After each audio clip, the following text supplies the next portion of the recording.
15 years ago, I went and saw Bob Dylan. And I was super fired up to see Bob Dylan and just what he meant, historically and his impact on culture and all that stuff. And it was a fully plugged-in show.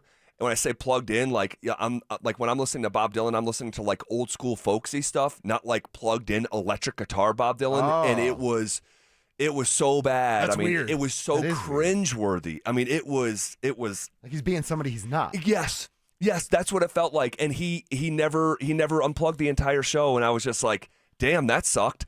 How much I pay for these tickets? Yeah. Another one that was a letdown, and I listened to a lot of older music, and was Creedence Clearwater Revival, CCR. Oh, really? Yeah, and again, bangers. They have so many bangers, but they were just so past their prime. They literally did not move. They were stationary. Like I'm talking about like cement feet, didn't move the whole show. So it was just like 4 static figures just like not moving, or it's just kind of I've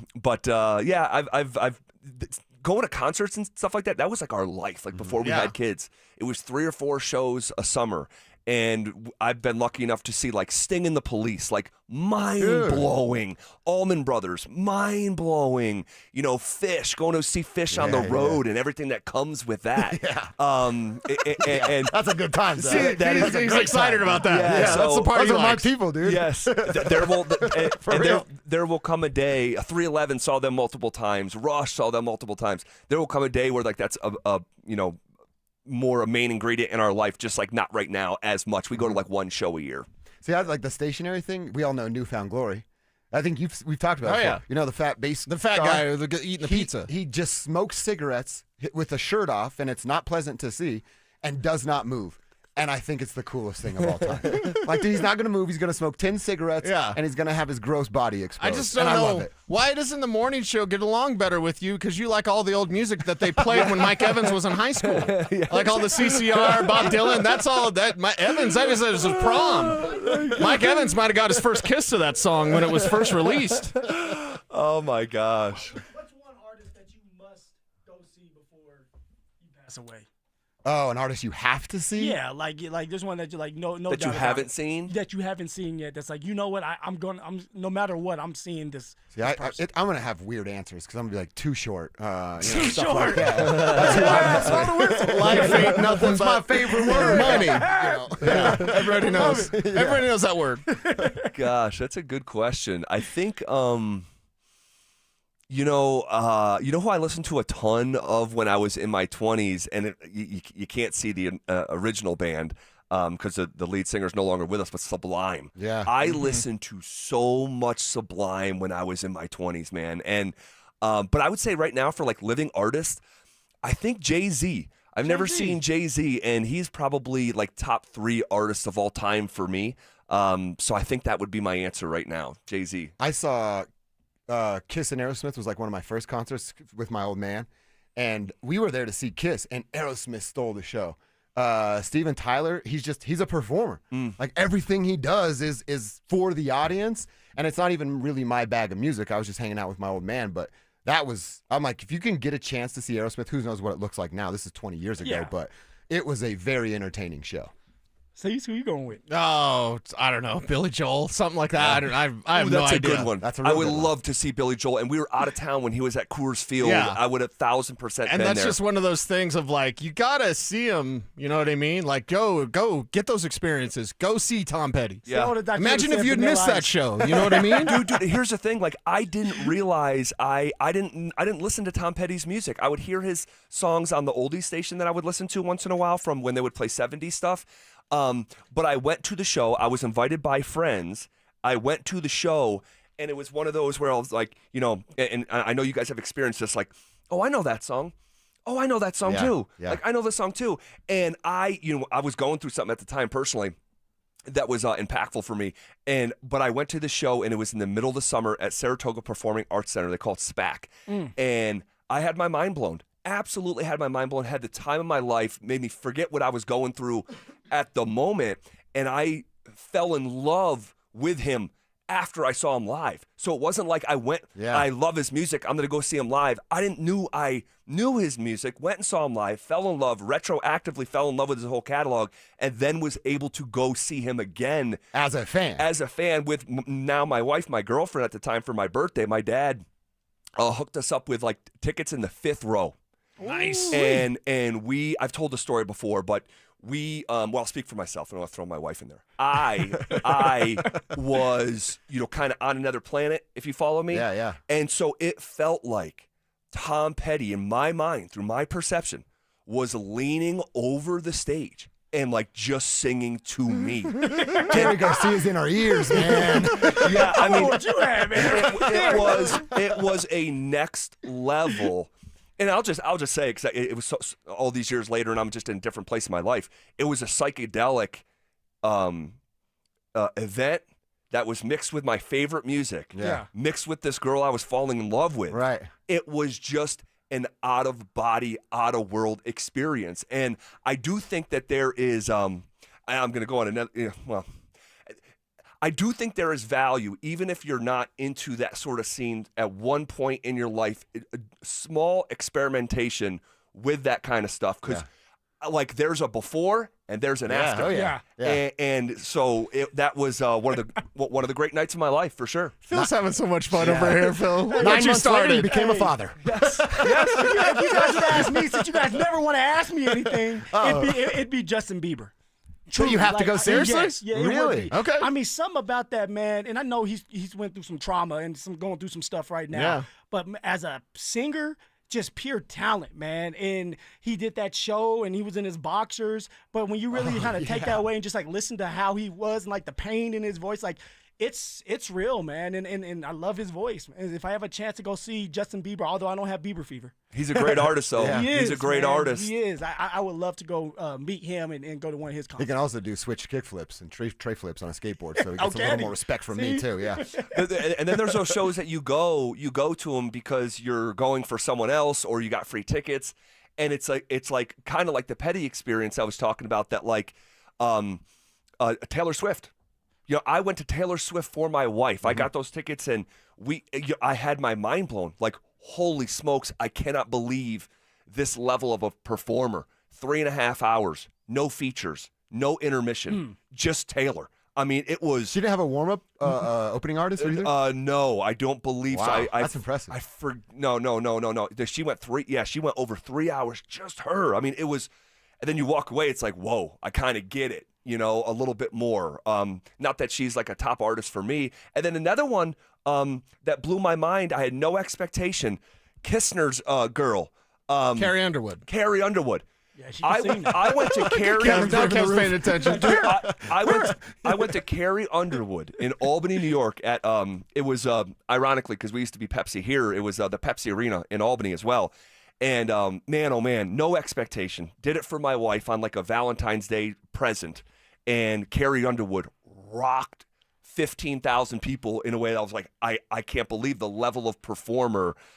So yeah, that's just those natural sequences that you walk away with a completely different opinion on someone that you went in with. Yeah. So, all right, interesting start to the show. Did not see that coming. I love that we did it.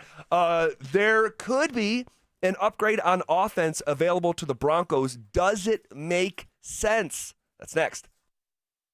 The champ!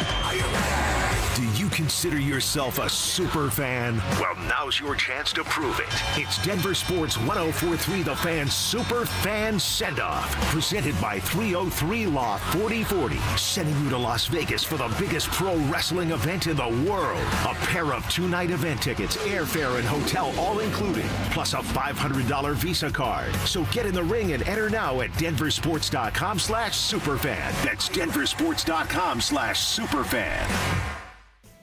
What's going on, everybody? Phillip Lindsay here. And if joint pain is slowing you down, stop trying just to push through it. The professionalism at RegenerX Denver Clinic is on another level, guys. These guys actually build a real plan for you. I'm talking about Wharton's jelly for damaged joints, shockwave therapy to get the blood flowing again. They're going to map out exactly what you need. People always ask me, Phil, what should I expect at RegenerX? It's simple, clarity. They walk you through every step. They show you the options, and then they even schedule a 6-month booster to keep your results elite. That's why I send people to regenrx.co. Go check it out for yourself. And listen, the consultation is completely free.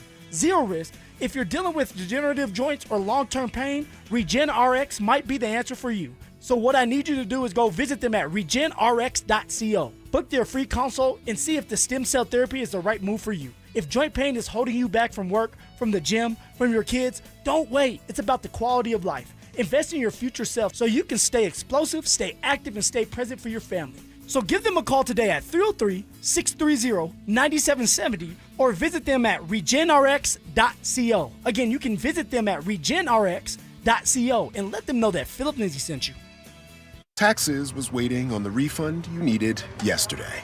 All right, your car repair is going to run about $3,000. Now Taxes is getting back on the road with TurboTax and Credit Karma, where you can get your refund up to 5 days faster and get personalized guidance to take every dollar further. Now this is Taxes. Intuit Credit Karma with TurboTax. Deposit a federal refund into Credit Karma Money account and early submission of refund data by IRS required. Terms apply. Banking services provided by MVB Bank, Inc. Member FDIC. Credit Karma is not a bank. With Progressive's Name Your Price tool, you can choose the best coverage option for you. Because you know you. Like, you know you can't cook. You're not one of those people who say that they can, but when people come over for dinner, they find out the hard way, you can't. You can't even microwave popcorn, and that's literally just one button. Plus, measuring and patience are huge parts of cooking, and that's just not you. Only you know you. So get coverage options within your budget with Progressive's Name Your Price tool. Progressive Casualty Insurance Company and affiliates. Price and coverage match limited by state law. At Belco Credit Union, we want to make your dream renovation a reality. Maybe that means a modern kitchen upgrade or a luxurious new bathroom. With Belco's Home Equity Choice line, you can get easy access to funds with the freedom and convenience of a home equity line of credit, plus the security and stability of a home equity loan. Plus, Belco is also offering low rates for qualified borrowers. Learn more at belco.org/choiceline. Belco is an equal opportunity housing lender. Belco, banking for everyone. 1-877 Cards for Kids. KARS Cards for Kids. Ready to get rid of that old car? Donate it to Cars for Kids. Call 1-877 for Kids to reach a friendly live agent. Donation's super easy, and your car can be picked up as soon as tomorrow. Call us now, 1-877 for Kids. 1-877 Cars for Kids. Donate your car today. Did you know you can donate real estate too? Are you worrying about those upcoming credit card bills after the holidays? If you're a homeowner, there's no better time than now to call American Financing and wipe out that debt, eliminate the stress, and set yourself up for a strong 2026. The Fed dropped rates for the 4th time in December. American Financing can help you access that equity in your home at an interest rate in the low 5s. You heard that right, in the low 5s. That is a much lower rate than the average 20% or more credit card rate. American Financing is saving their customers an average of $800 a month. That's like a $10,000 raise to start the new year. There are no upfront fees and no obligation to see how much you can save. And they are closing some in as fast as 10 days and even delaying 2 mortgage payments. American Financing, Colorado's home for home loans. Call them today at 303-695-7000. That's 303-695-7000 or online at americanfinancing.net. NMLS 182334, NMLSconsumeraccess.org. APR for rates in the 5 start at 6.196% for well-qualified buyers. Call 303-695-7000 for details about credit costs and terms. Stay up to date on the Broncos and the latest news from around the league with our NFL insider James Palmer, exclusively on Denver Sports 104.3 The Fan. Mondays on The Rundown with Richie Carney, Tuesday afternoons on The Drive, and Friday mornings on Stokely and Evans with Mark Schlereth, all season long. Denver Sports 104.3 The Fan, DenverSports.com, and the Denver Sports app. Denver Sports 104.3 The Fan presents The Drive with Zach By and Phillip Lindsay.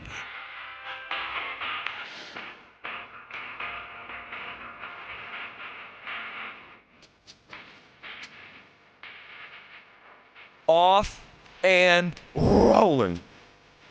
Here on a Tuesday, February 10th, on a jam-packed show and a beautiful day in Denver, Colorado. What up, Phil? Woo! It is a beautiful day in the neighborhood. If Mr. Rogers was still alive, he would be saying that, singing that song.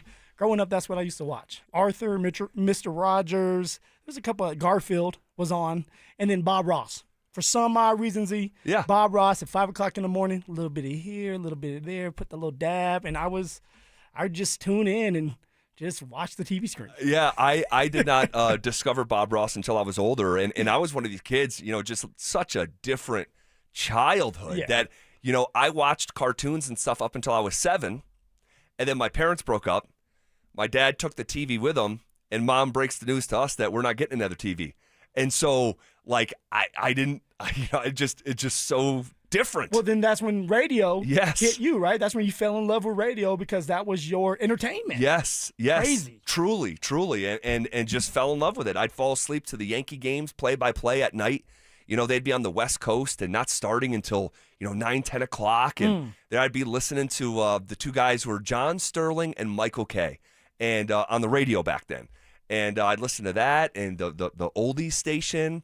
My mom did not let us listen to, at least when she was home.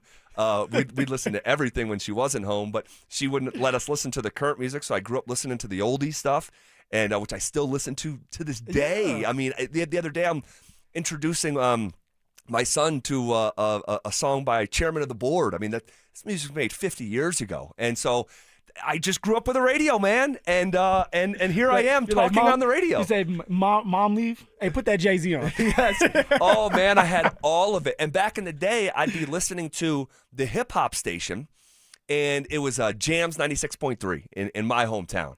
And I would have a cassette tape in there, and when my song came on, say it was Ghetto Superstar. Hey. You remember that song? Oh, I remember it. And I would hit record, and now I'd be able to have Ghetto Superstar on demand.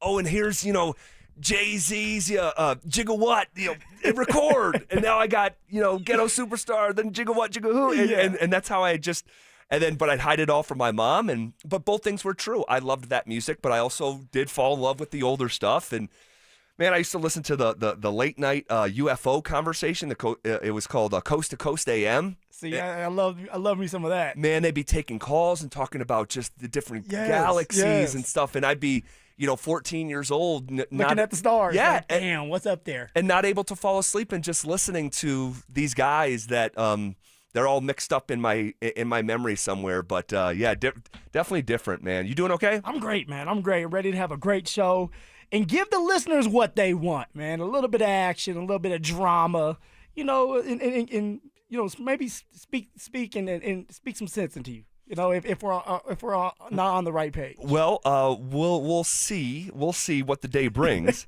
as we never discuss the show before we start the show. A potential upgrade on offense available to the Denver Broncos. Does it make sense? I know everyone's been talking about it all day. Tight end David Njoku puts it out there to the Cleveland fans. He says goodbye.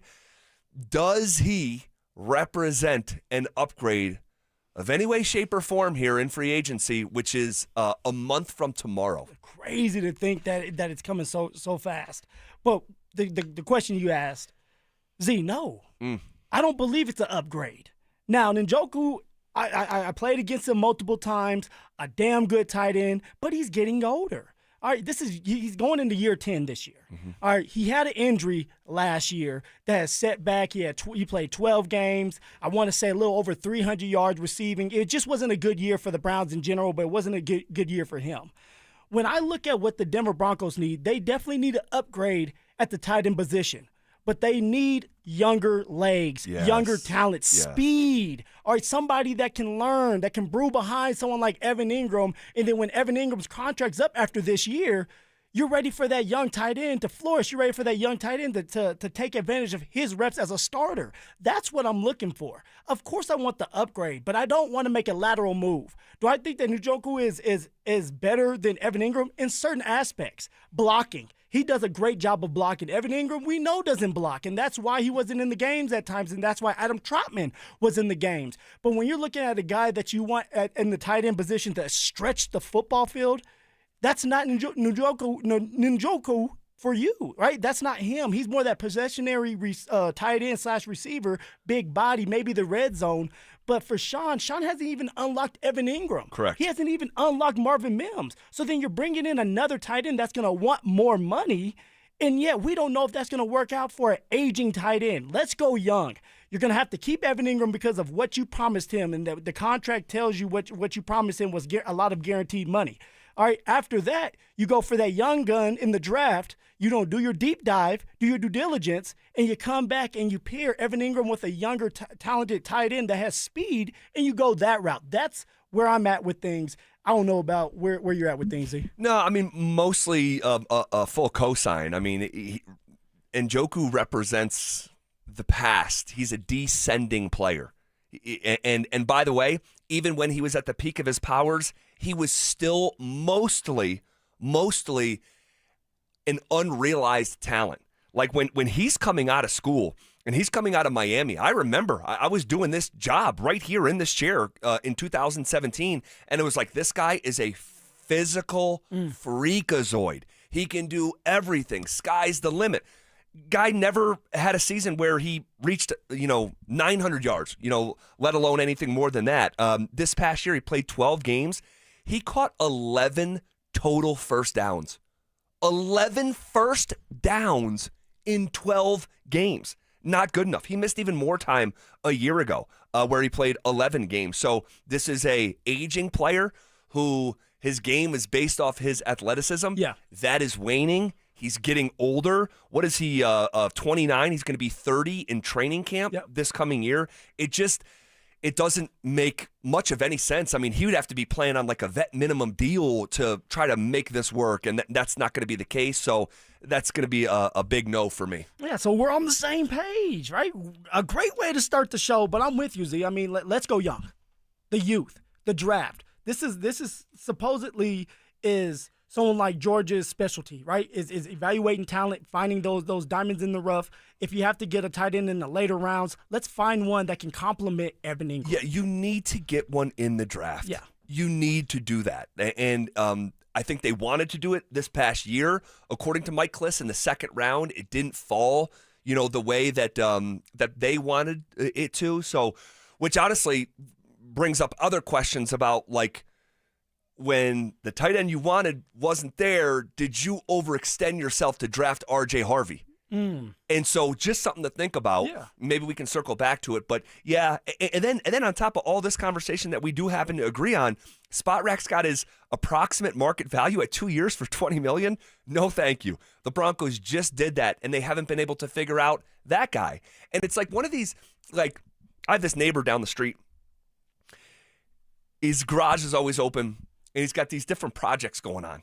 And he's working on this car, but he's also working on another car.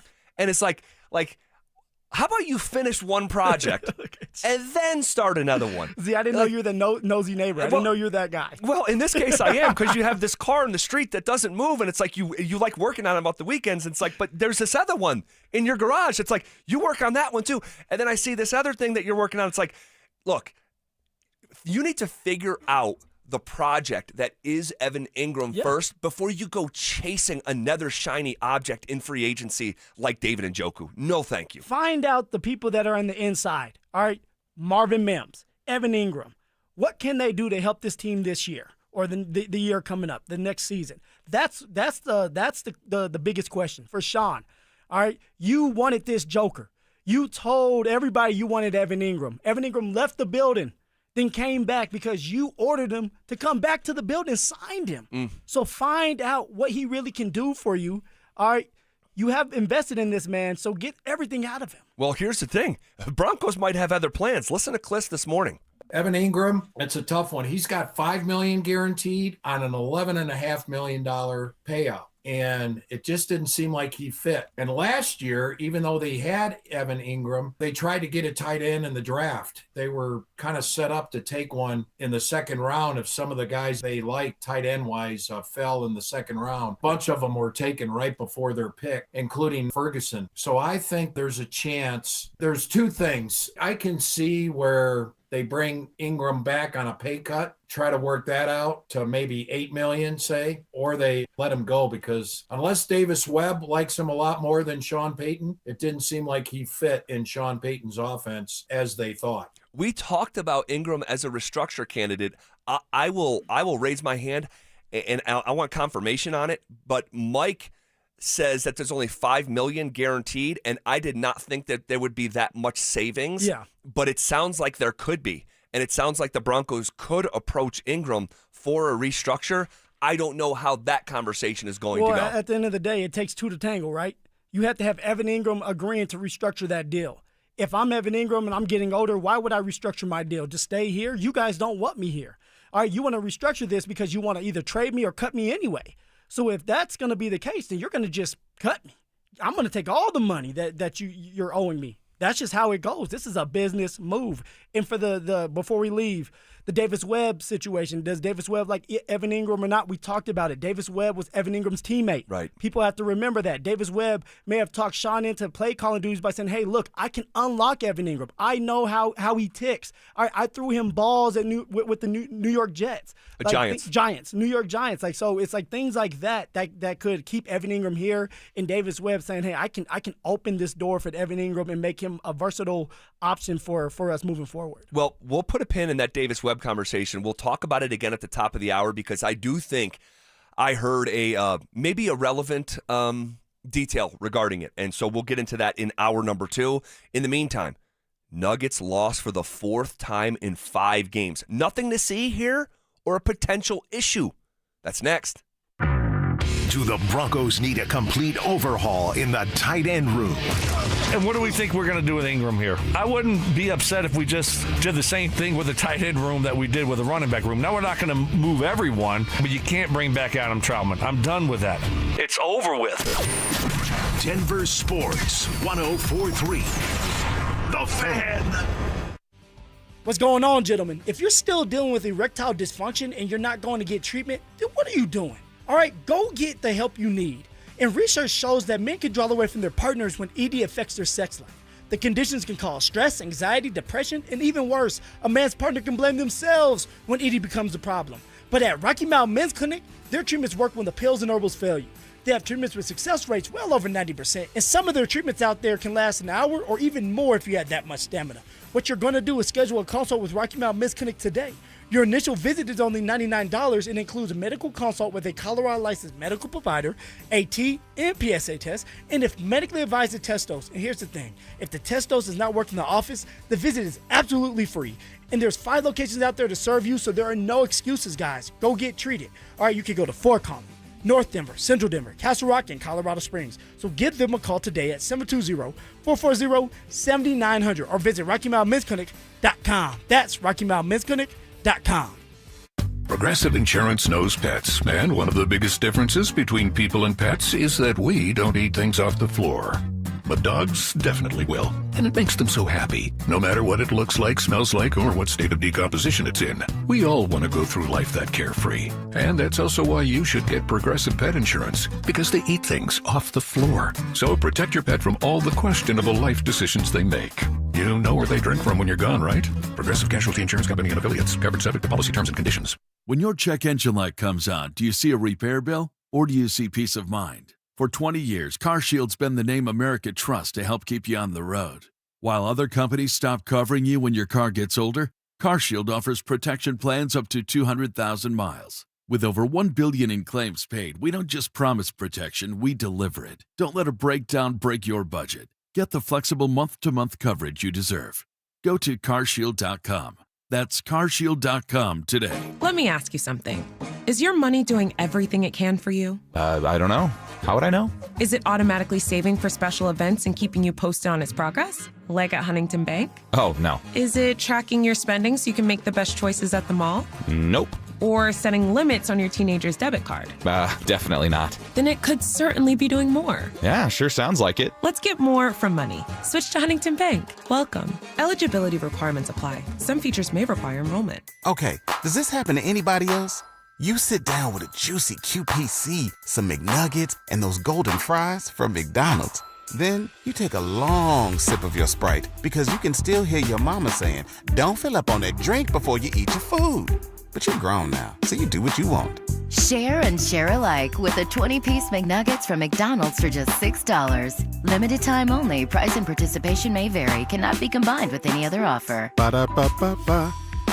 Are your investments in the right accounts? What's best, traditional or Roth? Are you receiving all available tax deductions? Are you paying as little in tax as you can? These are all questions you can't afford to get wrong. Hi, I'm Jeff Jr., founder of Trajan Wealth, and in many cases, it's not what you make, but it's what you keep that makes the real difference. Trajan Wealth and Trajan Tax work closely together exclusively. No more guessing about whether you should do a Roth conversion, or if maxing out your 401k is really the best option. Our nationally recognized fiduciary advisors and CPA team work in tandem to make sure your tax strategy works with your investment strategy. We'll even do your tax preparation. One team, one strategy. Isn't it time for a second opinion? Call Trajan today, 720-204-8100. That's 720-204-8100. Trajan Wealth, an SEC registered investment advisor. Additional services through Trajan Estate and Trajan Tax. Additional disclosures and accreditation at TrajanWealth.com. Dan Jacobs with 303 Law 4040 and Jacobs Law with another cool story to share. James called 303 Law 4040, and he's like a lot of our clients, not looking to get rich, but he just didn't want to get stuck with a bunch of medical bills. So we met with James like we do all of our 303 Law 4040 clients in person, and it's a good thing we did because we noticed James did not look so good. We sent him to the hospital to get checked out, and they did wind up admitting him. In the end, we got him feeling better and $125,000. He was over the moon. He came into the office to pick up his check and rang that victory bell. And the really cool part is James surprised us with a check of his own, a donation so we could keep the best free meal in Denver coming each and every first and third Thursday. If you've been injured, you may be like James, not looking to get rich, but not sure what to do. That's why we're here to help. Just give us a call at 303-LAW-4040. Go ahead, save that number in your phone. You never know when you're going to need it. That's 303-LAW-4040.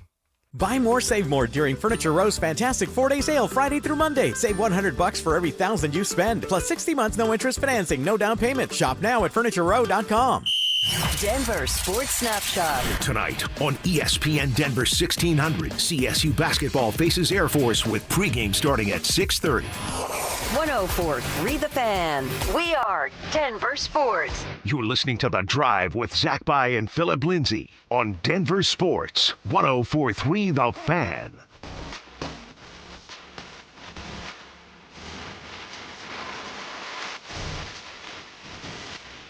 All right, so the Denver Nuggets, after just having their first 3-game losing streak of the season, they beat the Bulls in what was, and we talked about this yesterday, actually a tighter game than the final score would indicate. Hey, that was a fist fight for a little while there. Over the fourth quarter. Over the weekend, yeah. And then yesterday, last night, man, oh man, I mean, I don't want to be dramatic about a loss in February, but at the same time, put that right up there with one of my least favorite games of the season and one of the worst losses of the season, 119-117, in a game where Denver was in control pretty much wire to wire, had a 10-point lead with 7.5 minutes to go in the fourth quarter, and they lose.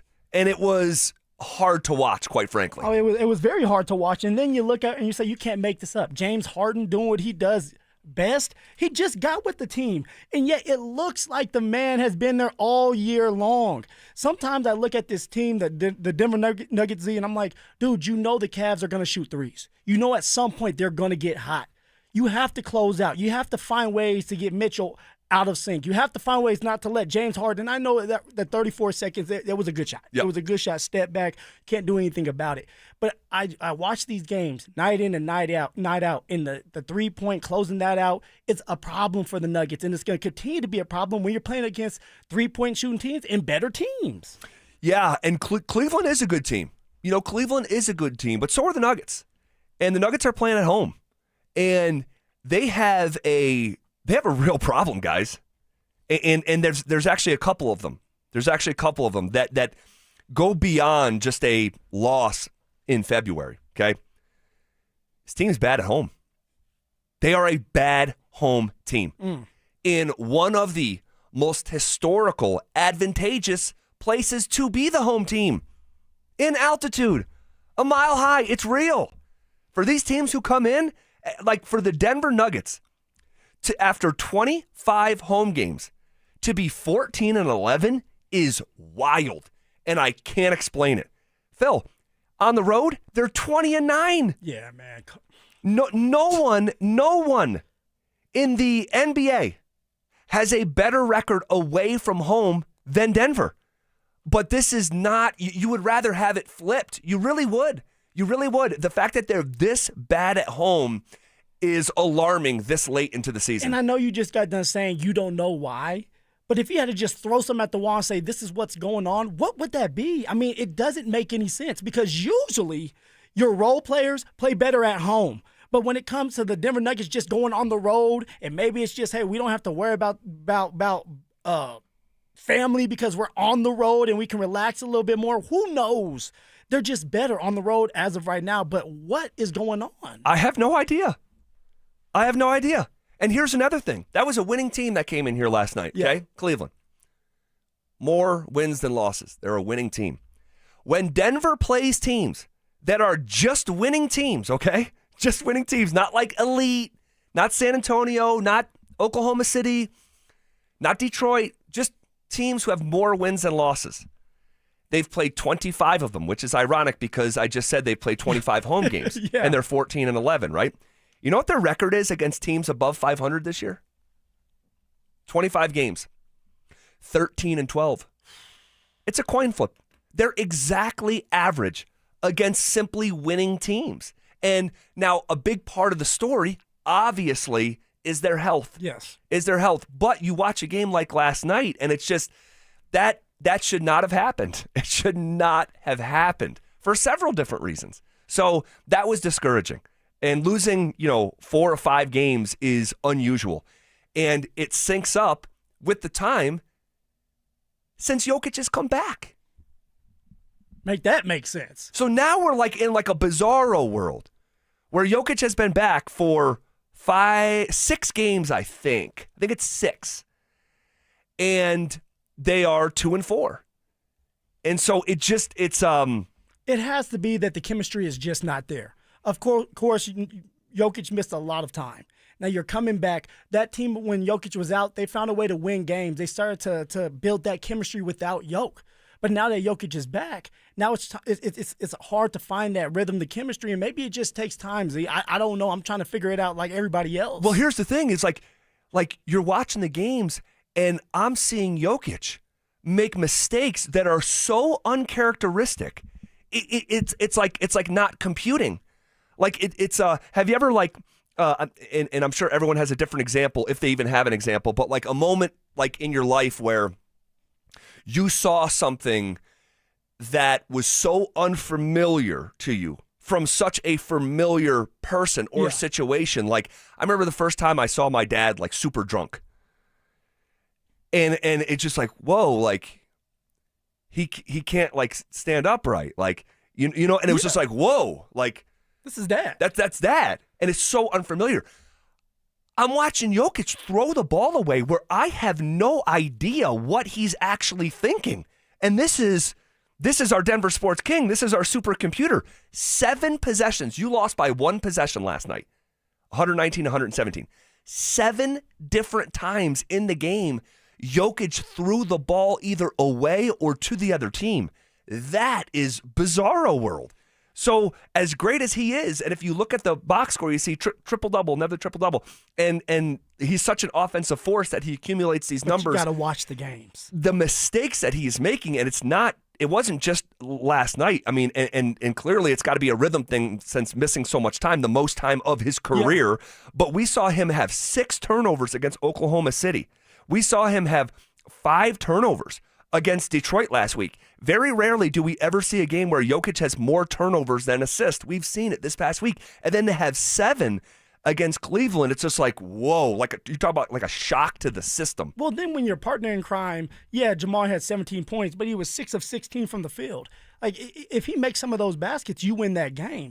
You can't have 2 guys off. You can't have your best player turning the ball over and then for Jamal missing shots when you know that they usually go in for him. Yeah, it wasn't his finest hour, and he's had such a good season that these 17-point nights on 6 of 16 shooting, 1 of 6 from 3, it's unfamiliar, based on this season's sample size. But here's what I'll say. Okay, so the Nuggets lose for the 5th time in 4, or the 4th time in 5 games. Excuse me. But last night's Nuggets loss has, Phil, it's got historical significance. well beyond a regular season loss in February. And we'll talk about why next. Has a troubling trend about the Denver Nuggets been discovered before the All-Star break? They are not thriving, or in these cases, I guess even surviving, against these really physical basketball teams. And this is how it's going to feel in the NBA playoffs. Denver Sports 104.3. The Fan. This Valentine's, I want to make it really special. Kick it up a notch and tell her exactly how much I love her. At Williams Jewelers, we've created our one-stop Valentine's package that makes telling your true love exactly how you feel. I'm Steve Williams. And I'm Shayna Williams. You see, we're one of Colorado's largest fine jewelers with the designer brands she knows and loves, like Tacori and Hearts on Fire. Thousands of quality, iconic, and yes, affordable pieces you won't find in any other store, starting at under $300. And now through Valentine's Day, with every purchase of $250 or more, you'll get a fresh cut red rose and a bottle of wine as our gift. Guys, it's one-stop shopping and you're done. This year, this Valentine's, more than ever, Williams Jewelers of Inglewood. On the corner of Bellevue and Broadway, with plenty of free parking. We're Denver's first family of fine jewelers. And your one-stop Valentine's store. Williams Jewelers, we can make diamonds a part of your life. Williams Jewelers, the official jeweler of the Colorado Avalanche. If you owe back taxes, listen carefully to rule number 1. Never go up against the IRS alone. They're cracking down, freezing bank accounts, garnishing paychecks, canceling passports. Even your home or business could be at risk. But here's what they don't tell you. The IRS has powerful tax relief programs that could save you thousands if you qualify. That's why smart people call Optima Tax Relief, America's #1 tax resolution firm. Nobody knows these programs like the experts at Optima. Their team of tax attorneys and licensed professionals have resolved over $2 billion in tax debt for people just like you. The IRS is not stopping, so don't wait, and don't take them on alone. For tax help you need, for tax help you can trust, call Optima today for a free consultation. Call 800-343-6460. 800-343-6460. 800-343-6460. Optima Tax Relief. Some restrictions apply. For complete details, please visit OptimaTaxRelief.com. Hey guys, it's Mark Schlereth. I just made one of the best decisions of my life. I got rid of my glasses. I went to Cutarelli Vision and had refractive lens exchange, RLE. I wore glasses for distance vision, but I got to that inevitable point in life where I was always needing those reading glasses just to do about anything, and half the time I couldn't find them. Seeing menus, texting, reading my computer, or studying film, it was a struggle. But now I see the world perfectly, near and far, without any glasses, thanks to Cutarelli Vision RLE, the perfect permanent solution to spending your good active years not needing reading glasses. And here's the cherry on top. You'll never develop a cataract. Dr. Cutarelli is Colorado's most experienced with over 90,000 vision correction procedures. You can trust him to know if it's the right time for you and RLE. Schedule your free Zoom consultation at coloradorle.com. Cutarelli Vision RLE, no readers, glasses, or contacts, or cataracts. coloradorle.com. 1-877 Cards for Kids. KARS Cards for Kids. Ready to get rid of that old car? Donate it to Cars for Kids. Call 1-877-CARS-FOR-KIDS to reach a friendly live agent. Donation's super easy, and your car can be picked up as soon as tomorrow. Call us now, 1-877-CARS-FOR-KIDS. 1-877 Cars for Kids. Donate your car today. Did you know you can donate real estate too? Your heat seems to be running a lot more than it should. Why? You might be surprised to learn it's because the insulation in your windows has failed. When that happens, your heat leaks out and the cold gets in. Talk to the pros at Window Nation and get new windows with big savings during Window Nation's Buy 4 Windows, Get 4 free sale. Plus, you could get them with 0 down, 0 monthly payments, and 0 interest for 2 years. And ask how you could get a pair of Icon Pass 2-day sessions. Don't wait to put an end to your window problems. Schedule a quote now at windownation.com. Stay up to date on the Broncos with our 9 News Broncos insider Mike Kliss, presented by Fitness Gallery. Hear the latest from every practice and every game every single week during football season. Denver Sports 104.3. The Fan. It's The Drive with Zach By and Phillip Lindsay on Denver Sports 104.3 The Fan.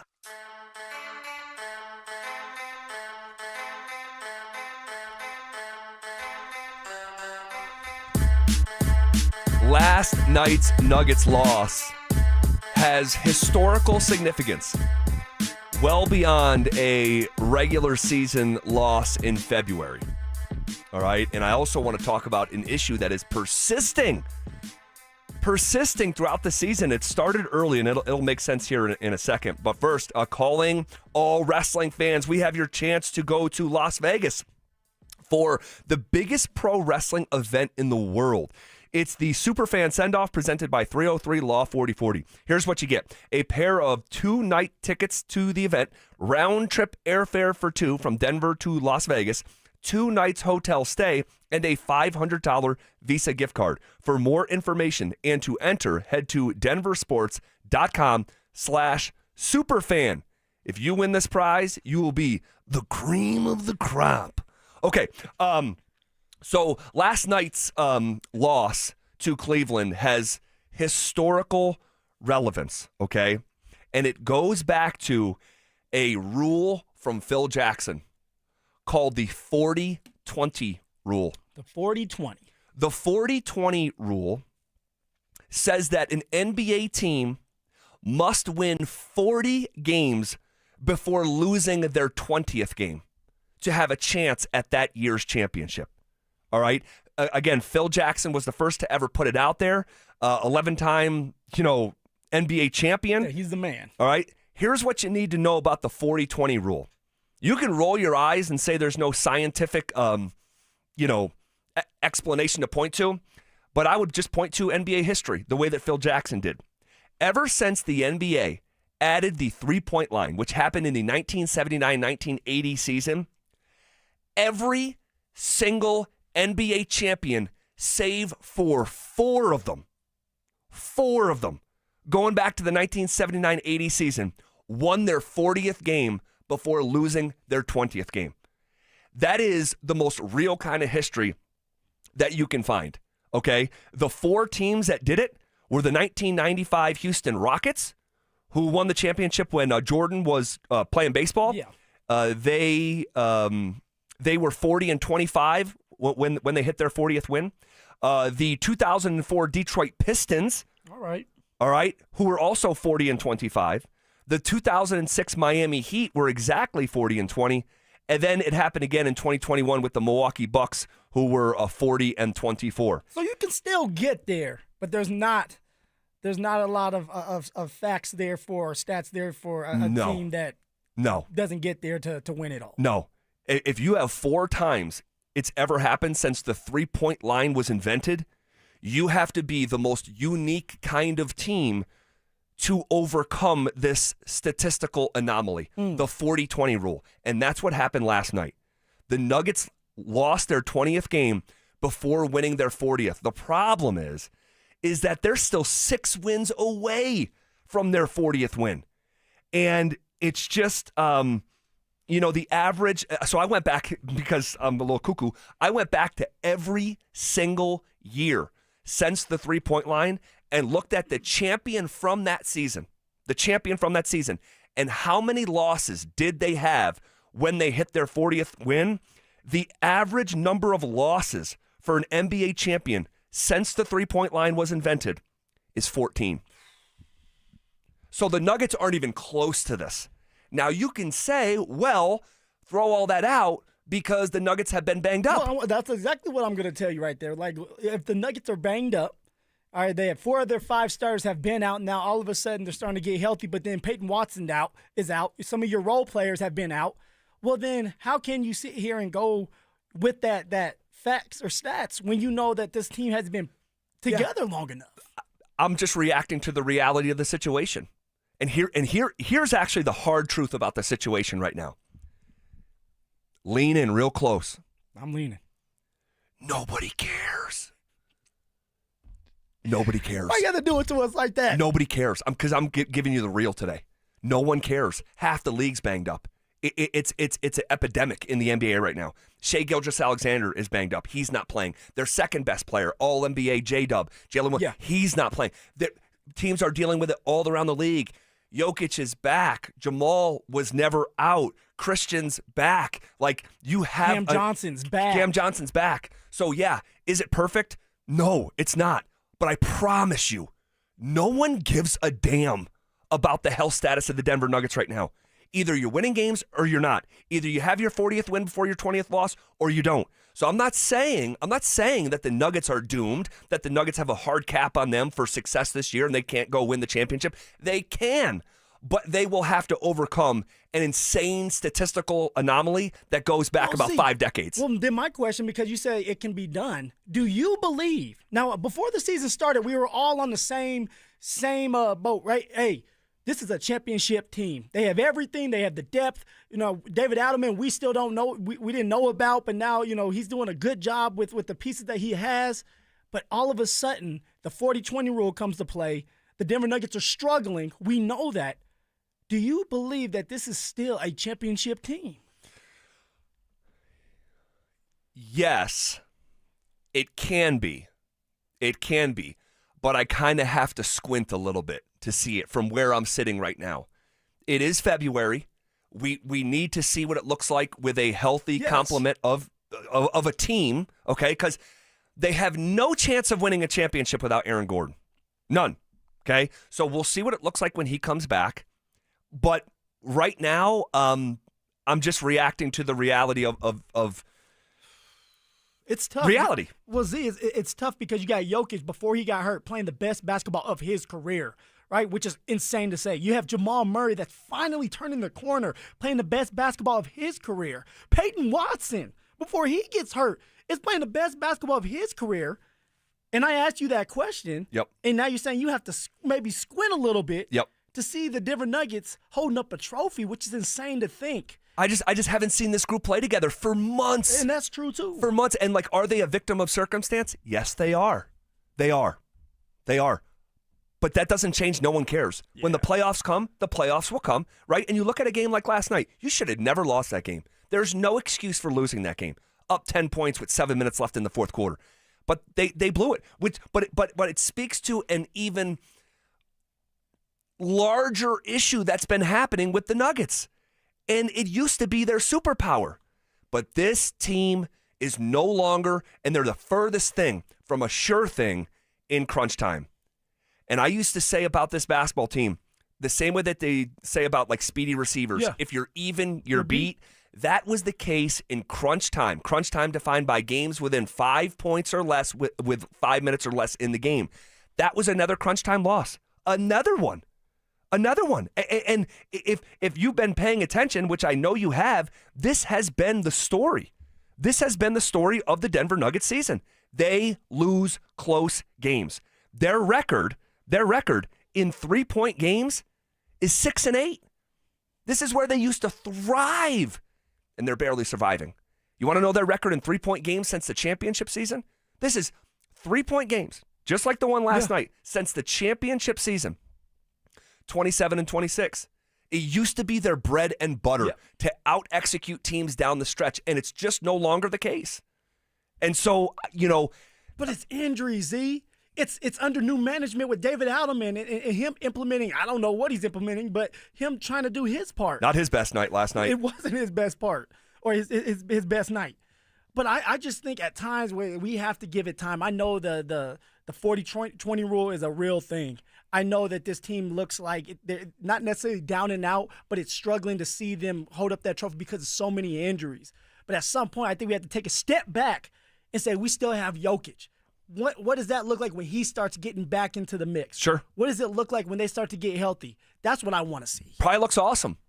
Denver Nuggets are a really good team still. I just don't know if they have greatness. I haven't seen that quite yet.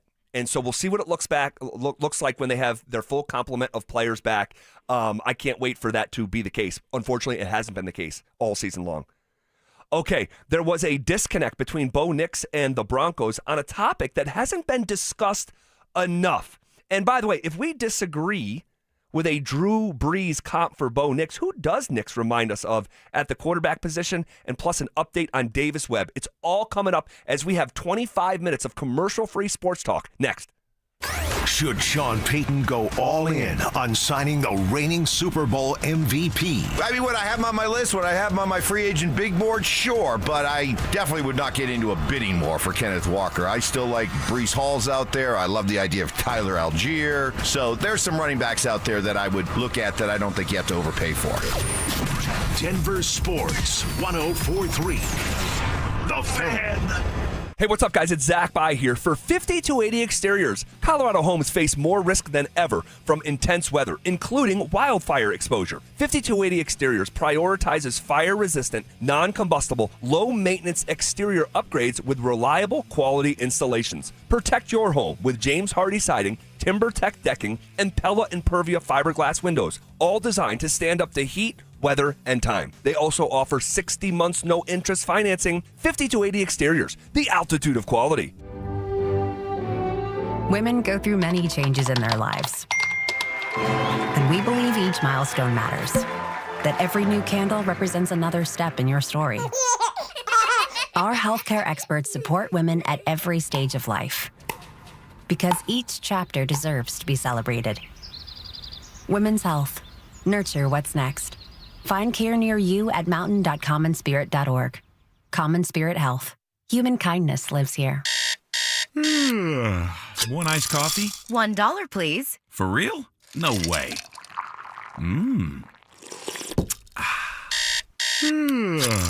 One iced coffee? $1, please. For real?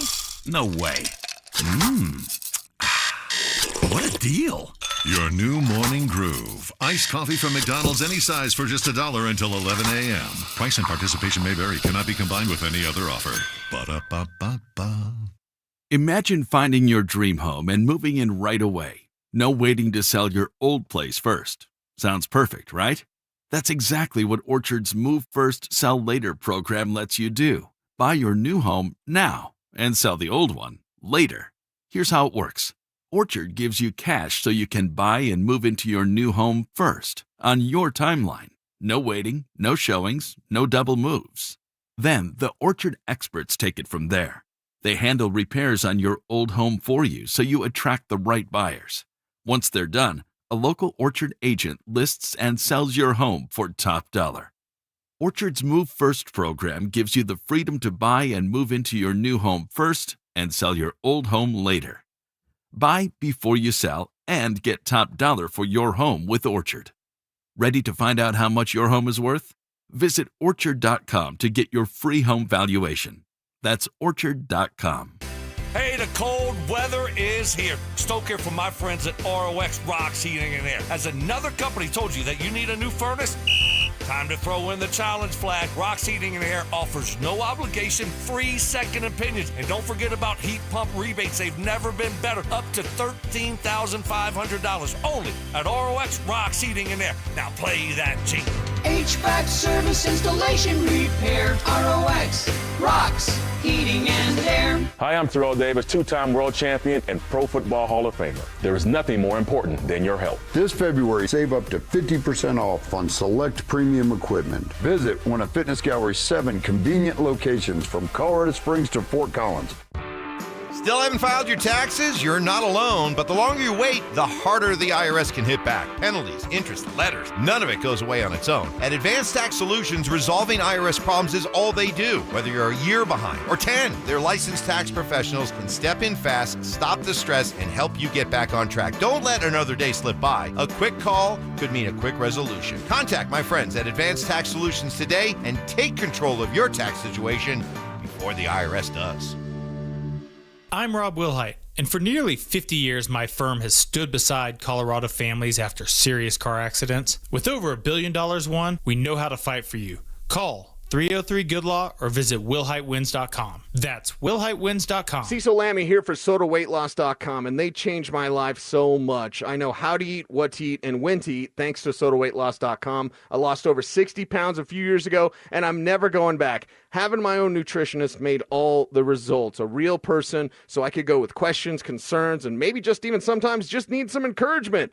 Join Soda Weight Loss for a short time to have results that last a lifetime, just like me. Call them up at 1-866-800-SODA, SodaWeightLoss.com. Soda Weight Loss is, say it with me, state-of-the-art. Jewelry Graham. Hi, I'm Brian, your friend and jeweler at Shane Company. We have just the right gift for your sweetheart this Valentine's Day. Any style, any budget. Like heart-shaped necklaces, birthstones, or hand-matched diamond studs. Getting engaged? Create a dream ring and choose from natural and lab-grown diamonds in all shapes and sizes. Come see us in store or at shaneco.com because a friend wants you to win Valentine's Day. Shane Company, your friend and jeweler. KKFN and KKFN HD1 Longmont, Denver. You're listening to Denver Sports 104.3. The Fan. Denver Sports Snapshot. Tonight on ESPN Denver 1600, CSU basketball faces Air Force with pregame starting at 6:30. 104.3 The Fan. We are Denver Sports. Leading off with the big story of the day, here's The Drive with Zach By and Denver, Colorado's own Phillip Lindsay. 1 hour in the books. Quicker than a New York minute. Hanging out with you on a Tuesday, February 10th. Appreciate you guys rocking with us. It's that first hour flew by. Really good conversation about the Denver Nuggets. It's hyper relevant, and it's going to be just those themes, like the bigger themes that extend beyond a regular season loss, are the ones that we need to keep an eye on. Who are they against winning teams? They're perfectly average right now, 13-12. Who are you in crunch time games? Games decided by 3 points or less. Not good. They're under 500. Yeah, not good right now. Who are they at home? I mean, for them to be 3 games above 500 in February at home is nuts. So not pulling the fire alarm by any means, but to ignore these season-long trends, even despite the injury stuff, it would be naive. Z, what did we talk about last year with the Colorado Avalanche and the power play? Yep. And biting them right in the butt against the Dallas Stars. So that's all we're doing. We're enlightening everybody to like, hey, look, these are some of the things that are going wrong with the Denver Nuggets, and that has to change. All right, shifting gears to the Denver Broncos here. There was a disconnect between Bo Nix and the Broncos on a topic that I don't think has been discussed enough. So when that all went down, like first week after the season, it was kind of drama-filled. It was noisy in a way that we didn't quite see coming. I don't think the Broncos saw it coming. And it was dramatic, right?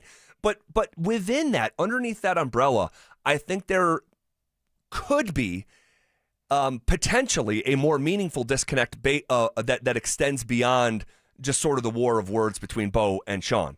And it's the actual injury timeline. This is George Payton on his evaluation of how Bo's surgery went and when he should be healthy. I mean, I think they said, close to May. I think he'll, I think he's going to be fine. I think Sean talked about that.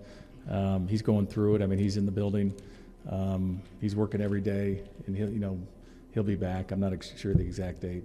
We feel good about that. Okay, I don't know the exact date, but somewhere around May. That was said in January, okay? So let's just say around 4-month timeline, okay? So then you have Bo Nix asked about the procedure the next day, and here was his timeline. Yeah, it was a very quick procedure, very easy operation, just a simple bone break.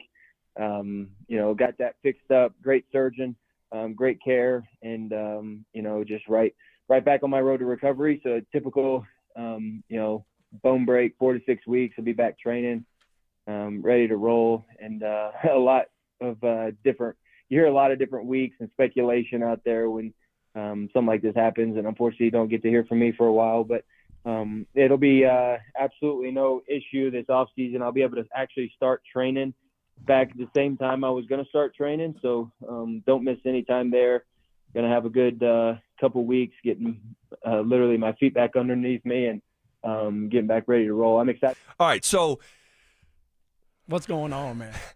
Miscommunication, like what's going on? Yeah, and I really don't, and maybe it has been widely discussed and I've just missed it, but I don't think so. I don't think that there's been enough attention paid to this dynamic, and the dynamic is the general manager said it's a 4-month recovery. The quarterback says it's a 4 to 6-week recovery. He said, no big deal. I'll be there. I'll be sprinting in a little while here. I mean, Phil, I'll tell you what, as someone who often says two things can be true at the same time, those two things cannot be true at the same time.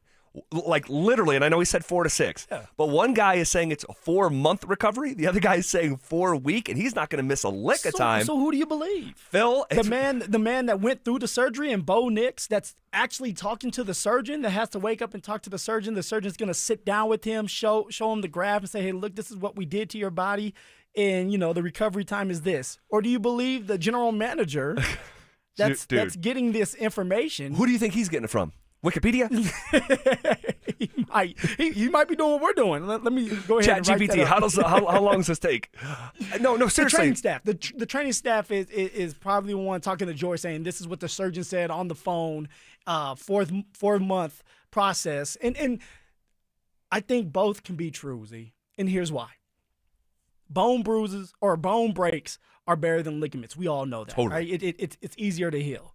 But just because it heals and you can walk around doesn't mean that you should be running right away. I think when you're talking about the Denver Broncos, they're going to be cautious about Bo Nix, their franchise quarterback. So although he may be healed, they're like, hey, look, we're going to take our time on this. There is no rush. 4 months should be enough time for you to truly heal and then get back at it. There is no reason for you to be running around making sprinting videos, right? He was sprinting last time and he was upset that we brought it up.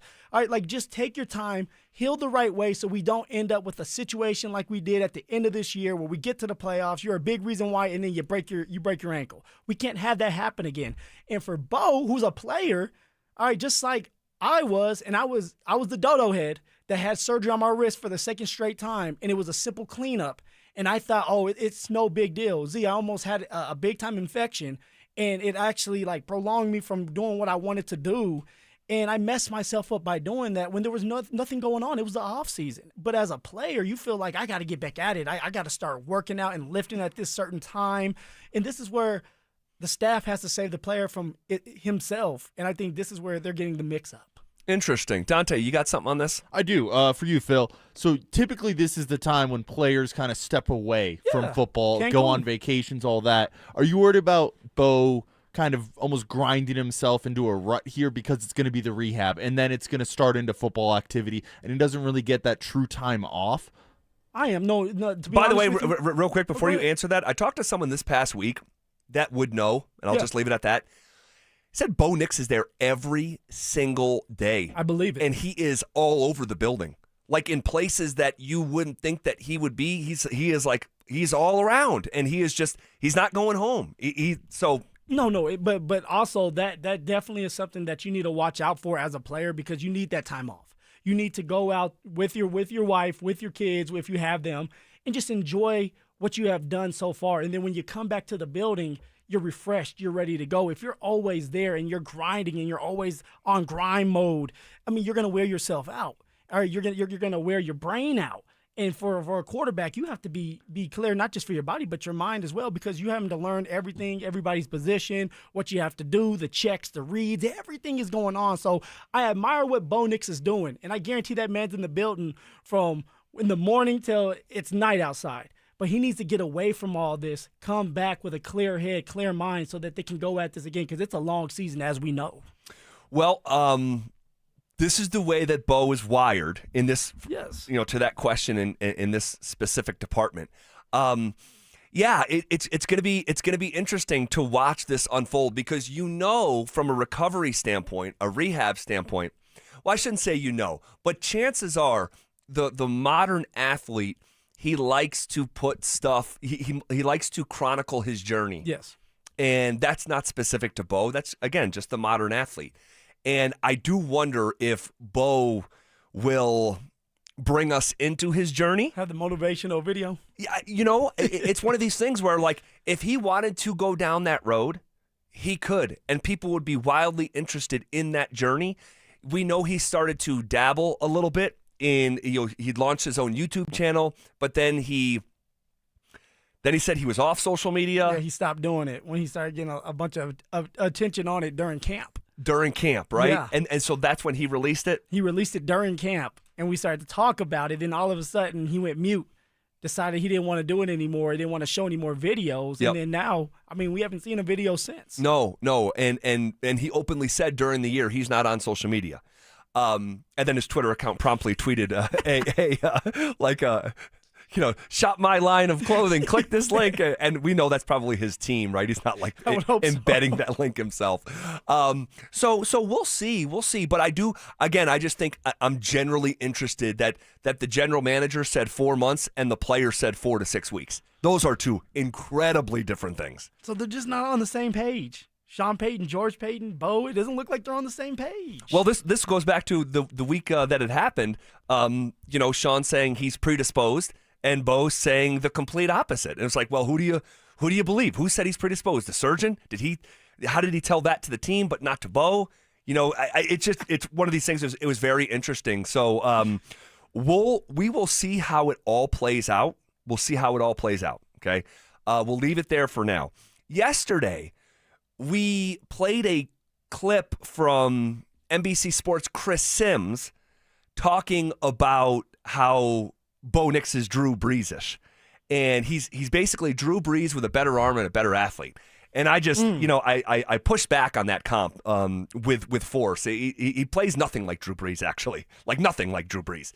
Drew Brees is the most accurate quarterback, like among them of all time. Bo Nix was 25th in completion percentage And this year. let's not forget, Drew Brees had a major shoulder injury as well. Sure. So like that could play a part in the reason why he doesn't have that strong arm as he got older. Yeah. And he just got older. But like, let's not disrespect what Drew Brees has done for the NFL. Yeah, and so if you want to say work ethic wise or like dedication wise, maybe the way he's wired that he reminds you of Drew Brees. Oh, okay, but he doesn't play the position like Drew Brees, that's for sure. And so, but we got to talking like, okay, well, who does Bo Nix actually remind you of? If you were to think back in NFL history, any era is on the table. Does he remind you of a player? And I'll throw it out there to the RamosLaw.com text line, 303-713-1043. Who does Bo Nix actually remind you of from a comp standpoint since we pushed back on the Drew Brees comparison? Now, Z, you may know this guy better than even myself. Now, I as he got older, I knew more about him because I started to really watch football at that time, and then I was older. But the guy I'm going to bring up, he's been around the block. He used to play in the CFL, then made his way back to the NFL. Then he was back out of the NFL, then went back to the NFL, and his name is Jeff Garcia. And so when I went back and I did a comp and I looked at his film and the highlights, it reminds me of Bo Nix when it comes to the mobility, getting out of the pocket, but eyes always downfield, the leadership, right? He's always Jeff Garcia, although he didn't win a Super Bowl, but he was with the 49ers for some time, 4 or 5 years. Oh, yeah. He was a great leader. He was tough. He was always on the run, but also he was looking downfield. He was accurate with the football. And he kind of reminded me when I'm watching film, like, okay, it looks a little bit like Bo Nix. So I don't know if that's a great comp because Jeff Garcia didn't win a Super Bowl, and we're looking for a Super Bowl here. No, but okay. That's what it reminds me of a little bit. Now, maybe people are not going to be happy with it, but that's the guy that came to my mind as I started to do a deep dive. Jeff Garcia. I haven't heard that name in a while. He was really good for a handful of years with the San Francisco 49ers. Of course I do. Yeah, in the early 2000s. Yeah, of course. I mean, Jeff Garcia started for the Niners for a half decade or so. And that was when I was like fully getting into football as well as a young person that was, around like middle school when Jeff Garcia came into the league, maybe 9th grade or so when he came into the league. So yeah, for sure. I remember Jeff Garcia. So one for me. And it's funny you said Jeff Garcia because he's a San Francisco 49er quarterback. I thought of another San Francisco 49er quarterback who once upon a time was a San Francisco 49er quarterback. All right, who once upon a time was the number one overall pick in the NFL draft back in 2005. And that's Alex Smith. Alex Smith, while, an inch or two taller than Bo Nix, a similar level of athlete, Alex Smith was a great athlete. He was. And part of the reason why he went number one overall, when he was younger, in his 20s, he could move around, and he looks like Bo Nix to me. And he would throw on the run. He would get out of the pocket and use his legs. I remember he had a run against the New York Jets that went for 70 yards. And seeing him in the open field as a young 20-something, I'm like, that looks like Bo. So someone who's mobile, likes to throw on the run, is able to get out there and run. And this is not a perfect comp. This is someone who I'm just like thinking of like stylistically who plays a little bit like Bo. See, I said Jeff Garcia. Come on now. Yeah, no. Come on. Yeah, it's not, comparisons are not supposed to be perfectly synced. It's like, who does he remind you of and why? Alex Smith came to mind. A little bit of Jake Plummer. I like that one. Came to mind because Jake the Snake loved to just roll out of the pocket and throw on the run like Bo Nix loves to, who he threw more on the run this year than any quarterback in professional football. He almost, I think in time needs to learn to play more from the pocket, if you will. Yeah. So I think of Jake Plummer a little bit. The guy I also think of, and actually Sean Payton coached him. He was an undrafted free agent at one point with the Dallas Cowboys. All right, he calls a bunch of Bo Nix games now. Now, of course, it's not going to be exactly the same, but I'm thinking of Tony Romo. Tony Romo, when he was younger, was very athletic. Very, very athletic. And I'm not saying that he's a barn burner, Z, but he would get outside that pocket with the mobility that he did have. He was always accurate with the football, looking downfield. All right, my man has 28 game-winning drives. So you talk about the intangibles and the tangibles, that's what Bo Nix has as well. So I'm looking at that too, just that bona fide leader, and Tony Romo kind of reminds me of him. And I wonder if, now he won't say it, but hey, you have someone like Sean that coached Tony Romo, and Sean has coached multiple quarterbacks, and say, okay, there may be a little bit of this, a little bit of Drew Brees, of course, but Tony Romo as well, you have to have a comp for him, and that's kind of what I looked at in Tony Romo's younger years. Interesting. I think Bo is a better athlete, than Tony Romo. Tony Romo was great, man. When he was, and you bring up the comebacks, he's the Cowboys. Unless Dak Prescott passed him, Tony Romo retired as the Cowboys' all-time leading passer. Damn good career. Always sort of fell short in the playoffs, but and a name that we were throwing out here behind the scenes, I think it might have been Dante. You said a little bit of Brett Favre in Bo Nix, just a little bit of gunslinger, you see? Yeah, he has moments of being that gunslinger. And then he also has moments of being a little more conservative, like an Alex Smith or Tony Romo. Yeah. But there's some reckless abandonment that Brett Favre also had there. I'll bring up another name that I don't think people are going to like because of some of the recency, but there was a young player who loved to get out of the pocket, who actually felt like he was drowning when he had to stay in the pocket. Yeah. Who loved to throw on the run. A little shorter. Who all he did in his first handful of years was win games. Now, I don't think Bo has the touch of the long ball that this guy had, but there is some elements of Russell Wilson. A young Russell Wilson who loved to get out of the pocket, loved to throw on the run, loved to use his legs, didn't take a lot of big hits the way that Bo has evaded most of them. And all he did is win. He was just like a winner first 10 years in the league. No one won more games than Russell Wilson in the history of football. And then you have Bo tie Russell Wilson's record for most wins after 2 NFL seasons as a starter. It makes sense. So again, none of these comparisons are perfectly turnkey, comparisons. But I think that, just to give, push back on the Drew Brees, I think these guys are more representative of what we're seeing from Bo. Well, and if you want to talk about a guy that's in the league right now, who I think he looks very familiar to Bo Nix, that is, comparing him to someone like Baker Mayfield. I think that Bo Nix is like Baker. Baker, he has that relentless, I'm going to get the first down. I'm tough. He's gonna be a guy that's gonna take risks downfield. It seems like Bo likes to take risks at time. He a fast release on top of that, and can move. Baker can move, shake and bake. He can move. Athletic. I think he plays more from the pocket. You think so? Yeah, I think in his early years. I think he naturally is a better pocket player than Bo. We're talking about Baker Mayfield, but I see some of it. All right, that's a fun conversation. If you have a comp for Bo, you can throw it to the RamosLaw.com text line, 303-713-1043. The Davis Webb conversation. I think it's interesting. The tone from one guy in this town has changed a little bit. And he's our 9 News Broncos insider, Mike Kliss. And we know Kliss is, one, just good at his job. Yeah. Okay, so we'll start there. Long-standing, sort of legendary figure in our market, legendary career. He is a great dude. But we also know he's got sources. He's close to the team, right? And he works for the team partner, so he may have an advantage or two, you would think, on paper that others might not have. And the tone from Kliss, our guy who we'll talk to on Friday, has shifted when it comes to Davis Webb calling the plays.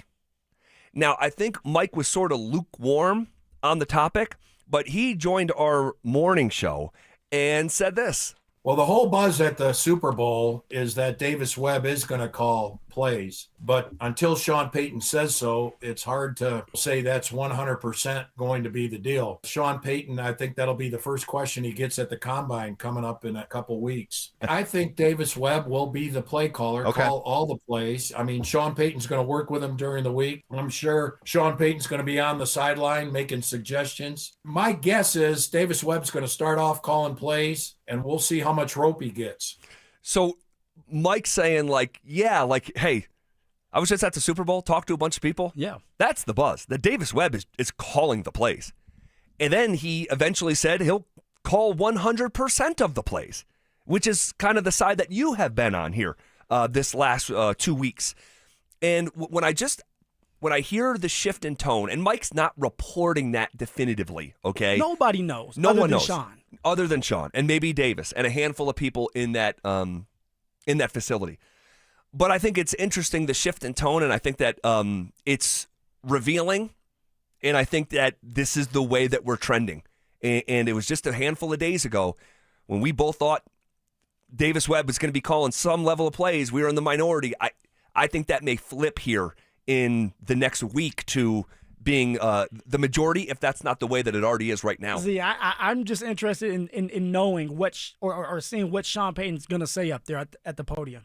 Is he going to just say, yes, Davis Webb is calling plays? Is he going to say something along the lines of, like, it's going to be a mixed deal where I'm going to do some and he's going to do some?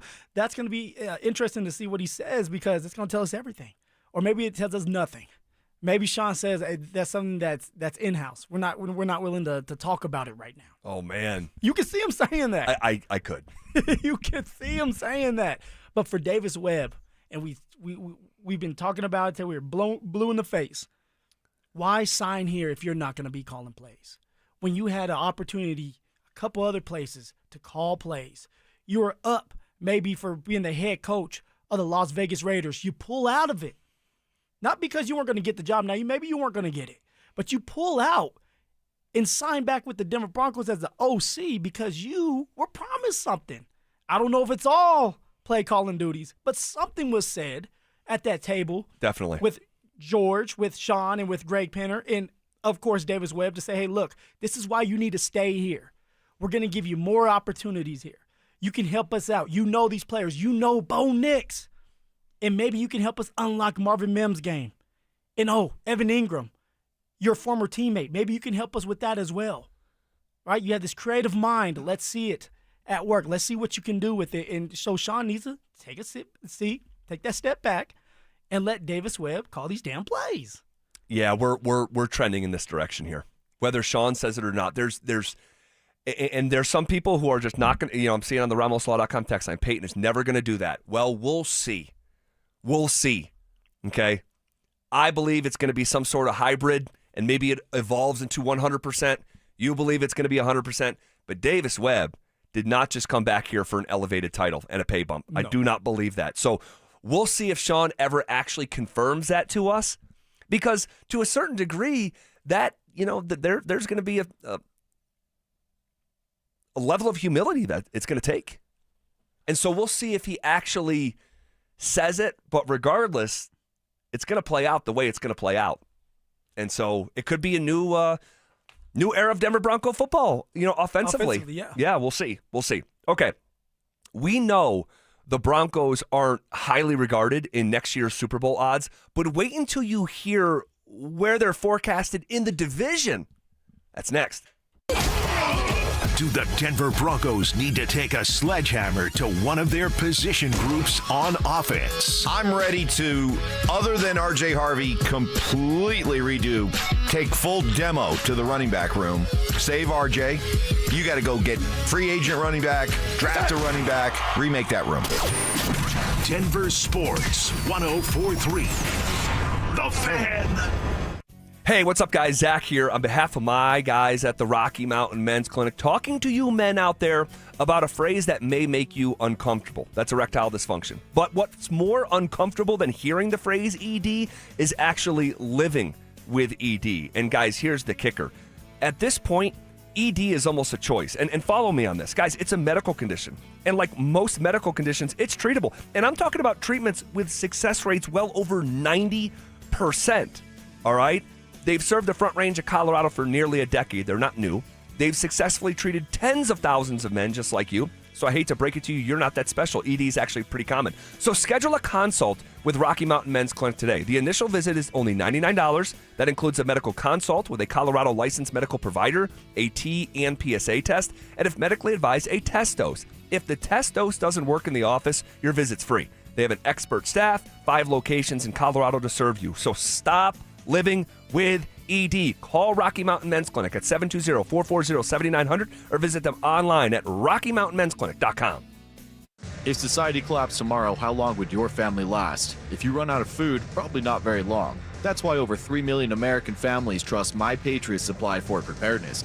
Right now, you can get their best-selling 3-month food kit for $100 off. It's 3 months worth of real, hearty meals that give you 2,000 calories a day and last up to 25 years. Go to MyPatriotSupply.com to get your 3-month kit for $100 off. The discount won't last long, so go to MyPatriotSupply.com today. That's MyPatriotSupply.com. You still thinking job change in the new year? Yeah, I need something that's in high demand and more stable in this economy. IT? Yeah, cybersecurity, maybe even AI. That's what I did. Really? How? Went to My Computer Career. You don't need any prior experience, and you could start your new career in a matter of months. A lot of IT pros go to school there, too, to level up. Sweet. Are classes online or on campus? Both. Well, I'll check it out. Thanks. Make this your year. Take the free career evaluation now at mycomputercareer.edu, an Elite CompTIA certification partner. Financial aid is available to those who qualify, including VA benefits. My perfect day has sand, salt water, and friends. But my moderate to severe plaque psoriasis can take me out of the moment. Now I'm all in with clearer skin thanks to Skyrizi. Risankizumab Riza, a prescription-only 150 milligram injection for adults who are candidates for systemic or phototherapy. With Skyrizi, most people saw 90% clearer skin, and many were even 100% plaque-free at 4 months. Skyrizi is just 4 doses a year after 2 starter doses. Don't use if allergic to Skyrizi. Serious allergic reactions, increased infections, or lower ability to fight them may occur. Before treatment, get checked for infections and tuberculosis. Tell your doctor about any flu-like symptoms or vaccines. Thanks to Skyrizi, there's nothing on my skin, and that means everything. Ask your doctor about Skyrizi, the #1 dermatologist-prescribed biologic in psoriasis. Visit Skyrizi.com or call 1-866-SKYRIZI to learn more.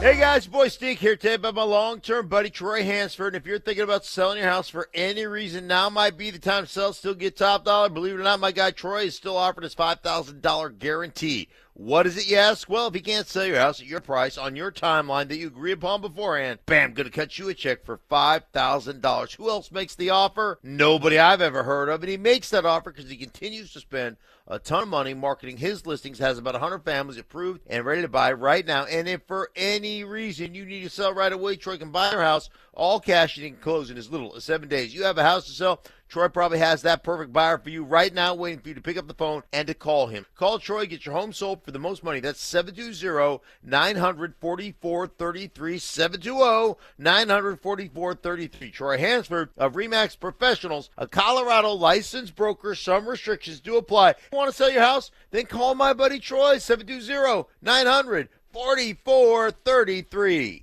Dan Jacobs with 303 Law 4040 and Jacobs Law with another cool story to share. James called 303 Law 4040, and he's like a lot of our clients, not looking to get rich, but he just didn't want to get stuck with a bunch of medical bills. So we met with James like we do all of our 303 Law 4040 clients in person, and it's a good thing we did because we noticed James did not look so good. We sent him to the hospital to get checked out, and they did wind up admitting him. In the end, we got him feeling better and $125,000. He was over the moon. He came into the office to pick up his check and rang that victory bell. And the really cool part is James surprised us with a check of his own, a donation so we could keep the best free meal in Denver coming each and every first and third Thursday. If you've been injured, you may be like James, not looking to get rich, but not sure what to do. That's why we're here to help. Just give us a call at 303-LAW-4040. Go ahead, save that number in your phone. You never know when you're going to need it. That's 303-LAW-4040. For many of us, it's happened before. Your hair is thinning, crowns disappearing. Maybe the hair loss has you feeling your identity is lost altogether. The solution that worked for me, it's an incredible yet simple one-day treatment that starts growing your own natural hair the very next day. And it's guaranteed to grow for life. It's the Advanced FUE from Advanced Hair. We've all seen the pills and lotions that come with monthly subscriptions. They help retain what you have, but what if you want your own natural hair permanently in specific areas? From Advanced Hair's state-of-the-art facilities to world-class Dr. Tanya Paul's, it's not maybe your hair will regrow. It's guaranteed that your new hair will grow. You decide how much, how thick, and where. It's why Advanced Hair is the winner of Westward's Best of Denver. For your free consultation, $250 off and 250 free hair grafts, call 720-459-HAIR. That's 720-459-HAIR or advancedhair.com. This segment on 104.3 The Fan's brought to you by Williams Jewelers, the official jeweler of the Colorado Avalanche. Want to partake in our contests? Check out the rules at DenverSports.com. Denver Sports Snapshot. Tonight on ESPN Denver 1600, CSU basketball faces Air Force with pregame starting at 6:30. 104.3 The Fan. We are Denver Sports. Every day at 3:30, the drive comes off the top rope to hit you with a 1, 2, 3. Finally, the Rock has come back to Denver. Tape your wrists, stretch your spandex, and oil your hair. Here's Zach and Phil with today's 3 count on the drive.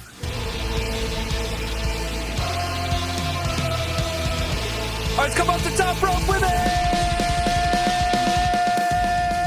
1! All righty. So we know the Broncos aren't highly regarded in next year's Super Bowl odds. We talked about that last week as they are the...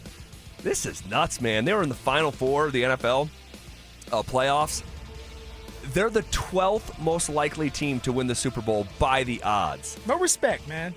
No respect for Sean Payton, what he has done. No respect for Bo Nix. That defense, having VJ back. What in the world is going on? Well, if you think that the Super Bowl odds are disrespectful, what do you make of the division odds? Holy smokes. The AFC West odds are out. The Chargers have the best chance to win the division, all right? And by the way, just a reminder, Broncos won the division by like 3 games. Yeah. All right? The Chargers are the favorite at plus 170 to win the AFC West. So a $100 bet if they on the Chargers, if they went and won the division, you'd win $170, all right? The Chiefs are second at plus 175. And then there's the Denver Broncos, third most likely. From AFC Championship game, the third most likely to win the AFC West at plus 215. So that $100 bet, if they won it, you would get your $100 stake back plus $215 in winnings. Man, that's crazy. Here we go again. Nobody believes what the Denver Broncos did this year. Nobody believes they can do it again. Nobody believes in Bo Nix and Sean Payton and what's happening over here in Denver. You have the Chargers, and I understand the Chargers are a tough team. They're a tough team. They're going to get their tackles back who are really good. Yes, they're going to get their tackles back. They're going to get a couple players in the draft. But yet, they still struggle when it comes down to postseason. They still struggle to win some of these games. And you have the Denver Broncos 14-3. At least put them over the Chiefs or the Chargers. See, this is my list. It goes. I'll put Kansas City number 1. Really? Still? Yeah, Andy Reid. You got Patrick Mahomes. You can't disrespect them. Whoa. Look, Tom Brady got hurt, blew his knee out, came back, and it was better. All right, it was better. And then you still had Bill Belichick there. You got to still respect what's going on with Kansas City. respect him. I just think these two organizations are going two different directions. But it's your list. It's your list. Keep going. Keep going. Keep going. Don't tell me how to No, fan, I will not. So I got Kansas City, Denver, Chargers, because they can never stay healthy. The Chargers are going to Charger. And then the Raiders. The Raiders Clint Kubiak has to prove that he can bring that organization back. Yeah, but by the way, the Raiders are plus 2,500 to win the division. So that $100 bet would win you $2,500 if the Raiders pulled off that upset. I'll so have what's your list? I'll have it. The Denver Broncos #1. Okay. The Chargers All right. #2 and the Chiefs #3. I think that. Why you have to look at me like? There's no one else in the room. I don't know. I'll look over here. The Chiefs. I just feel like organizationally are declining. Patrick Mahomes for 2 years now has not looked like the best quarterback in football. Now he's the most accomplished, but he has not passed the eye test for me. Do we really want to poke that bear? And I'm just telling you what I think. All right, it has not passed the eye test. All right, 2 years ago it was the most one-score wins in NFL history. That flipped on its head. What, they win 6 games this year? They're picking top 10 in the NFL draft. But that's what the Denver Broncos did this year. I know. But so I will take the team that went 14-3 to go #1. All right. Chargers #2, Chiefs #3, Raiders #4. It would not shock me if the Chiefs are like a 9-8 sort of. I think the days of them winning 13, 14, 15 games, I think it's over. But what if they win 12 games next year? Would it shock you if the Chiefs do that? No, I suppose it wouldn't shock me. But I don't believe it. You know, I just think they're. And maybe I'm biting off more than I can chew. Maybe I'm biting off more than I can chew. But I just think organizationally they're on a decline. They're bringing Eric Bieniemy back. Dude, EB, they had their most success with EB. That's better than Nagy. That feels like a combustible situation over there. Oh my God. Combustible. So we'll see how it all plays out. I'm not going to defend the Chiefs. I don't like the Chiefs. I think the Chiefs dynasty is over. You still think it's alive and well, apparently. I mean, anytime you have Patrick Mahomes and Andy Reid, anything can happen.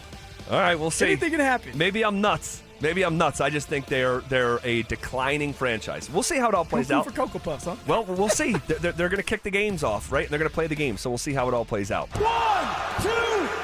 Can't believe they have a top 10 draft pick. That is nuts. That is crazy. All right, stop me if you've heard this one before. Chris Bryant is heading to the injury list. This is amazing. This is amazing. Bryant will open spring training on the 60-day IL. Pitchers and catchers report to spring training in Scottsdale here in just about 48 hours. But this, I don't even know what to do with this story anymore. This may be the last time we talk about it seriously. You talk about the most disappointing athlete in recent memory, if maybe of all time, to enter the scene and just fall on his face and never get up for years and years at a time. This is unbelievable. So you think this contract is worse than the Russell Wilson contract? Do you think that? No, because if Chris Bryant got one hit on that contract, he did more than Russell Wilson did on his mega contract. Z. He never played it down on it. He never played it down of football on the contract. Z, Chris Bryant, what that man is doing, you talk about stealing money. It's insane. You talk about not being available ever. That's insane. At least Russ was out there. Everybody believed, but not on the mega contract. contract. But not on the mega contract. He did the deal with 2 years left on his deal. He was here for 2 years, so he literally played as many downs of football on that mega deal as I did. It's two hellish options. I mean, they're bad. They're both all timers. But I think the Bryant one, this is just, it's hysterical at this point. It's insane. It's embarrassing. It is theft. It is grand larceny. What Chris Bryant did to that organization. Right in front of our faces. Crazy. He's going to get away with it. Yeah. He didn't need a ski mask. Unbelievable. 1, 2, 3. I'm saying unbelievable. It's super believable. My apologies. It's believable. Extremely. All right. A recent trend shows even more evidence as to why the Broncos should have taken the points and kicked the field goal on 4th and 1 in the AFC Championship. Okay? Super Bowl 60. Seattle wins kicking 5 field goals. Super Bowl 59, Philly wins kicking 4 field goals. Super Bowl 58, Kansas City wins kicking 4 field goals. The more that time passes and we have like more like little nuggets of information like this, it just contextualizes it and just take the points. You extended Will Lutz for a reason. You gave him a 3-year, $16.1 million contract extension, and you didn't use him when you needed to? Take the damn points. Crazy. Okay. This week, we could start to get some answers to some of the biggest questions with the Broncos' new stadium, and we'll talk about why next. Does Sean Payton still have a major blind spot in his offense? Why the hell? And I'm so confused about this, and this is now a 3rd straight year that Sean Payton, for 3 straight years, has failed to incorporate Marvin Mims in a more meaningful way on a Sunday-by-Sunday basis. He won't obey his eyes. Denver Sports 104.3. The Fan. Injury Insights, powered by Ramos Law. Taking a look at the latest sports injuries in Colorado and beyond. Here's Dr. Joseph Ramos with Zach By. Dr. Ramos, this story with Lindsey Vonn competing in a downhill skiing event with a ruptured ACL. Explain how this is possible. Zach, man, let me tell you, great question. I've been asked that so much this week. Let me tell you about Lindsey Vonn. So this ACL injury nowadays, the ACL basically holds the femur above to the tibia below and keeps one from slipping forward on the other. And to think of downhill skiing with that, unbelievable. Fortunately for her, though, and the thing that's unique about Lindsey Vonn is her muscle mass is not everybody else's muscle mass. You know, her quad, her ham, they're all holding and stabilizing that knee like nobody else's. And then the thing that Lindsey had in her favor was this bracing nowadays. And that bracing they can actually put over the knee, this carbon fiber bracing, it literally perfectly mimics the function of the ligament of that ACL. How much pain do you think she was in? Probably none. Probably little to none. Most of the pain from an ACL, surprisingly enough, is from the swelling, the joint filling with fluid, pushing out the capsule of the joint. That's where the pain comes from. It's normally not at all from the ACL because it's a pretty pain-free structure itself. It's avascular, meaning not a lot of blood flow, not a lot of nerve flow there. And real quick, Dr. Ramos, what does her recovery look like here moving forward? She's got a long recovery. A typical ACL alone, nowadays they replace these with a cadaver graft. So they'll double over a cadaver graft, meaning somebody else's ACL in there twice. It'll be double strong when she's done. The problem here is you're looking at about 6 to 12 months just for the rehab of this. And then the other thing is now I hear she broke her leg as well. That's going to be a slow recovery. When you're off these legs for a bit, and particularly an ACL tear, that quad begins to immediately atrophy and lose muscle strength. She's got a long road to home, not to mention she's, in her 40s now. So I would say probably a good year here, Zach, and we'll see what we have back. Ramos Law. What makes us different makes us better. Hey guys, listen up. Saturday is Valentine's Day. Usually most men think of candy or flowers, but this year consider giving your special lady something truly spectacular. Buy her a few hours of rest and relaxation at Beau Visage Skincare and Spa. Beau Visage specializes in several luxurious pampering services that women love. But with all the spas around today, why choose Beau Visage? Simple. At Beau Visage, you're not just buying a service. Instead, your special lady receives a wonderful overall experience. Trust me, there is no place like Beau Visage. This place is terrific, professional, first class, and they do a great job at very competitive prices. And it's easy shopping for you. Just call them 303-779-5002 or online at bvspa.com. This Valentine's Day, send that special lady to Beau Visage, 303-779-5002 or online at bvspa.com. How do you stay humble when you're America's #1 wiper blade? That's what we're currently dealing with at Rain-X. Is it even possible to humble brag when you bully Mother Nature like we do? Do we sound too conceited if we keep repeating how Rain-X is the #1 brand of wiper blades in America? No, we'll take a lesson from our wipers and just keep doing our job with humility. As America's #1 wiper blade. Rain-X. Outsmart the elements. Why choose a Sleep Number smart bed? Can I make my site softer? Can I make my site firmer? Can we sleep cooler? Sleep Number does that, cools up to 8 times faster, and lets you choose your ideal comfort on either side, your Sleep Number setting. Enjoy personalized comfort for better sleep night after night. And now, during our President's Day sale, take 50% off our limited edition bed, plus free premium delivery with any bed and base. Ends Monday. Only at a Sleep Number store or sleepnumber.com. Hi, I'm Terrell Davis, two-time world champion and Pro Football Hall of Famer. There is nothing more important than your health. That's why I made the smart move to invest in fitness equipment with Fitness Gallery. It's a game changer. This February, save 25% off all primetime functional trainers, home gyms, and racks. Work out on your schedule on the equipment you choose from the safety and comfort of your own home. Save up to 50% off on select premium equipment. Visit one of Fitness Gallery's 7 convenient locations from Colorado Springs to Fort Collins. Hey, it's Zach By here. Protect your home with 5280 Exteriors and their James Hardy siding, Timber Tech decking, and Pella Impervia fiberglass windows. They also offer 60 months, no interest financing. 5280 Exteriors, the altitude of quality. Stay up to date on the Broncos and the latest news from around the league with our NFL insider James Palmer, exclusively on Denver Sports 104.3 The Fan. Mondays on The Rundown with Richie Carney, Tuesday afternoons on The Drive, and Friday mornings on Stokely and Evans with Mark Schlereth, all season long. Denver Sports 104.3 The Fan, DenverSports.com, and the Denver Sports app. Denver Sports 104.3 The Fan presents The Drive with Zach By and Phillip Lindsay.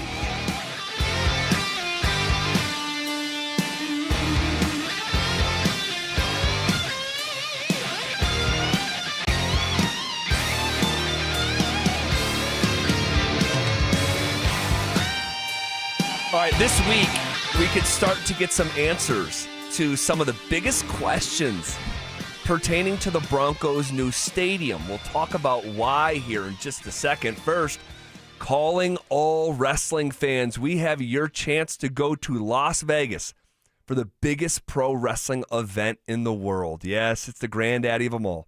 The Super Fan Send-Off presented by 303 Law 4040. Here's what you get.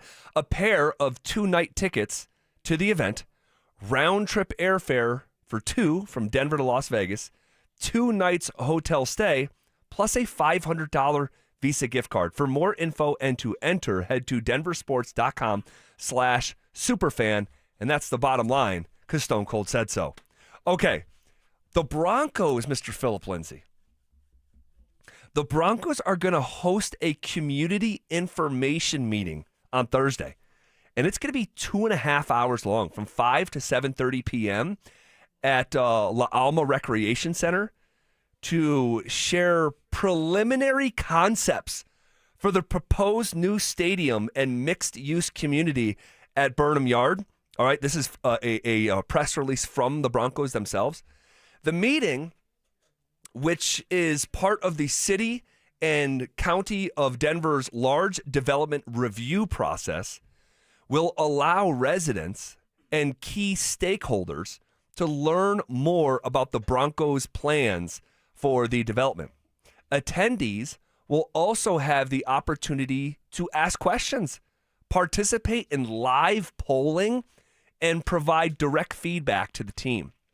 Broncos president Damani Leach and other members of the organization will present an overview of the developmental process and participate in question and answer sessions for attendees. Representatives from the City of Denver and Denver Urban Renewal Authority, DURA, will also be in attendance to discuss their related studies around Burnham Yard. Here we go. Okay, so yeah, this week is going to be the kind of first of its kind to start maybe seeing, hearing what this thing is going to look like, and I am fascinated. Well, I think it's great that they're going to open up the room to for people to ask their questions, right? Like, what's going on? And now there's no running from it. Whatever they ask, they have to be truthful. They have to just be straightforward if they have answers at that time. And then it's getting the community involved and the stakeholders involved, where it's like, okay, this is truly happening now. Things are going in the right direction, hopefully. And now, man, I can't wait. I can't wait to see what it looks like, what it feels like when it's all done. Well, I'll throw it out there. RamosLaw.com text line 303-713-1043. What are you most curious about this new venture, this new stadium? Guys, this is going to change Denver. It's going to change the city. And it's going to reorganize the city space.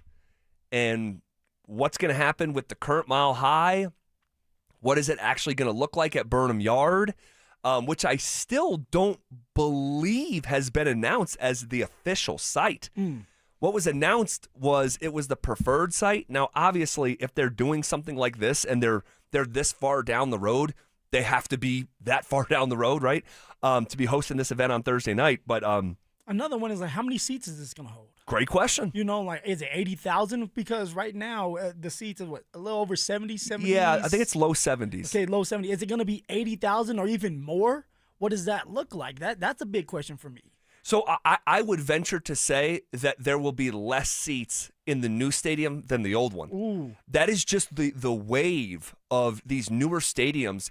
They're placing a premium more on club seating and the actual seating itself, as opposed to the old school model was, you know, they used to say this in wrestling, an ass every 22 inches, you know, and pack as many in there as you can.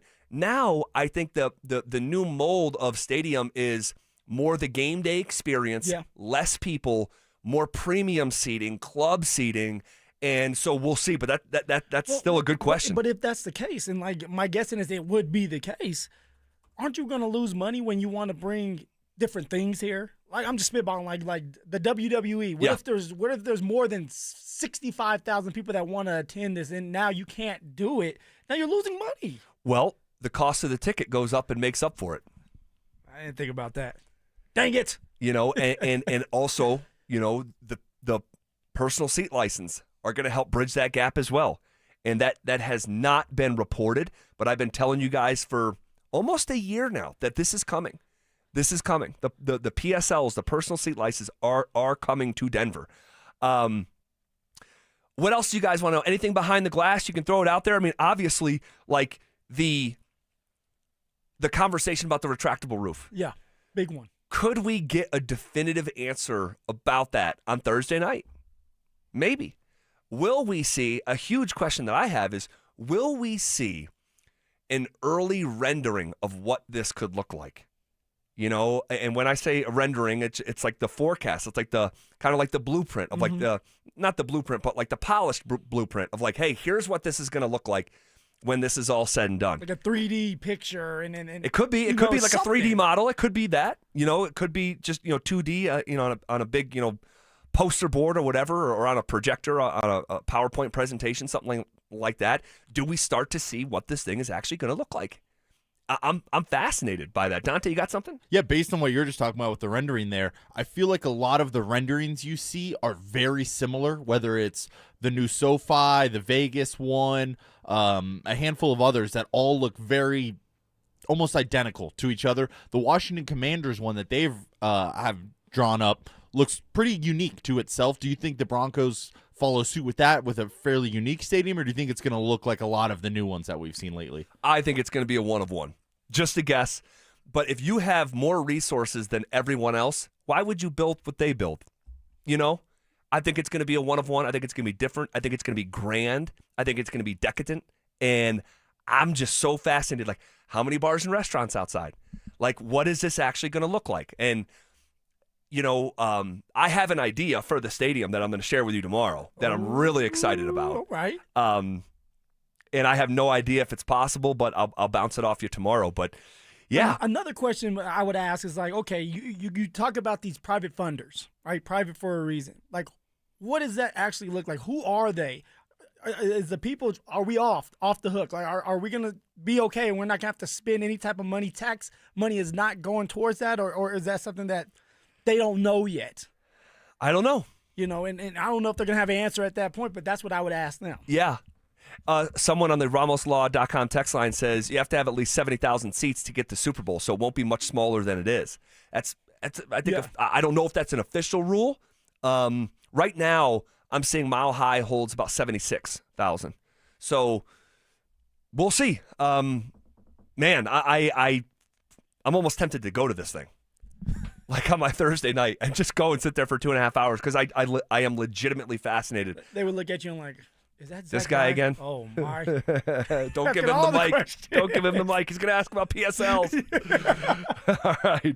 So personal seat license. Where do we start with that? All right. So we'll see, man. But I'm guessing that when we come in here for Friday's show, we're going to have some really unique conversations about not just the future of the Denver Broncos, but the future of the city of Denver. It's a big deal. Okay. What is the biggest offseason priority for the Broncos, according to our guy, James Palmer? We'll talk through it next. The champ! Are you ready? Do you consider yourself a super fan? Well, now's your chance to prove it. It's Denver Sports 104.3 The Fan Super Fan Send-Off, presented by 303 Law 4040, sending you to Las Vegas for the biggest pro wrestling event in the world. A pair of 2-night event tickets, airfare, and hotel all included, plus a $500 Visa card. So get in the ring and enter now at denversports.com/superfan. That's denversports.com/superfan.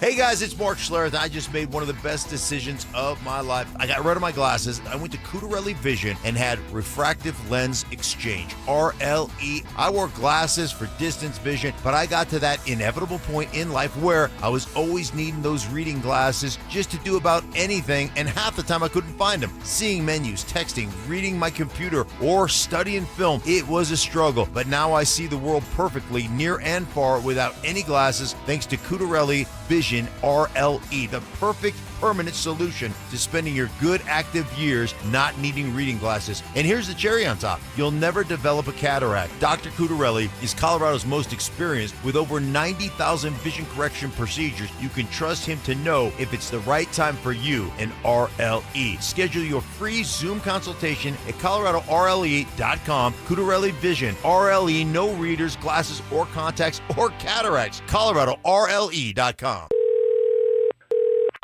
Hey, Mom. It's me. Oh my gosh, you'll never believe what I just opened for Valentine's Day. A sapphire ring from Hellsberg. Just like the one I lost years ago. Remember how excited I was when you gave it to me? I cannot believe you remembered that story. I guess you were right. I really found the one. This Valentine's Day, create a moment that means something with up to 40% off gifts at Hellsberg. Shop in store or at hellsberg.com. Men, the new year is here, and if you're like many of us, you're ready to improve your health. But if you're feeling low energy, not sleeping well, or not seeing results in the gym, keeping that resolution can be tough. This is Jeff for the Rocky Mountain Men's Clinic, and if those symptoms sound familiar, we can likely help. They often point to low testosterone, and treating low T is what we do. But this year, we're also helping men go further with 4 targeted body composition plans featuring growth hormone peptides, NAD+, GLP-1s, PDA, and more, designed to boost energy, support metabolism, enhance recovery, and accelerate fat loss. With our low T treatments combined with our body composition programs, most men notice real improvements. More energy, better focus, improved sleep, stronger workouts, and often a renewed sex drive as well. So call us. Your initial visit is just $99 and includes blood work and a medical consult. And if you start on treatment the same day, your visit is free. Call 720-440-7900 or visit RockyMountainMen'sClinic.com. Featured therapies are compounded and have not been evaluated nor approved by the FDA. Provider prescription required. See website for details. I'm Rob Wilhite. A car accident can change everything in a moment. For almost 50 years, my firm has gone up against insurers and won over $1 billion for our clients. If you were hit, don't wait. Evidence fades, witnesses disappear,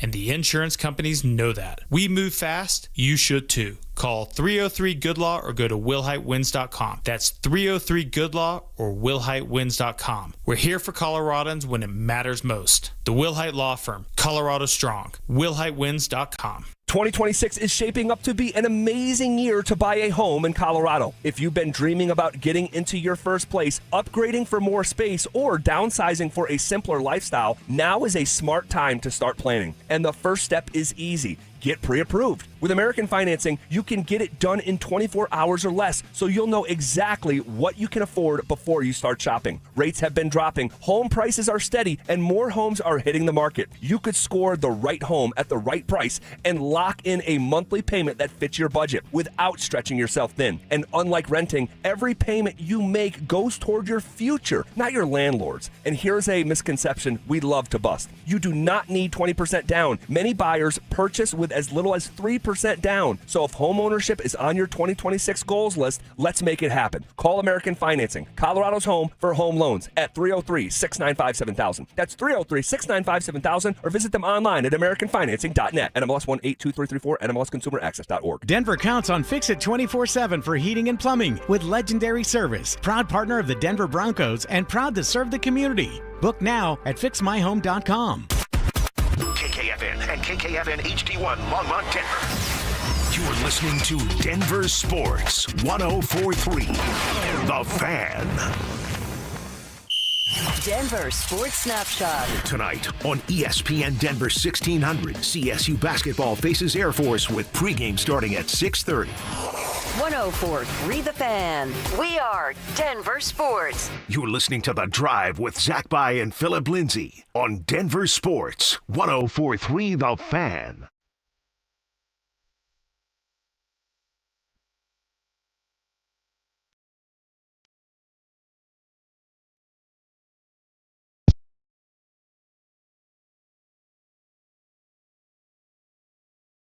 All right, it is our final conversation with the one and the only James Palmer. What a fun ride it's been this year with our guy JP. And we've checked in with him really every Tuesday right around this time, and our little campaign has come to a close. It's just another signal, Phil, that just the NFL season has come to an end. Yeah, it's sad, man. But also with JP, I mean, he was there with us during camp. Yeah, we were all sitting there all the time in almost every single practice, talking to each other. So it's been a long ride. It's been a long time coming. Our guy James Palmer, our last hit with you for the foreseeable future. James, when you look ahead, all right, because we've done a lot of looking back. All right, but we're officially into the offseason. We're about a month out from free agency. When you look at the Denver Broncos, who they were this year and who they'll be moving forward, what do you think the top priority of this offseason is? First things first, guys. I'm not dead. Like, we're good here. Hopefully we can chat again sometime. Be like on call, maybe. You're like on call. Yeah. I mean, the season's over, but, football never stops. Listen, I think what we saw is a team come together, had a pretty good health luck, I would say. The first thing that jumps out at me, Zach, with that is continue to reload in the trenches as you move forward. I oftentimes come on here and actually use Philadelphia as like a benchmark because a lot of people around the league do, because of the way Howie Roseman operates and the forward-thinking measures that he takes. And look at where they are right now, and they haven't taken an offensive tackle in the first 2 rounds over the last several years, outside of the norm of what Howie does. And they've gotten away from what they've built over the years there, which is sustainability in the trenches. I know that this offensive line is coming back. I don't know if you're going to get Mike McGlinchey at that level again. Continue to reload on your O-line, on your D-line. Continue to find spots where you're at a luxury in the way your roster is built right now for Sean and George to go and make sure that you create the depth, create contracts that are rookie deals to make sure that you don't put yourself in a bind as you continue to sustain success. I think that's the way you look at moving forward. I think a lot of things fell the Broncos' way.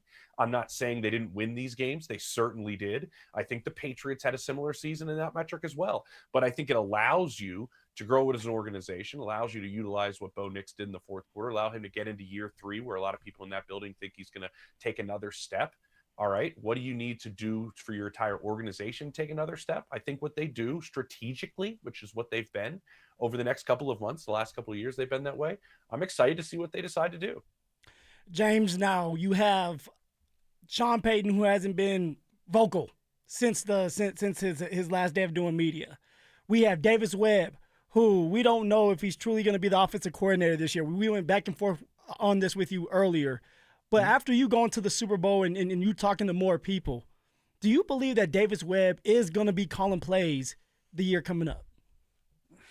I still don't know, and I still don't know if the building's fully decided it, Phil. Honestly, and I don't want to speak out of turn on it, but I do think Davis's voice in the room is obviously much larger.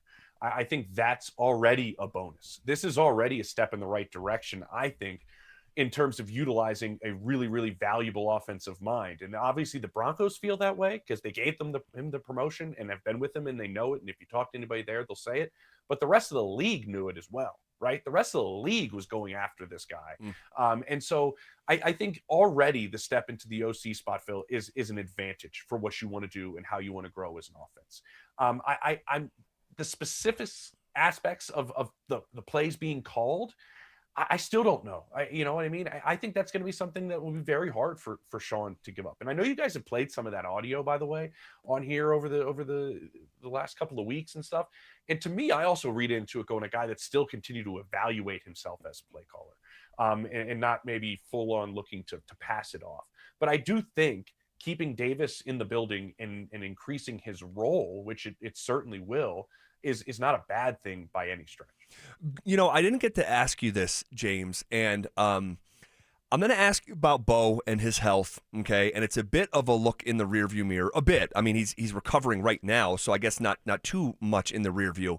The third Bo Nix ankle surgery, 2 on one foot that he currently has, 1 on the other. Some of the comments that were made from Sean Payton, and he's quoting the surgeon that he's predisposed. I think that since 2 of the 3 injuries didn't happen here in front of us, we haven't lived through it. So there's kind of been like there's really nothing to see here. I don't know about that. For him to have that many of the same injury before the age of 26 feels unusual. What is your big picture level of concern here with Bo's health moving forward? Yeah, I think anybody that has an injury history, it perks your interest to some extent, right, Zach? It certainly should. It's why when teams are making these investments, specifically at that position at the top of the draft, they talk to everybody, including like your elementary school principal, honestly, about everything that they can uncover about you as an individual. Let's use another guy from this draft as a perfect example of it. Michael Penix, teams were just not going to take him, even though he has this really outstanding arm. And when you went and saw him throw it in person, when I talked to teams that went and visited him and saw him throw, they were blown away and checked so many boxes. Atlanta trusted their medical staff, and everybody has to make a barometer to say, like, hey, this is the line. If he's above it, pass, fail. That's the way some teams work. He's above it, we're good. Other teams look at it differently. Now, I'm not saying Bo is Michael Penix because we just saw Michael Penix have another ACL. I'm just saying it's a building-by-building evaluation to where you have to trust your medical staff in how you make those evaluations. When I say that, I think Denver has one of the best groups in terms of evaluating their players' health and the sustainability of their players' health in the NFL. And that's from people outside the Broncos. That's not a biased opinion from people in the building telling me that. That's from people in other buildings telling me that. The way that the Broncos operate in that aspect of their organization. So I do think they had all the information possible. And if they still took him that high, I do believe that they're pretty certain that this isn't something that is going to affect his career long term. But of course, anything like this, where it's been on one particular joint on your body or one particular aspect of your body, like Michael Penix with the ACL, you are going to have some cause for concern because you'd like this to be a decade-plus investment. And if it has to change the way Bo plays, that's something that you would not want to have a conversation about, but could be something in a few years you have to as well. And so we're going to see what Patrick Mahomes' life post a major knee injury is going to be like, because he ran pretty much however he wanted, and they let him do that. And there was a very clear dialogue from everybody I talked to in Kansas City about Patrick's always going to protect himself, will never limit anything. What happens now moving forward? So these are all parts of what we're looking at this position. And I do say with pretty full confidence, Denver is right up near the top in terms of how they evaluate health. James, we talk about the health of Bo Nix. Well, if you put more weapons around Bo Nix, maybe he still stays healthier. With that being said, David Njoku, all right, he just said goodbye to the Cleveland Browns. He's been in the league for 9 years, going on 10 this year. Is there a possibility that the Denver Broncos take a crack at trying to sign someone like Njoku and just bolster that offense?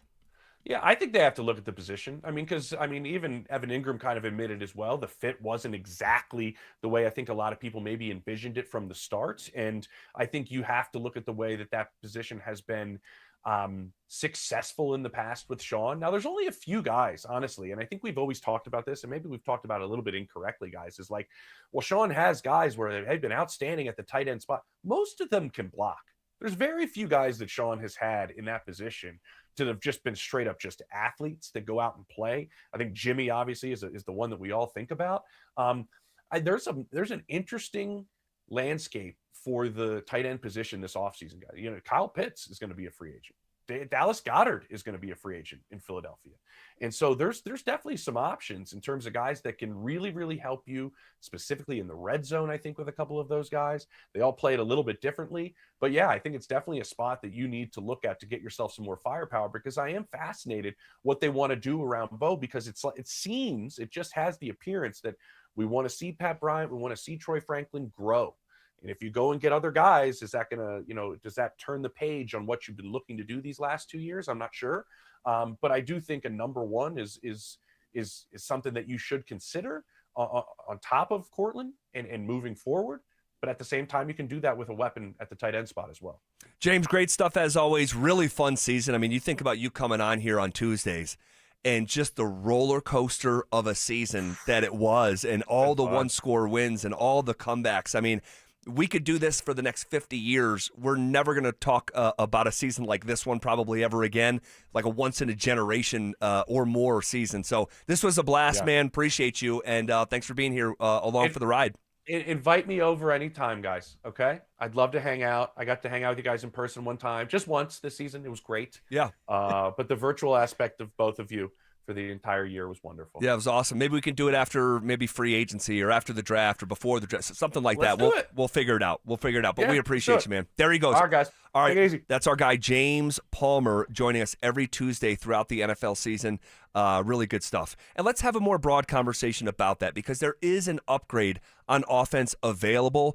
Does it make sense? And how much of an upgrade actually is it? That's next. Do the Broncos need a complete overhaul in the tight end room? And what do we think we're going to do with Ingram here? I wouldn't be upset if we just did the same thing with the tight end room that we did with the running back room. Now, we're not going to move everyone, but you can't bring back Adam Troutman. I'm done with that. It's over with. Denver Sports 104.3. The Fan. If you owe back taxes, listen carefully to rule number 1. Never go up against the IRS alone. They're cracking down, freezing bank accounts, garnishing paychecks, canceling passports. Even your home or business could be at risk. But here's what they don't tell you. The IRS has powerful tax relief programs that could save you thousands if you qualify. That's why smart people call Optima Tax Relief, America's #1 tax resolution firm. Nobody knows these programs like the experts at Optima. Their team of tax attorneys and licensed professionals have resolved over $2 billion in tax debt for people just like you. The IRS is not stopping, so don't wait, and don't take them on alone. For tax help you need, for tax help you can trust, call Optima today for a free consultation. Call 800-343-6460. 800-343-6460. 800-343-6460. Optima Tax Relief. Some restrictions apply. For complete details, please visit OptimaTaxRelief.com. Hi, I'm Brad Barnett, president and founder of Mountain High Appliance. This President's Day, enjoy huge savings at all of our showrooms. Whether you're replacing a single appliance or planning a full kitchen remodel, we've got you covered. From freezers starting at $199 to complete kitchen packages starting at only $19.99. Plus, save up to $4,200 on select KitchenAid packages. And our price match guarantee means you'll always receive the best pricing. When you think appliances, think Mountain High Appliance. Mountain High Appliance, your favorite appliance store. Thank you. One iced coffee? $1, please. For real? No way. One iced coffee? $1, please. For real? No way. What a deal. Your new morning groove. Iced coffee from McDonald's, any size for just $1 until 11 a.m. Price and participation may vary. Cannot be combined with any other offer. Ba-da-ba-ba-ba. A family office is a team built to handle the 3 biggest financial responsibilities a family faces: wealth management, tax strategy, and estate planning. Most firms only manage your investments and refer the rest out, hoping everyone stays aligned. At Trajan, we built something different. Your wealth, tax planning, and estate planning are handled together inside one firm under one roof. There's no guessing whether your CPA, advisor, and estate attorney are truly in sync, because our team works together every day on your behalf. When your financial life becomes more complex, your advice should become more coordinated, not more fragmented. One plan, one trusted team. Call Trajan today, 720-204-8100. That's 720-204-8100. Trajan Wealth, an SEC registered investment advisor. Additional services through Trajan Estate and Trajan Tax. Additional disclosures and accreditation at TrajanWealth.com. Imagine finding your dream home and moving in right away. No waiting to sell your old place first. Sounds perfect, right? That's exactly what Orchard's Move First, Sell Later program lets you do. Buy your new home now and sell the old one later. Here's how it works. Orchard gives you cash so you can buy and move into your new home first, on your timeline. No waiting, no showings, no double moves. Then the Orchard experts take it from there. They handle repairs on your old home for you so you attract the right buyers. Once they're done, a local Orchard agent lists and sells your home for top dollar.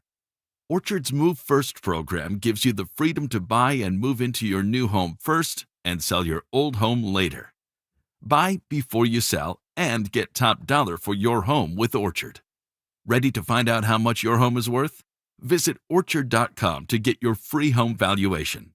That's Orchard.com. Dan Jacobs of 303 Law 4040 and Jacobs Law with another cool story to share. James called 303 Law 4040, and he's like a lot of our clients, not looking to get rich, but he just didn't want to get stuck with a bunch of medical bills. So we met with James like we do all of our 303 Law 4040 clients in person, and it's a good thing we did because we noticed James did not look so good. We sent him to the hospital to get checked out, and they did wind up admitting him. In the end, we got him feeling better and $125,000. He was over the moon. He came into the office to pick up his check and rang that victory bell. And the really cool part is James surprised us with a check of his own, a donation so we could keep the best free meal in Denver coming each and every first and third Thursday. If you've been injured, you may be like James, not looking to get rich, but not sure what to do. That's why we're here to help. Just give us a call at 303 Law 4040. Go ahead, save that number in your phone. You never know when you're going to need it. That's 303 Law 4040. My perfect day has sand, salt water, and friends. But my moderate to severe plaque psoriasis can take me out of the moment. Now I'm all in with clearer skin thanks to Skyrizi. Risankizumab Riza, a prescription-only 150 milligram injection for adults who are candidates for systemic or phototherapy. With Skyrizi, most people saw 90% clearer skin, and many were even 100% plaque-free at 4 months. Skyrizi is just 4 doses a year after 2 starter doses. Don't use if allergic to Skyrizi. Serious allergic reactions, increased infections, or lower ability to fight them may occur. Before treatment, get checked for infections and tuberculosis. Tell your doctor about any flu-like symptoms or vaccines. Thanks to Skyrizi, there's nothing on my skin, and that means everything. Ask your doctor about Skyrizi, the #1 dermatologist-prescribed biologic in psoriasis. Visit Skyrizi.com or call 1-866-SKYRIZI to learn more. Stay up to date on the Broncos with our 9 News Broncos insider Mike Kliss, presented by Fitness Gallery. Hear the latest from every practice and every game every single week during football season. Denver Sports 104.3. The Fan. It's The Drive with Zach By and Phillip Lindsay on Denver Sports 104.3 The Fan.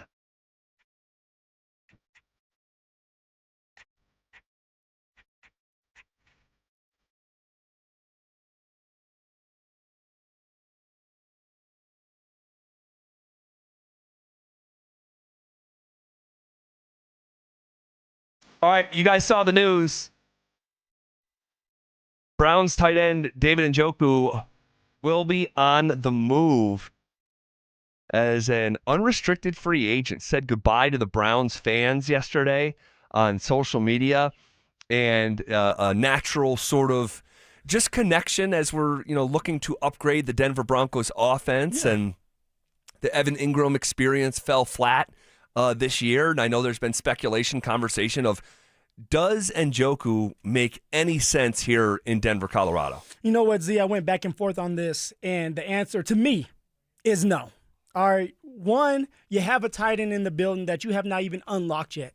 There were times where Evan Ingram was just sitting there, actually at the beginning of the year, where he's just sitting there watching the game like us. And this man's getting paid a lot of money to be out there, and yet he wasn't out there. Now, that's on Sean. Now, of course, I understand Evan Ingram has his flaws. He needs to catch the football. He needs to break some more tackles, but also give him more options. Let him stretch that football field. We only seen him get after it one time this year against the Commanders, where he went for 79 yards. I want to see that more often. I want to see him be more consistent. And so what does year two present itself being in this system for another year? Now, I understand. All right, it may change a little bit with Davis Webb being the offensive coordinator, so maybe the plays change a little bit. But you don't want to bring in another older tight end that has been in the league for 9 years when you already have one on the team that you have not got going yet. So although Njoku is a big-time name and he did some good stuff for the Cleveland Browns for a very long time and I actually played against him multiple times, we have that tight end right here that's a little bit more athletic that we still haven't unlocked yet. So, Z, I'm going to go with no. I'm going to say let's go for a young tight end in the draft. Let's go for that tight end that has the youth, all right, the fresh legs, that has that speed that can brew behind Evan Ingram. And then once Evan Ingram's contract is up, all right, that guarantee money is up, then you have this young, fresh tight end that's ready to go after it.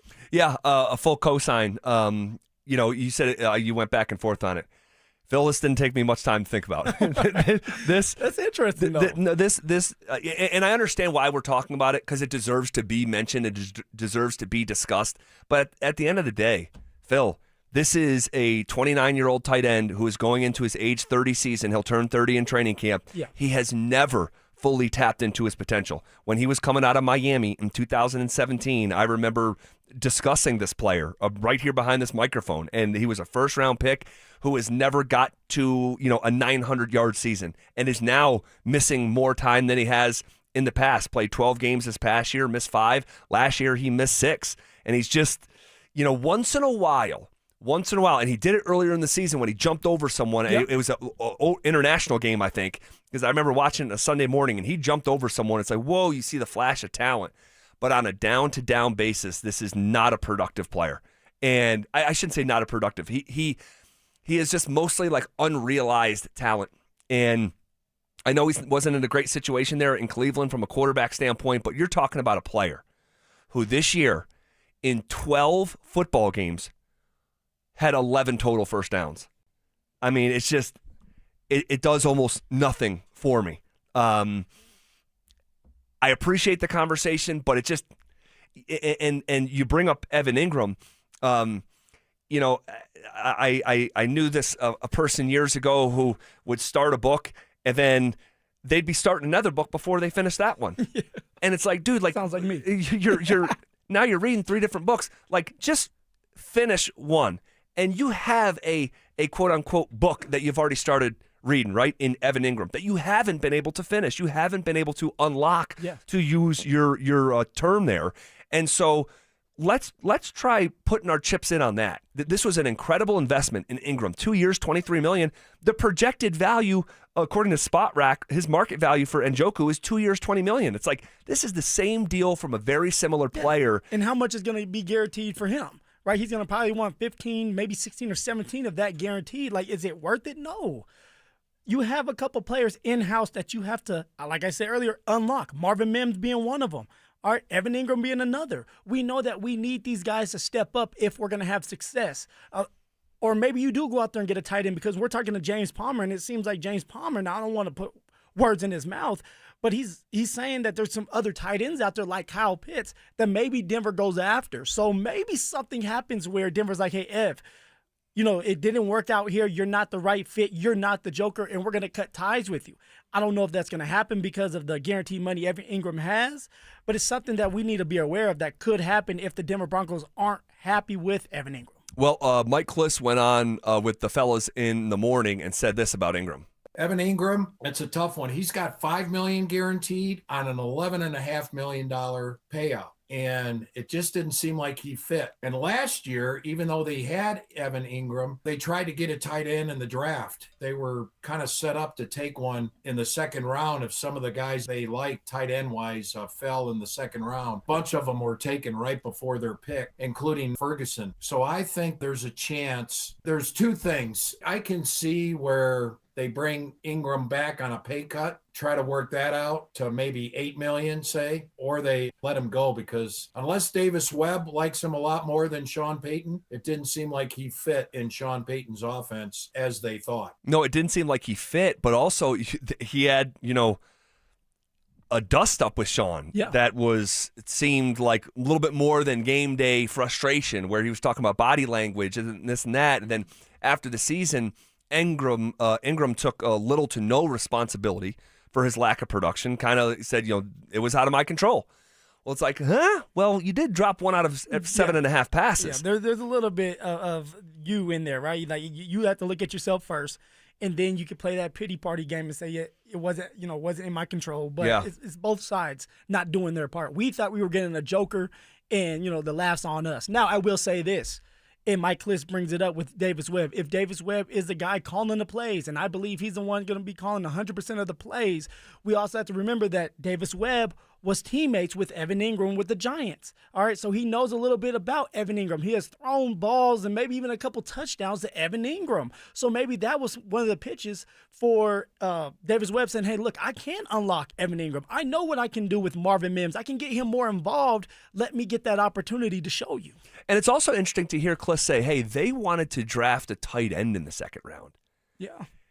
And they were off the board by the time they were picking. And if you look back, Mason Taylor, the LSU tight end, was picked 42 by the New York Jets. And then Terrence Ferguson, the tight end from Oregon, was selected at 46 overall. And then the Broncos were, picking at 60 and selected R.J. Harvey. If one of those tight ends had fallen a little bit, would R.J. Harvey be a Bronco at all?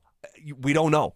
And this is the ripple effect of the NFL draft, that it just shakes out in its own way, one of one every year, and this is what you get. So interesting conversation, but yeah, you and I agree. Njoku does not make sense for the Denver Broncos.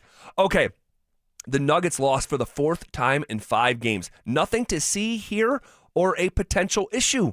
That's next. Has a troubling trend about the Denver Nuggets been discovered before the All-Star break? They are not thriving, or in these cases, I guess even surviving, against these really physical basketball teams. And this is how it's going to feel in the NBA playoffs. Denver Sports 104.3. The Fan. Never have I ever called my sister from the finish line of my first marathon. Hello? You won't believe where I am. Are you running? Mile 26. I'm gonna make it. Switch to T-Mobile's 55 Plus plan and get iPhone 16e with its advanced camera system on us. Plus 2 lines for just $30 a line. Guys, I can't believe it. I knew you could do it, babe. That was amazing. Mom, how do you feel? I feel great. I can't feel my feet. Let's take a picture, and then you may carry me to the car. Share every stride, every mile, every memory on America's best network. Switch to T-Mobile's 55 Plus plan and get iPhone 16e on us and 2 lines for just $30 a line. With 24 monthly bill credits and 2 eligible port-ins on Essentials 55 Plus for well-qualified customers with AutoPay, plus taxes, fees, and $35 device connection charge. Credits end and balance due if you pay off early or cancel. Contact us. Finance agreement 128 gigabytes, $599.99 required. Best mobile network in the U.S. based on analysis by Ookla of Speed Test Intelligence data 1H 2025. Visit T-Mobile.com. Still haven't filed your taxes? Hey, you're not the only one. A lot of good people fall behind. But here's the thing. The longer you wait, the harder the IRS can hit back. Penalties stack up. Interest piles on. The letters get more aggressive. None of it magically disappears. It's why I always tell folks, call my friends at Advanced Tax Solutions. These are not generalists. They don't dabble in tax problems. They live in this world. Resolving IRS issues is all they do. Maybe you're 1 year behind. Maybe you're 10. Maybe you've got unfiled returns, wage garnishments, bank levies, or you're just losing sleep keep wondering what the IRS is going to do next. Their licensed tax professionals can step in fast, talk to the IRS for you, stop the stress, and start putting a real plan in place. And listen, waiting never makes it better. Every day you delay is another day the IRS gets to tighten the screws. One quick call to Advanced Tax Solutions, that could be the start of a quick resolution. So take control of your tax situation before the IRS does. Reach out to Advanced Tax Solutions today and breathe again. Hi, Dan Cicchini with Done Right. Great pricing options and bank financing? You bet. Kitchens, baths, counters and floors, finished basements, windows and doors. Done right since 1985. You have our word, we'll treat you right at Done Right. Visit drhi.com. Thanks. Hey guys, it's Mark Schlereth, and home show season in February is when homeowners make the smartest improvement decision before the demand hits. If windows are in your future, Gravina's Window Center of Littleton offers Infinity by Marvin fiberglass windows built for strength, efficiency, and long-term value. And this February, you'll save 25% plus enjoy 12 months zero-interest financing. Visit windowsforyourhome.com or call them at 303-794-0490. Babe, your arms look amazing. Working out is paying off. Thanks. I just wish my chest matched. No matter what I do, I'm frustrated with my man boobs. Hey, don't beat yourself up. More than half of men have gynecomastia. It's gland tissue, not laziness. Same thing is happening to my friend Trisha's husband. He went to Dr. Cameron Dastery at Modern Surgical Arts of Denver. For real? You get good results? He got great results. Call him, honey. Call today. They're offering complimentary consultations for the fan listeners. 303-470-3400 or at modernsurgicalarts.com. Brandon Stokely here for Colorado's hometown HVAC team, ROX Rocks Heating and Air. Is your heating system struggling to perform and need to be traded? It has never been easier to get a quote for a new heating system. Rocks Heating and Air offers a free online heating and cooling quoting system so that you can quickly and accurately get pricing on a new system. Only at ROX Rocks Heating and Air. Now play that jingle. HVAC service, installation, repair. ROX Rocks Heating and Air. The right financial strategies can make a huge difference, especially if you're nearing retirement. Adam Mueller talks retirement strategies with Mile High Money. Saturday mornings at 8 on Denver Sports 104.3, The Fan. This Valentine's, I want to make it really special. Kick it up a notch and tell her exactly how much I love her. At Williams Jewelers, we've created our one-stop Valentine's package that makes telling your true love exactly how you feel. I'm Steve Williams. And I'm Bruce Williams. You see, we're one of Colorado's largest fine jewelers with the designer brands she knows and loves, like Tacori and Hearts on Fire. Thousands of quality, iconic, and yes, affordable pieces you won't find in any other store, starting at under $300. And now, through Valentine's Day, with every purchase of $250 or more, you get a fresh cut rose and a bottle of wine as our gift. Guys, it's one-stop shopping. This year, more than ever, Williams Jewelers in Cherry Creek North. And Williams Jewelers in Inglewood at Bellevue and Broadway. We're Denver's first family of fine jewelers. And your one-stop Valentine's store. Williams Jewelers, we can make diamonds a part of your life. Williams Jewelers, the official jeweler of the Colorado Avalanche. You know what it takes to win: the preparation, the game plan, the refusal to quit when things get hard. You bring that same mentality to your business every single day. But even the best teams need fans in the seats. At Denver Sports, we put your business in front of Denver's most passionate, loyal audience, on air, online, and on the big screen. You've got the drive, we've got the reach. Visit us online at DenverSports.com. Let's build your roster. I'm Rob Wilhite. For almost 50 years, Colorado has trusted the Wilhite Law Firm after serious car accidents. With over $1 billion recovered, we know how to win for our community. Injured? Call 303-GOOD-LAW or visit WilhiteWins.com. That's WilhiteWins.com. Denver Sports Snapshot. Tonight on ESPN Denver 1600, CSU basketball faces Air Force with pregame starting at 6:30. 104.3 The Fan. We are Denver Sports. Denver Sports 104.3 The Fan presents The Drive with Zach By and Phillip Lindsay.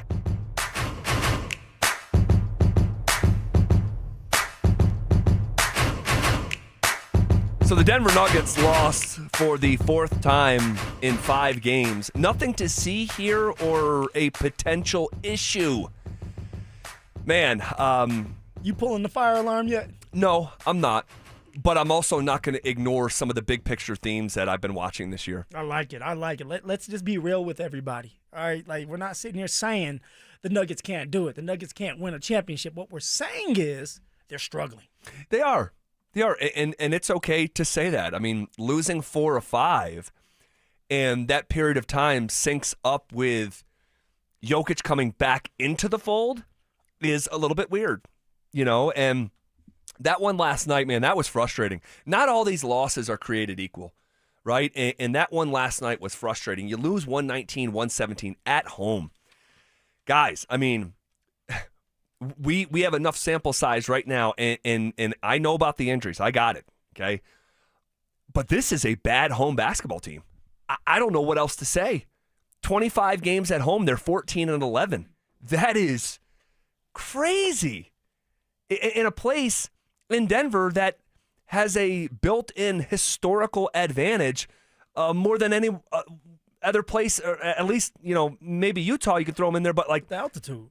It's just it's a unique advantage that typically the Nuggets have a better win percentage at home than the NBA average historically. They just do. Man, that is not the case this year. No, and then when you throw in, well, they're better away, right? They're better on the road, 20-9. It's like, what's going on? Best road team in the NBA. Yeah, like what's going on? And I understand that, hey, maybe it's because they get away from their families for a little while and they can just focus on the game. No. All right, the Denver Nuggets have two of the best player in the world, and then Jamal Murray, who's playing at a high level, and yet they're struggling. Yes, the injuries matter, and there's context to it. You need to have your starting players there.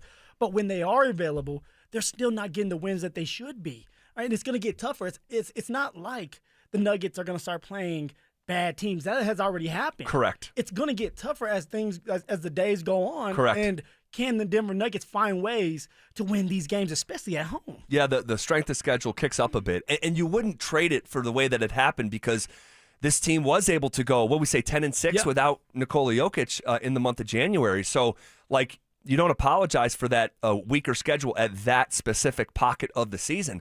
But, 14-11 at home, that is unfamiliar territory. You know what their record was at home in the championship season? 34-7. That means they have 4 more losses at home this season before the All-Star break than they did the championship season. It's a bit disturbing. And the other thing is just weird right now is watching Jokic to a degree, I don't want to get carried away, but to a degree sort of get humanized. And I made the analogy of first time I saw my dad drunk. It's like, whoa. It hits you.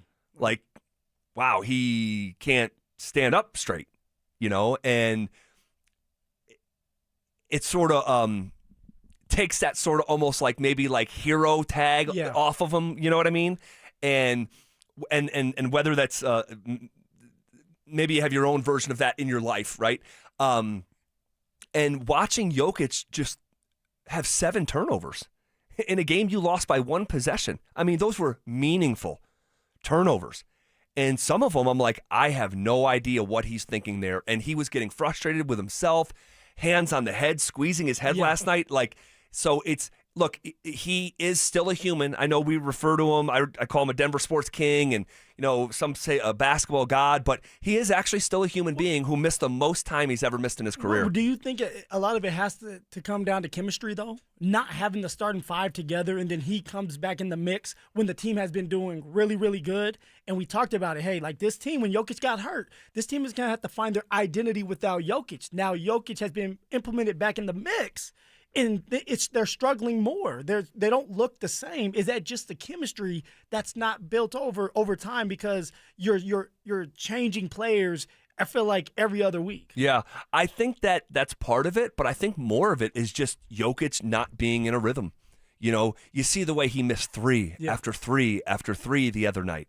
1 of 13, I think it was, right? It was. 7 turnovers. We saw 6 turnovers in the Detroit game, 5 turnovers in a separate game last week.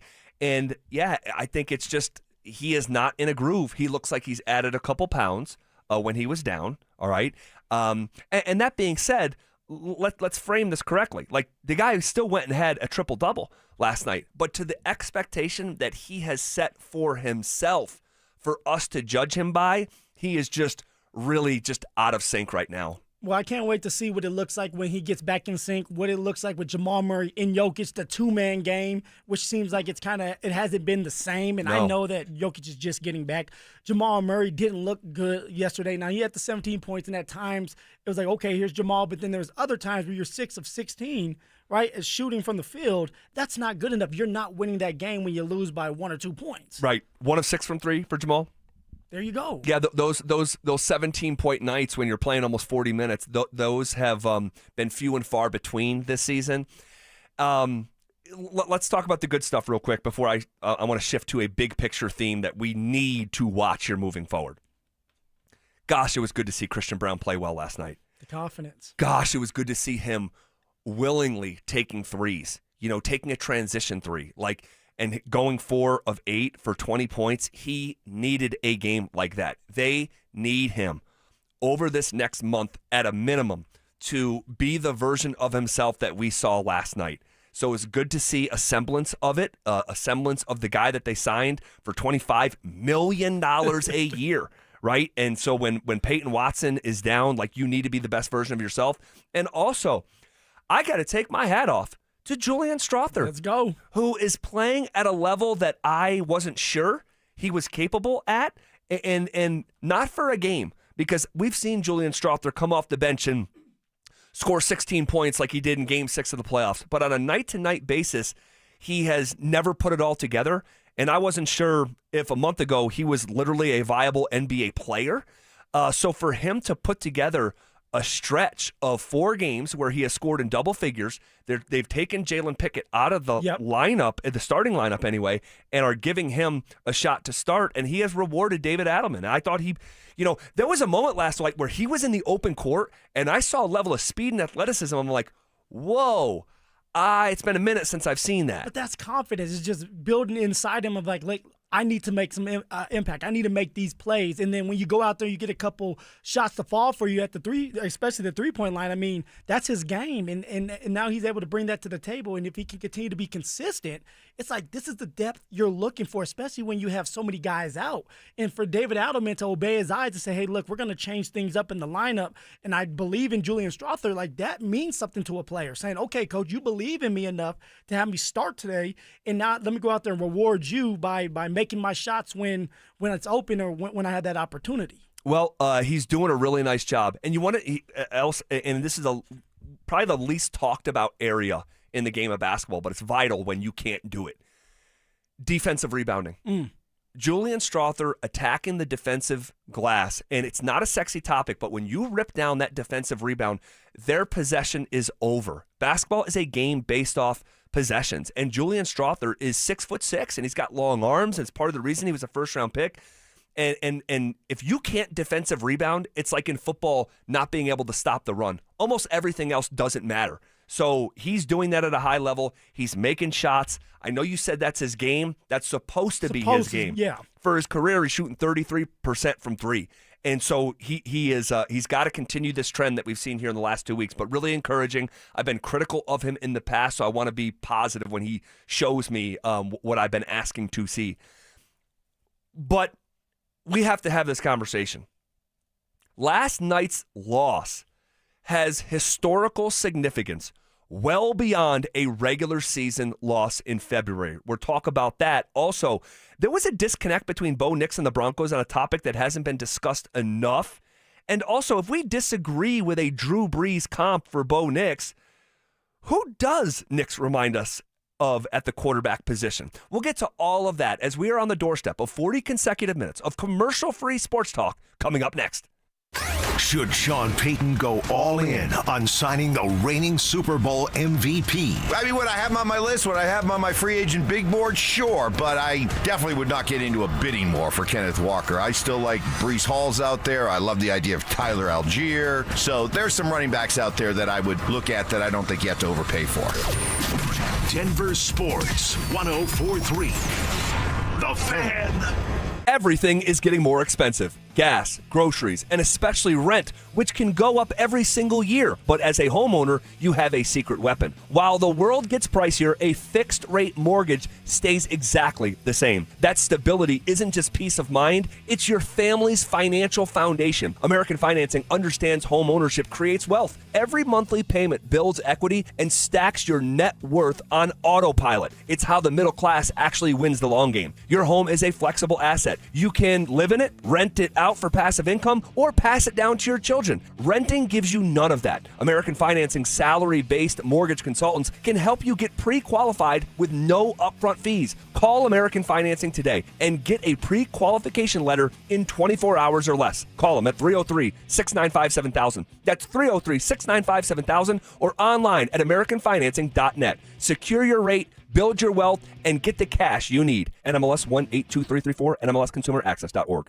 Comcast Business helps turn today's small businesses into engines of modern business. It's how restaurants become reliably up and running neighborhood favorites. How retailers become seamlessly restocking, cyber-securing, must-visit shops. And how healthcare offices become the data managing caregivers that we all depend on. With reliable connectivity, enhanced cybersecurity, advanced fiber solutions, and Wi-Fi backup, Comcast Business is powering the engine of modern business, powering possibilities. Now through March 22nd, switch to Comcast Business and get started with 150 megabit internet plus Security Edge for $59.99 a month for 12 months with a 2-year agreement. Or ask how to lock in your rate for 5 years on a qualifying internet bundle and get a $500 prepaid card when you add 2 lines of mobile. For a limited time only. Call today. Restrictions apply. New customers only. Requires paperless billing and automatic payments with bank account. Equipment, taxes, and other fees extra. After promo, regular rates apply. Hey guys, it's Mark Schlereth. I just made one of the best decisions of my life. I got rid of my glasses. I went to Cutarelli Vision and had refractive lens exchange, RLE. I wore glasses for distance vision, but I got to that inevitable point in life where I was always needing those reading glasses just to do about anything, and half the time I couldn't find them. Seeing menus, texting, reading my computer, or studying film, it was a struggle. But now I see the world perfectly, near and far, without any glasses, thanks to Cutarelli Vision RLE, the perfect permanent solution to spending your good active years not needing reading glasses. And here's the cherry on top. You'll never develop a cataract. Dr. Cutarelli is Colorado's most experienced with over 90,000 vision correction procedures. You can trust him to know if it's the right time for you and RLE. Schedule your free Zoom consultation at ColoradoRLE.com. Cutarelli Vision, RLE, no readers, glasses, or contacts, or cataracts. ColoradoRLE.com. I'm Neil, founder of Clay Room. When I found ceramics, I realized my calling was to give others the space to be creative. So I set out to open my own studio. Having a Chase Ink card has allowed us to grow it and bring people together. Now we're molding a creative community. With the Chase Ink Business Cash Card, you can earn up to 5% cash back on business essentials, so your business can go from here to possible. Chase for business. Make more with yours.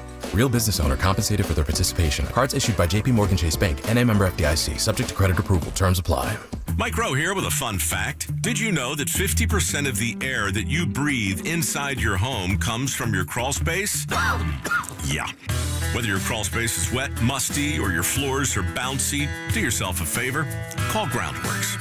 I spent some time working with these guys, and they're the real deal. Their people are trained and certified to repair your crawl space.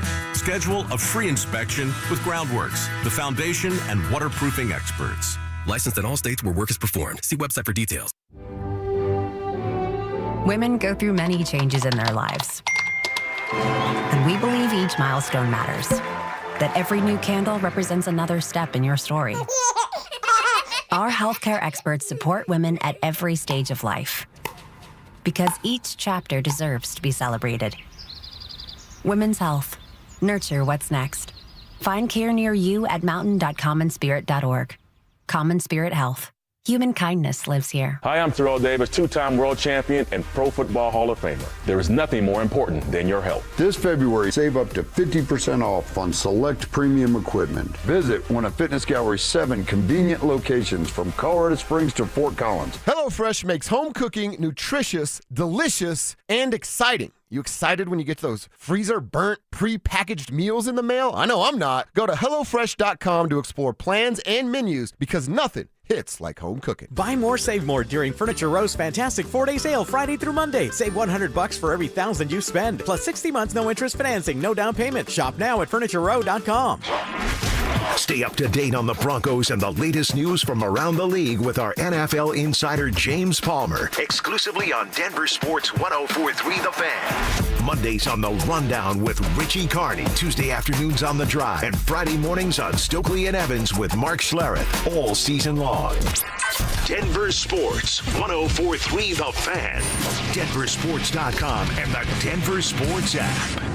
You're listening to The Drive with Zach By and Phillip Lindsay on Denver Sports 104.3 The Fan.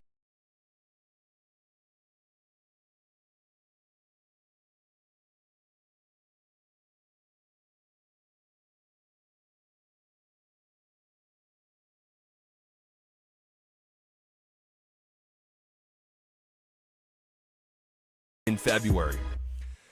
Talk about why here. We'll get back into the Denver Broncos here in just about 10 minutes, but I want to continue this conversation that we were just having about the Denver Nuggets, who did lose for a fourth time in 5 games. All right? That unto itself is not that big of a deal over the course of an NBA season. Okay? What is a bigger deal, in my humble opinion, and maybe someone out there won't think this is a big deal at all, I'm just thinking and speaking for myself, okay, is the history of the 40-20 rule. The 40-20 rule says that an NBA team must win 40 games before losing their 20th game to have a chance at winning the championship that year. Now, it was publicized for the first time by 11-time NBA champion head coach Phil Jackson. Makes sense. And this was his baby. It was really important to him. And the history of NBA basketball, Phil, says it's really important. Ever since the NBA added the three-point line in the 1979-1980 season, okay, this is a long time ago, all but 4 champions won 40 games before losing 20. Just 4 since the 79-80 season. We're in the year 2026. That's crazy. It is crazy.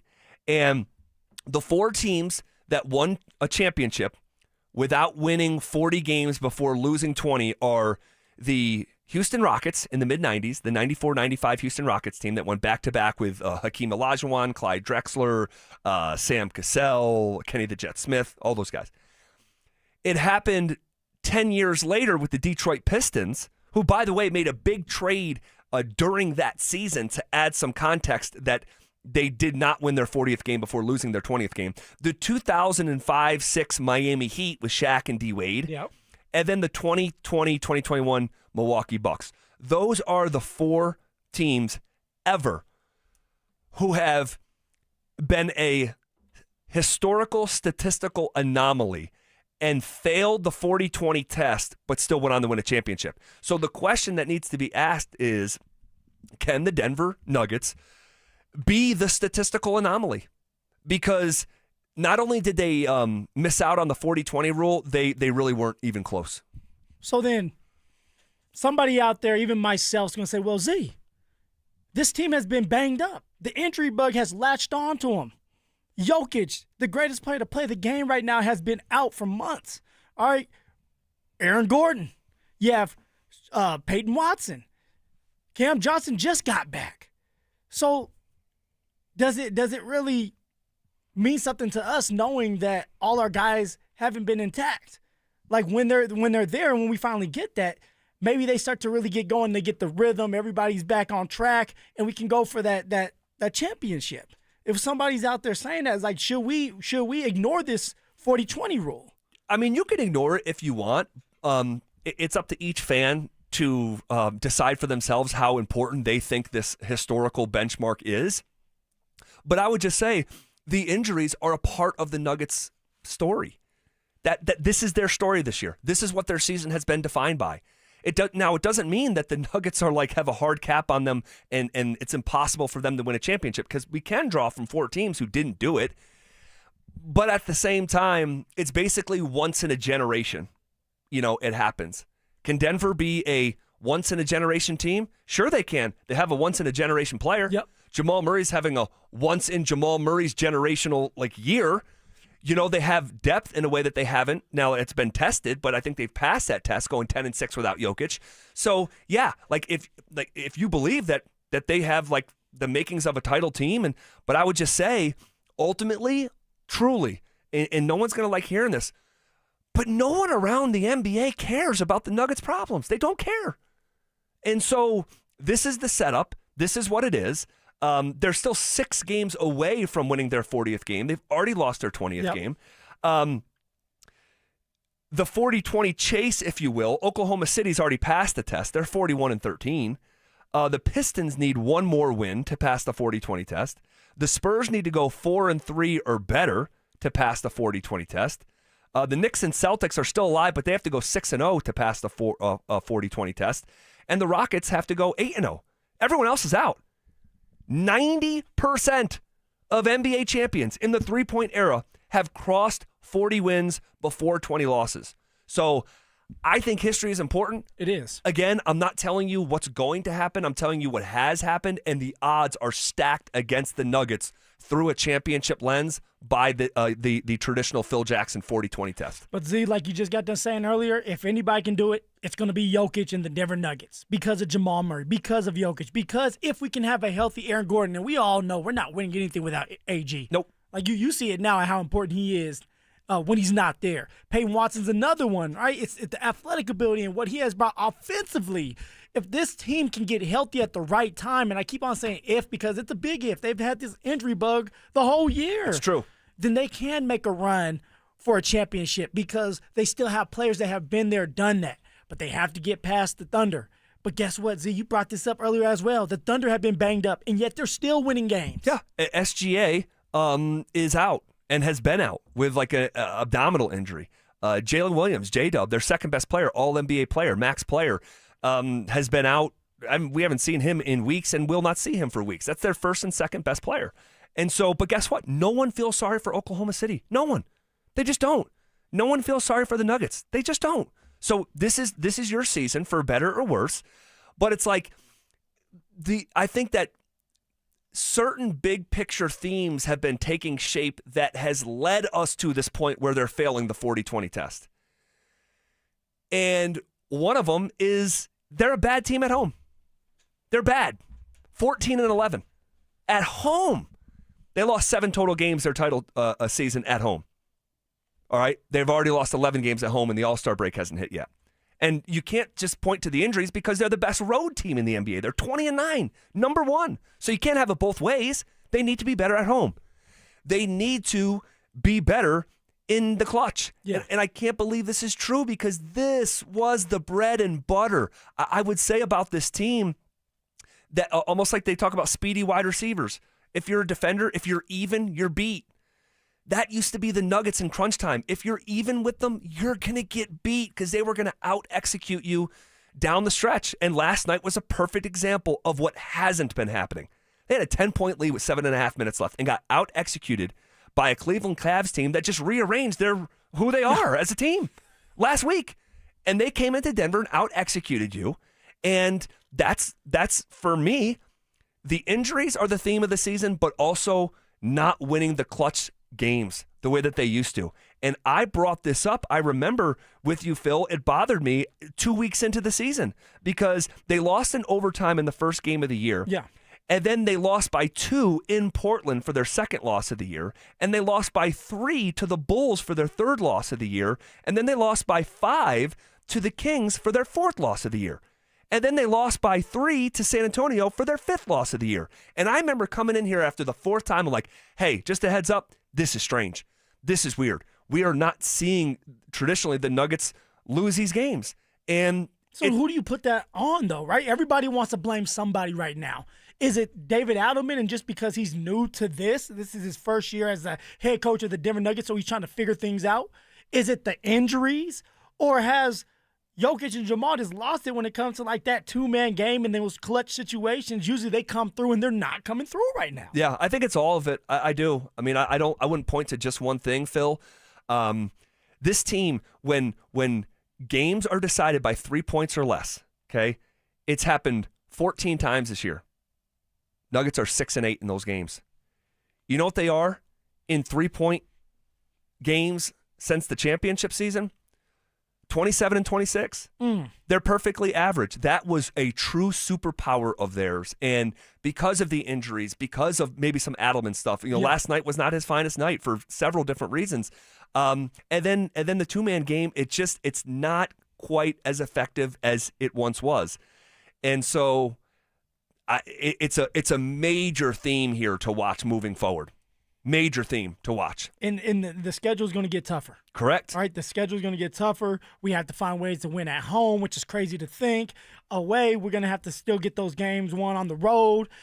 I know Jokic's going to get out of this funk because he's not used to having this many turnovers, but that's an issue. Jamal Murray didn't have his best game last night. So there's things that have to happen for the Nuggets, but they have to start figuring things out fast because they're running out of time. Yeah.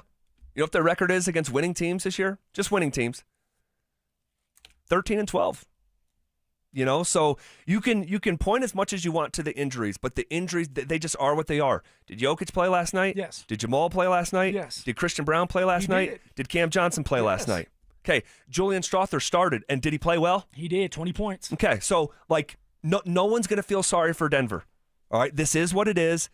Let's acknowledge it. Let's acknowledge who they've been in the clutch. It hasn't been good enough. Let's acknowledge who they've been at home. It hasn't been good enough. Let's acknowledge who they've been against winning teams. It hasn't been good enough. So things can change, but for right now, it's things are a bit janky. 1-4 in your last 5, and it coincides when Jokic returned. So it's just it's unfamiliar right now. So the loss itself on a Monday night, okay, but the bigger picture themes, let's keep our eyes on those here moving forward. All right, this is KKFN. And KKFN, HD1 Longmont, Denver.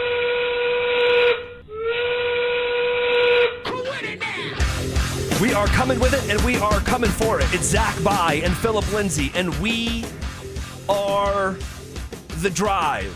Woo! Rolling downhill here on a Tuesday. All right, and Drew Spivak just got in my ear. We're going to get to Broncos here in just a second, but the Super Bowl numbers just came out. We are understanding, and the Super Bowl numbers talking about the viewership. Yeah. So, Drew, what was the game a year ago? Do we know? The game a year ago, so we had Eagles-Chiefs, which was a blowout, and it ended up averaging 127.7 million viewers. 127.7 a year ago. Correct. Just in the United States. Okay. I'll say this game, I'm going to say it stayed flat. I'm going to say 28 million. Last year was 27.7. I'm going to say right around the same number. I'll say 28 million. 128 million. Yeah. I'm going to go a little higher, right? It's two quarterbacks that are one young and one old, but both have never been there before. So I'm going to go at 130 million. Okay. Dante, you got a guess there? I'm going to go 135. 135. New England. People love the Patriots. Pretty big jump. All right. Drew, what is it? All right. It's going to go down as the second most watched Super Bowl of all time behind last year. It actually is down. Wow. That's crazy. Compared to last year, it was 124.9 million viewers. Whoa. Yeah. So about 125 million. Yeah. Wow. It went down. That is unfamiliar for the dominant force that is the National Football League. I mean, you know they're not happy about that. You know the NFL is not happy about that. Now, could it be just because of the Seattle Seahawks and the New England Patriots in the quarterback situation? Could it be because it was just, it wasn't an exciting game? What do you think? You know what? If I were to just guess, I would say two teams that no one saw coming. We say we like to root for underdogs, but we typically don't vote that way with our time. Okay?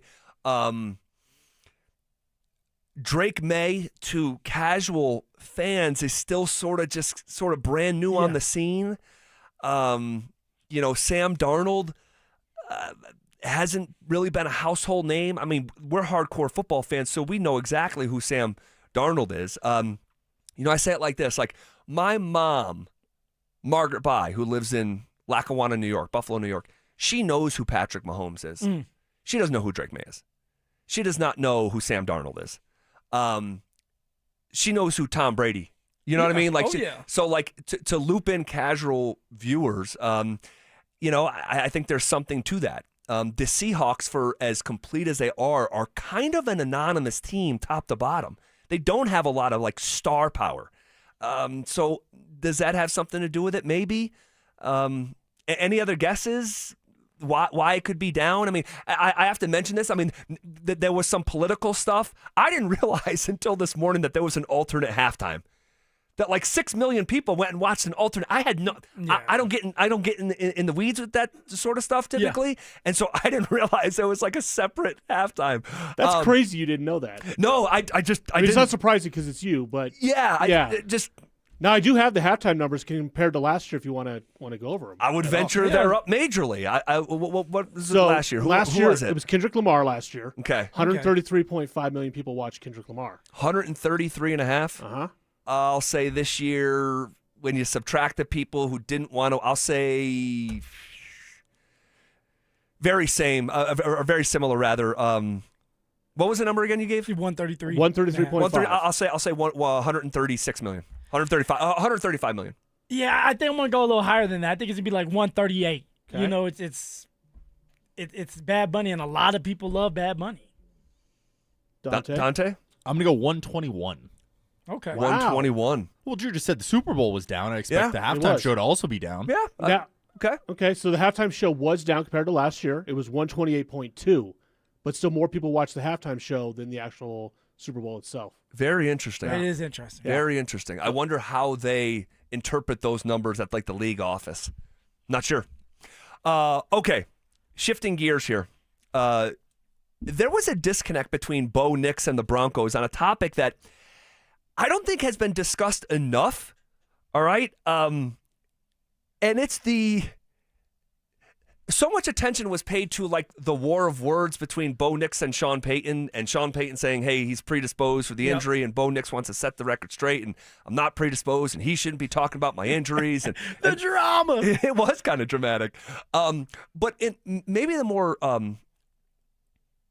conversation of substance and the disconnect that had more substance, and maybe, in my opinion, was the actual injury and the timeline of recovery. And here's what I mean. Here is George Payton at the end of the season press conference, his evaluation of how Bo's surgery went and when he should be healthy. I mean, I think they said, close to May. I think he'll, I think he's going to be fine. I think Sean talked about that.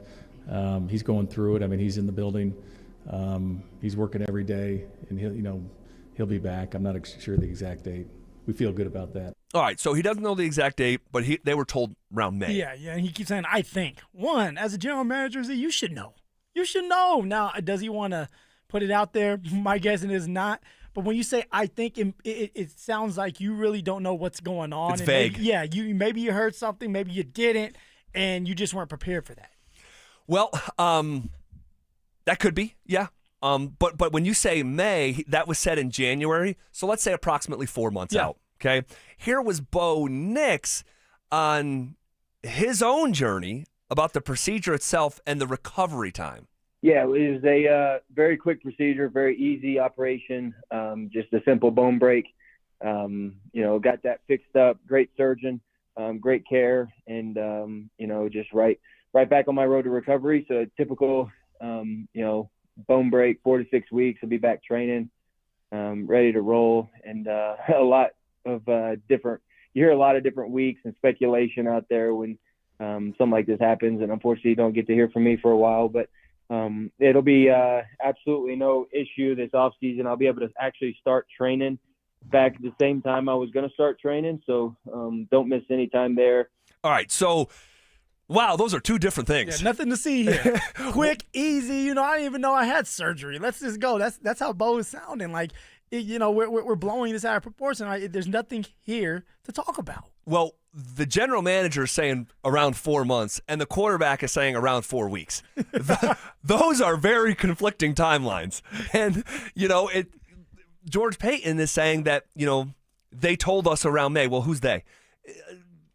Is it the surgeons themselves? Is it the team doctor who heard it from? Doctor. It's like the surgeon passing it to the team doctor going up to the office of George, Sean, and Greg Penner saying, hey, look, this is what it looks like. Now, I will say this. Having a bone break is better than having a ligament torn that you repaired. Of course. So, like, having a bone break, you're going to come back faster. Once it heals, you're off and going, right? You can start running. You can start putting pressure on it. But if you're the team doctor and this is the organization talking, saying, hey, look, you're our investment. You're our franchise quarterback. I don't care what the surgeon says. There's no football going on. So you're going to take as much time as possible so that you can heal up the right way so we don't have this situation again where we're in the playoffs and you hurt your ankle and break your ankle again because of something that we could avoid by just giving you the rest that you need. Now, on the other hand, with players, and I was one of them that wanted to rush back for no reason. The season was done. I had a cleanup job done to my wrist. And I thought it was a good idea after a week and a half to start moving it. The stitches weren't out yet. Z almost got an infection. It actually stopped me from the recovery, and I had to kind of restart certain things. When they were like, dude, if you just follow the protocol, you'll be in good shape and you'll be ready to go. And now they didn't know if I was going to be ready for OTAs because I decided to mess around with my wrist. And so maybe that's what they're telling Bo is like, yes, 4 to 6 weeks you're going to be feeling good, but there's no rush. Sometimes you have to save a player from themselves. Bo wants to tell the world that he's not injury prone because there's a lot of stuff out there on him, and he wants to make it simple. Look, nothing to see here. That's what it sounded like. Yeah, it's quick, it's easy, like I'm going to be just fine. But in reality, it was still a surgery, and every surgery is serious. Well, and did you hear him almost laugh there when he's like, you hear these different timelines, and you unfortunately don't get to hear from me. And it's like, well, we were told the timeline by the team's general manager. They said 4 months. So, yeah, I don't know how this is going to go. I really don't. I'm not. Are you concerned? Well, yes, I'm concerned. Are you? Well, I'm concerned just in general. Yeah, I'll be the lone voice in on the station or in our market that has raised his hand and said I'm concerned about the whole thing. But are you concerned with Nick Bonito, who went under the knife? He had his deal. Are you concerned with Jahdae Barron, rookie year? He goes under the knife. It's cleanup. No, but this wasn't a cleanup. It's okay, but it's like it's a bone break. Yeah, it's not like he repaired a ligament. But it's not just a bone break. What else? It's a third surgery. Yeah, but it's gonna happen if no. Here we go again. No. And no one's talking about it like this. No, and that's okay. And that's okay. Now you seem like you're the only one that's like, okay. Hey, like pull the fire alarm. No. I'm not pulling the fire alarm. It's just like I'm concerned. I am concerned. Yeah, I am. I'll repeat myself from 3 weeks ago. If all these 3 ankle surgeries happened in front of us in Denver sports, self-contained within Denver sports. Mm-hmm. So 3 different seasons were ended for the Broncos starting quarterback from the same style of break. I think everyone would be concerned. But because one happened in high school, yes. One happened in college, and kind of 1.5 happened in the NFL because he missed the Pro Bowl last year. Why did he miss the Pro Bowl? Well, he had a cleanup. Where? In his ankle. Okay. On the opposite side. Okay. So, he's broken that one as well. But you're going to have cleanups. No. Everybody has cleanups. That was a cleanup last year. Yes, it was. This was not. He said he's going to be ready in 6 weeks. The general manager said 4 months. So who do you believe?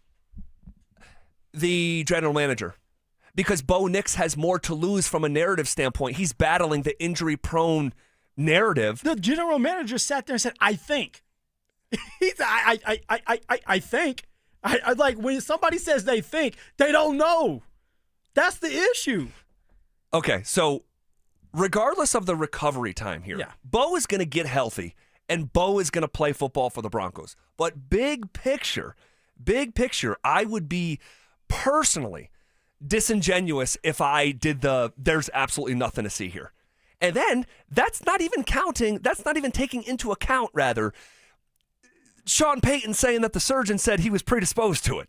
So I don't even want to go down that road. I don't even want to go down that road because it starts to paint a picture of fear and inevitability that this is. But I'm saying if it's 3 injuries to the same place, I would be I would not be authentic if I personally said I wasn't concerned about this big picture. Okay, But we've had that conversation. No, for sure. And for sure. We'll get him bubble wrap. No, tell him not to run. I mean, no, I didn't say that. Because tell him not to run he's anymore. not the same player without his mobility. That's true. So he's got to run. I think it's okay to say about a player that's had the same surgery and 3 seasons, high school, college, NFL, and after first season it's a cleanup job. Second season it derails a trip to the AFC Championship game. I don't know, man. No, for sure. Maybe I'm crazy. No, you're not. You're not. Come on. I mean, they're injuries. We talk about all the time. We talk about J.K. Dobbin and his injuries, and then guess what? He wasn't available for us. Yet again, he has not been available for any team for a full season. So you're not crazy. You're not crazy. I just look at it like he's young. He's running around. It can happen. It's football. No matter what you do or how hard you work, you can go out there, one cut, and injure season again. No doubt. No doubt. I don't think of it like that. But hey, I was a player, and I don't want people to look at me as injury prone. I don't want people dissecting like we are, saying, okay, like that's a big issue, because I want to get paid. Of course. I want to get paid. And that's a big part. Trying to do. That's a big part of this conversation. He's one good football season away from extension eligible. So I don't blame Bo for trying to fight back at this sort of narrative that was coming, unfortunately, from the head coach. Yeah. So look, I'm going to knock on a bunch of wood. I'm going to hope for the best. But I mean, I'm not even going to say it. So yeah, don't say it. All right. So we'll see what the timeline looks like here. I don't know. The modern athlete often documents his journey, his road to recovery. So maybe we'll get a picture. Maybe we'll see a video that can sort of shine some light on this sort of discrepancy of the timetable from the general manager and the timetable from the quarterback. Well, do you want to see a video? Do you actually want? I know people out there want to. But do you want to see Bo going through his journey with the videos, getting ready for this year? Talk about year 3. I don't need to. I personally don't need to. I trust Bo Nix is going to do all the right stuff. They have a great medical staff and strength and conditioning program over there. I'd be curious, just as someone who is in the trenches with this football team, of what it looked like. But that's something I don't need to see personally. Do you? No, I don't want to see a video. I just want Bo Nix to get healthy. All right, get away from the facility, because we're hearing that, hey, Bo Nix works really, really hard. He thinks a lot. My guessing is he's in that facility right now as we speak, probably listening to us. I don't know about that, but I have heard here in the last week that Bo Nix is ever present in the facility, and he is everywhere within the facility, even makes sense. Places that you wouldn't think that he'd be. He is. So I trust his work ethic. There's sometimes things in our life, and I'll just leave it at this because I already know people are going to hear what they want to hear, and Zach is hitting the panic button, or the sky is falling, or he's a fearmonger. What do you have to say, man? I'm just saying, sometimes stuff in our life is outside of our control, and I hope that that's not the case with Bo's ankle. And again, this is the conversation from 3 weeks ago. We're kind of doing it again, but 1 time is random, 2 times is a coincidence, 3 times is a pattern. There's a reason that phrase exists. So I don't want to act like there's completely nothing to see here. There's nothing. It's not completely nothing to see. There's something there. You have surgeries. There's an issue. Right? You have to go in there and you have to repair something. But I'm just saying, man, when you're running around and you're the identity of the team as a quarterback, but as a runner, not just sitting back there picking the team apart, that's gonna happen to you. So what we need to do, not us. All right, we're gonna sit here, we'll sit our asses here and talk about it. Yeah. What the Denver Broncos right. are gonna do is they need to put weapons around Bo, so Bo doesn't have to run as much. All right, so it makes it easier for Bo to make the plays with his arms. All right, by maybe a dump-off pass for 5 or 10 yards, they break that tackle for 40 yards. That's what we need, or they need over there, so that Bo can stay healthier. Well, hopefully we're all on the same page with we're hoping that's the case, and hopefully that is. So yesterday we were reacting to comments made by Chris Sims, who said that Bo Nix is Drew Brees with a better arm and better athlete. And we both kind of gave pushback on that, hold on a second. One, you're saying this guy is that guy, but better when that other guy you're talking about is a Super Bowl MVP, 13-time Pro Bowler, and first ballot Hall of Famer. Yeah, pump the brakes. So that kind of like, you kind of bristled at that of like, hold on, let's not do that. But I would just say stylistically, there's almost nothing similar between Drew Brees and Bo Nix, the way that they play the game. Drew Brees stayed in the pocket. Drew Brees was surgical staying in the pocket. Bo Nix throws on the run more than any quarterback in the National Football League. So we say, okay, who does he remind you of then? If it's not Drew Brees, and by the way, that's not to say that him and Drew Brees don't share characteristics with their dedication, their work ethic, their leadership style, like all that stuff. But the way they actually play the position, it's not similar. So who does he kind of remind you of? And I'm open for suggestions on the RamosLaw.com text line, 303-713-1043. I have a name or two. And by the way, when we do comps, it's not supposed to be some turnkey, completely synchronized comparison. No. It's just, who does he kind of remind you of stylistically? So everybody is different. Every human being is different. So, like, yeah, you're not going to find the same version of Bo Nix that was back in the day. But, like you said, what does he look like? What is it like, the characteristics of him? What does that look like? Who do you guys see? For me, I point to a former number 1 overall pick in the NFL draft. I point to someone who I think stylistically plays a bit like Bo. All right. He was the top pick in the 2005 NFL draft, a plus athlete at the position, did like to get out on the run and throw, would get out of the pocket and use his legs and get to the second level and beyond. Yep. It's Alex Smith. And again, not a perfect comparison. Smith is an inch or two taller, but I sort of see some of Alex Smith in Bo Nix's game. And I remember Alex Smith, he was playing the New York Jets, and they're like in their own territory. They're like inside their own 20-yard line. And this dude took off upfield, and I had to go back and watch it on YouTube and remind myself what I saw years ago. It was a 70-yard run, and when he's running, he looks like Bo. So that was one guy who kind of came to my mind.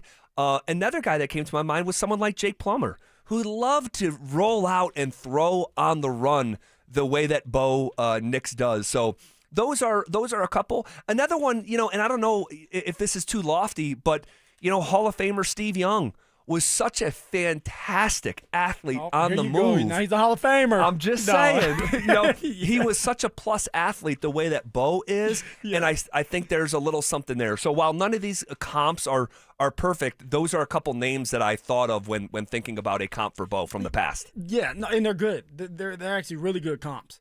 And now I can't believe that Steve Young and Bo Nix look just like each other. Hall of Famer. I can't wait for this. Similar athletes.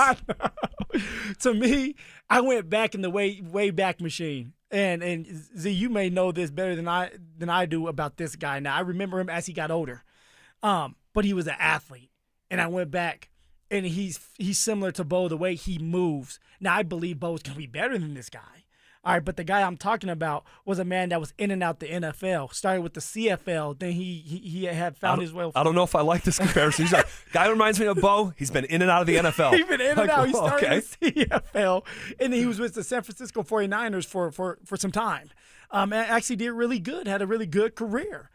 And the name is Jeff Garcia. Interesting. Jeff Garcia is 6'1", 205 pounds, agile, moved, and on the run. He was always throwing on the run, very accurate with the ball, tough as nails, and found ways to win. Now, was he a winning quarterback in the sense of like a Super Bowl and get to the playoffs? Like, no, I'm not looking at it like that. But like when I look at Jeff Garcia and him taking off with the football, it looks like Bo Nix as well. Really good athlete. A really good athlete. Now, of course, Bo Nix is going to be better than Jeff Garcia. I believe that. But that's just a comp. Yeah, I like it. I don't hate it at all. If you guys have a comp to share, all right, you can hit us up on the RamosLaw.com text line. A lot of people liking the Jake Plummer comparison. Someone throwing out Baker Mayfield. I know that's one that you were kind of kicking around as well. So yeah, okay. Let's maybe we can read some of these as they continue to flow in. And someone else says, and again, I don't want to be disrespectful and tread on hallowed grounds, but there's a couple people saying, hey, young John Elway needed to learn how to play from the pocket, would consistently take off, loved throwing on the run. Again, I don't want to get carried away, but let's pump the brakes on that. there's a couple there's a couple folks who are old enough to speak on it with conviction that are saying, hey, this Bo kind of looks like young Elway in that sense, and then he's got all the comeback traits and stuff. And another guy that, not body style. People are not going to like this. People are not going to like me after this segment. But they already don't like you. But another guy who was like the ultimate winner, who almost found it impossible to stay in the pocket, and when he stayed in the pocket, he was like so like uncharacteristic. He'd flee it on a regular basis. Fantastic throwing on the run. Fantastic athlete. Yep. Getting up to the second level. I think I know who you're going for. Loved to slide and avoid big hits the way that Bo typically does. Smart.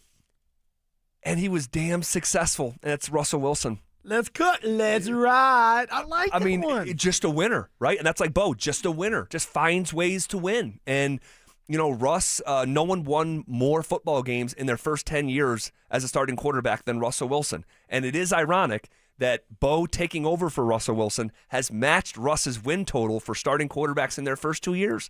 So it doesn't have like the pretty moon ball that Russ would like drop into a basket. Yeah, that ball was pretty. It was. But I think there's a little something there. So if you want to hit us up, remember I was calling them, what was I calling them? White Vic last year?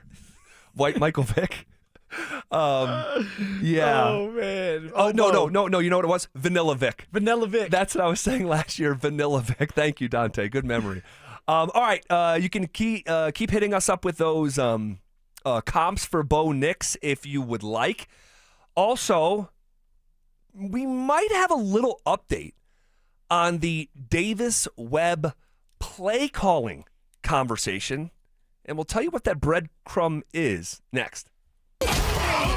Do the Denver Broncos need to take a sledgehammer to one of their position groups on offense? I'm ready to, other than RJ Harvey, completely redo, take full demo to the running back room, save RJ. You got to go get free agent running back, draft a running back, remake that room.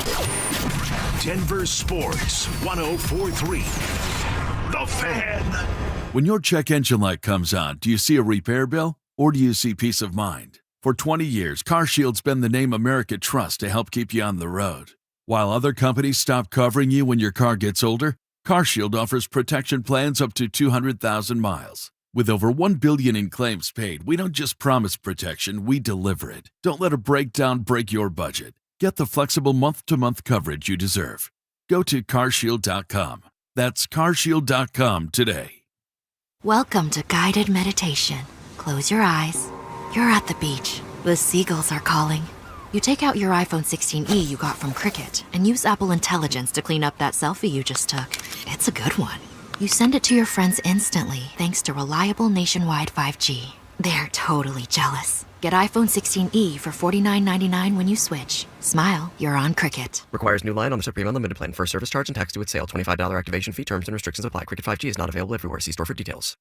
Stoke here for my friends at Roller Auction, leader in Colorado auction for over 40 years, and they got one of my favorite auctions that's open for bidding right now that's ending on February 11th at 9 o'clock. Over 290 items in this, a government fleet vehicle and equipment auction. Always one of my favorites. It's got SUVs, sedans, pickup, utility trucks, dump trucks, police vehicles, trailers, various municipality equipment, and so much more. Open for bidding right now. Go see it all. Get yourself a great deal at rollerauction.com. Women go through many changes in their lives. And we believe each milestone matters. That every new candle represents another step in your story. Our healthcare experts support women at every stage of life. Because each chapter deserves to be celebrated. Women's health. Nurture what's next. Find care near you at mountain.commonspirit.org. Common Spirit Health. Human kindness lives here. Hey, Mom. It's me.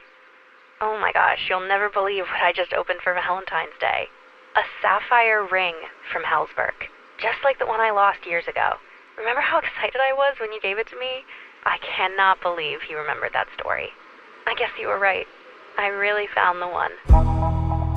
This Valentine's Day, create a moment that means something with up to 40% off gifts at Helzberg.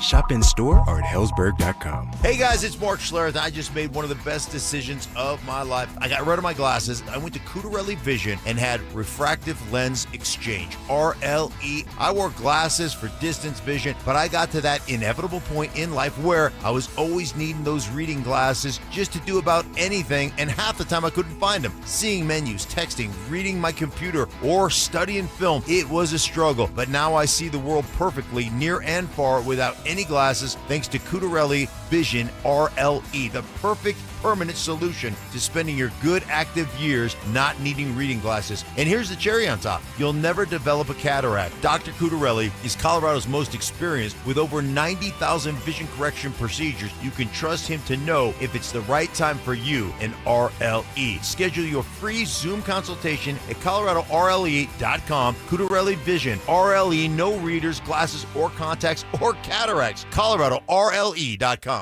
This President's Day, Pure Talk is honoring Jackson and Lincoln by offering unlimited talk, text, and plenty of data for just $25 a month.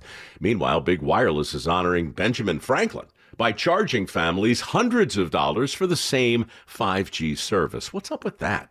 Ben Franklin wasn't even a president. When you switch to Pure Talk, you'll be in business with an American wireless company that supports our vets in a big way and keeps all their customer service in this country. That's important. And you'll be on the same towers the big carriers use, so you'll get the same 5G service without the inflated price. So hang on to your Benjamins and switch to Pure Talk for a Jackson and a Lincoln. No contract, no hidden fees. Dial pound 250, say Mike Rowe, and you'll get 50% off your first month when you switch. That's pound 250, Mike Rowe, for an American wireless company that is truly unprecedented.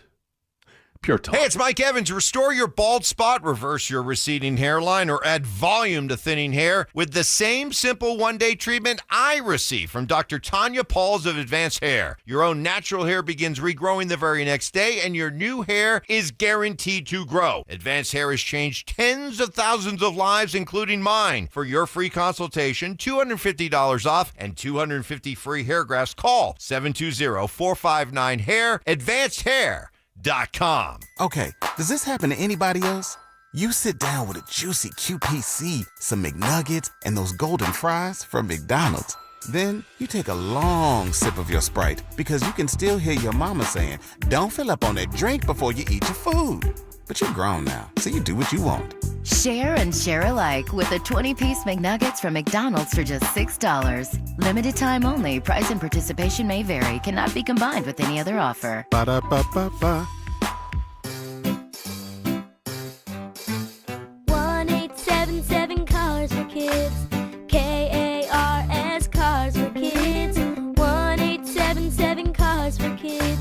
Donate your car today. Call 1-877-CARS-4-KIDS to reach a friendly live agent. Donation's super easy, and your car can be picked up as soon as tomorrow. Call us now. 1-877 Cars for Kids. Donate your car today. Did you know you can donate real estate too? Denver Sports Snapshot. Tonight on ESPN Denver 1600, CSU basketball faces Air Force with pregame starting at 6:30. 104.3 The Fan. We are Denver Sports. It's The Drive with Zach By and Phillip Lindsay on Denver Sports 104.3 The Fan.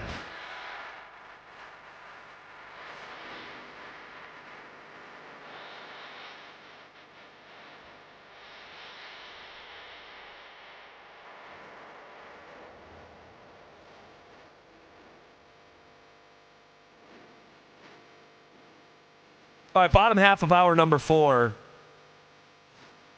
And I just love that in real time it's around 5:30, 5:33, something like that. And it's not dark out. Beautiful. Just like another minute longer every day. Another minute longer every day. And so in a couple weeks, our show will be over. The sun will still be out. You gonna hit the course? At some point, I green. said I would a year ago, and I just never did it. This year, I'm going to. I'm going to make myself get out of work and play 9 holes of golf. So All right. Hopefully you guys are having a good day. Appreciate you guys rocking with us here on a Tuesday. You know, I said going into the last break, I think we might have a breadcrumb in the Davis Webb, Sean Payton conversation. And it comes by the way of the tone and the words from our 9 News Broncos insider, Mike Kliss, all right, who came on our morning show today and was asked about the dynamics of play calling. And this is what Mike Kliss said. Well, the whole buzz at the Super Bowl is that Davis Webb is going to call plays. But until Sean Payton says so, it's hard to say that's 100% going to be the deal. Sean Payton, I think that'll be the first question he gets at the Combine coming up in a couple weeks. I think Davis Webb will be the play caller, call all the plays. I mean, Sean Payton's going to work with him during the week. I'm sure Sean Payton's going to be on the sideline making suggestions. My guess is Davis Webb's going to start off calling plays, and we'll see how much rope he gets. Very interesting comments this morning. And we have not heard, and we know how close Mike Kliss is to the situation. Yeah. And I'm sure the sources that he has. We have not heard him come out and say it like that conclusively. But he's also potentially coming back from the Super Bowl with new information because the NFL world was out there. And that NFL world, and you know about this infinitely more than I do, it's a small world. And everybody talks. Everybody talks. All your information's out there. Somebody knows what's going on. Somebody truly knows what's going on because someone like Davis Webb might be telling one of his boys that's on another team, like, hey, man, I'm going to be the new OC. I'm going to be calling plays. Well, now his boy's going back telling whoever he knows. And, you know, it's a small world. Yeah. So you combine, and this is not a report from Mike, so I don't want to frame it that way, but it felt as like determined as we have heard from Mike. And then you couple that with the report from Jeremy Fowler from over the weekend that we talked about yesterday. And it just feels like we are moving down that sort of road. And I know there is plenty of people, and for good reason, will say, Sean's not going to do that. Sean is not handing over play calling. That's Sean's identity. And this is all the talking points of it. Yeah. But the tone is starting to change, and I think that me and you at the start of last week, I think we're in the minority. If we're not in the majority right now, I think we're quickly going down that road to most people agreeing, yeah, Sean in some way, shape, or form is going to be giving up some play calling. It makes too much sense for Davis Webb. Davis Webb has had all these opportunities to go out there and call plays for somebody else. He decides to turn those down, stay with Denver. Has an opportunity. Now, I don't know if he gets selected to be the head coach of the Las Vegas Raiders, but he pulled his name out early. Why? Because he was going to sign back with the Denver Broncos, be the offensive coordinator, OC. OCs call the plays. And that's why I believe, and Z, I think you believe too, to a certain degree, that Davis Webb is going to be calling plays. Davis Webb is familiar with some of the players in the building, like Evan Ingram. Evan Ingram did not have a good year this year. So for someone like Davis Webb, it's like, hey, I can unlock him. All right, Davis Webb has a great relationship with Bo Nix. Hey, I can take him to another level. I talk to him every day. I know what he loves to do. I know what he wants to do, and I have a couple plays that can help him out. Davis Webb, Z, is going to be the play caller starting week 1. Now, what does it look like week 8, week 9? I don't know. It could be Sean Payton taking back play calling duties. But you have to let this man, like I said yesterday, either succeed or fail. And the only way to figure that out is let him do the play calling duties. Well, and it's interesting, because I've said, yes, Davis Webb is going to be calling plays, but it's going to be some sort of cooperation or partnership in this hybrid role. I don't think Sean, just the way that he is going to completely hand it over. You have said, on the other hand, yes, he is. And yes, he will. Mike said there in that cut that it's going to be all of the play calling.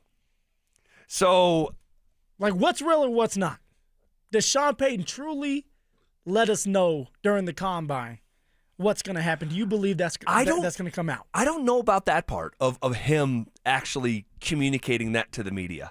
I mean, because I could see him in his very Parcellian way being like, you pond scum don't need to know my plan. I'm the head coach of the Denver Broncos, and you're on a need-to-know basis. I will tell you when you need to know. What you know about going downhill, huh? Stay in your lane. Yeah, there you go. So it's one of these things where, I don't know if he will feel the need to actually answer those questions. And here's what I go back to. Is Davis Webb simply going to be calling the plays of Sean Payton's offense? And it could be that. I mean, he's been with Sean for so long. Well, the 2 years. So he's learning from Sean. Sean's going to put together a game plan. It's like, hey, Davis, now you call the plays that you want to call at the time you want to call them. But these are the plays that you're going to be running. I could see something like that. But then it takes away the creativity of Davis Webb. Right. We don't know his identity. Right. What if Davis Webb wants to throw it on 4th and 1 with the backup quarterback? Sean Payton is vetoing that. Oh, for sure. And this is saying throwing it on 4th down with the backup quarterback. And this is what I go back to of that kind of decision is made by Sean Payton, the play caller, not Sean Payton, the CEO. Yeah. When you throw it on 4th and 3 in a 1-possession game against the Tennessee Titans, that is Sean Payton, the play caller. But if you removed who gets the credit for that decision, you're punting it on 4th and 3 in the 4th quarter of a 1-possession game. I mean, goodness gracious. So I think it's got a chance to be really healthy. Let's see, though, ultimately what it is. My man said he's vetoing that one. 1,000%. Could you imagine Davis Webb we're going to throw it with Stidham on 4th and 1 instead of going up 2 possessions in the AFC Championship game? He'd be like, the hell we are. So anyway, we'll see. We'll continue to gather this sort of breadcrumbs, but there's enough smoke here, man. We are definitely moving in that direction. Okay, this week, Phil, we could start to get some answers to some of the biggest questions regarding the Broncos' new stadium, and we'll talk about why next. Does Sean Payton still have a major blind spot in his offense? Why the hell? And I'm so confused about this, and this is now a 3rd straight year that Sean Payton, for 3 straight years, has failed to incorporate Marvin Mims in a more meaningful way on a Sunday-by-Sunday basis. He won't obey his eyes. Denver Sports 104.3. The Fan. Imagine finding your dream home and moving in right away. No waiting to sell your old place first. Sounds perfect, right? That's exactly what Orchard's Move First, Sell Later program lets you do. Buy your new home now and sell the old one later. Here's how it works. Orchard gives you cash so you can buy and move into your new home first, on your timeline. No waiting, no showings, no double moves. Then the Orchard experts take it from there. They handle repairs on your old home for you so you attract the right buyers. Once they're done, a local Orchard agent lists and sells your home for top dollar. Orchard's Move First program gives you the freedom to buy and move into your new home first and sell your old home later. Buy before you sell and get top dollar for your home with Orchard. Ready to find out how much your home is worth? Visit Orchard.com to get your free home valuation. That's Orchard.com. Between groceries, travel, and higher prices, it's easy to feel overwhelmed, especially if you're already relying on credit cards to cover the basics. If that debt is piling up, you're not alone. If you're a homeowner, you might have considered reaching out to American Financing, but hesitated because you don't want to give up your low mortgage rate. That's why American Financing created the Smart Equity Loan, a simple, smart way to get your finances back on track without giving up your low mortgage rate. Unlike a HELOC, which can fluctuate with the market, the Smart Equity Loan offers a fixed rate, so you'll have one predictable monthly payment. It lets you use your home's equity to pay off high-interest debt, free up your cash flow, and still keep your existing mortgage intact.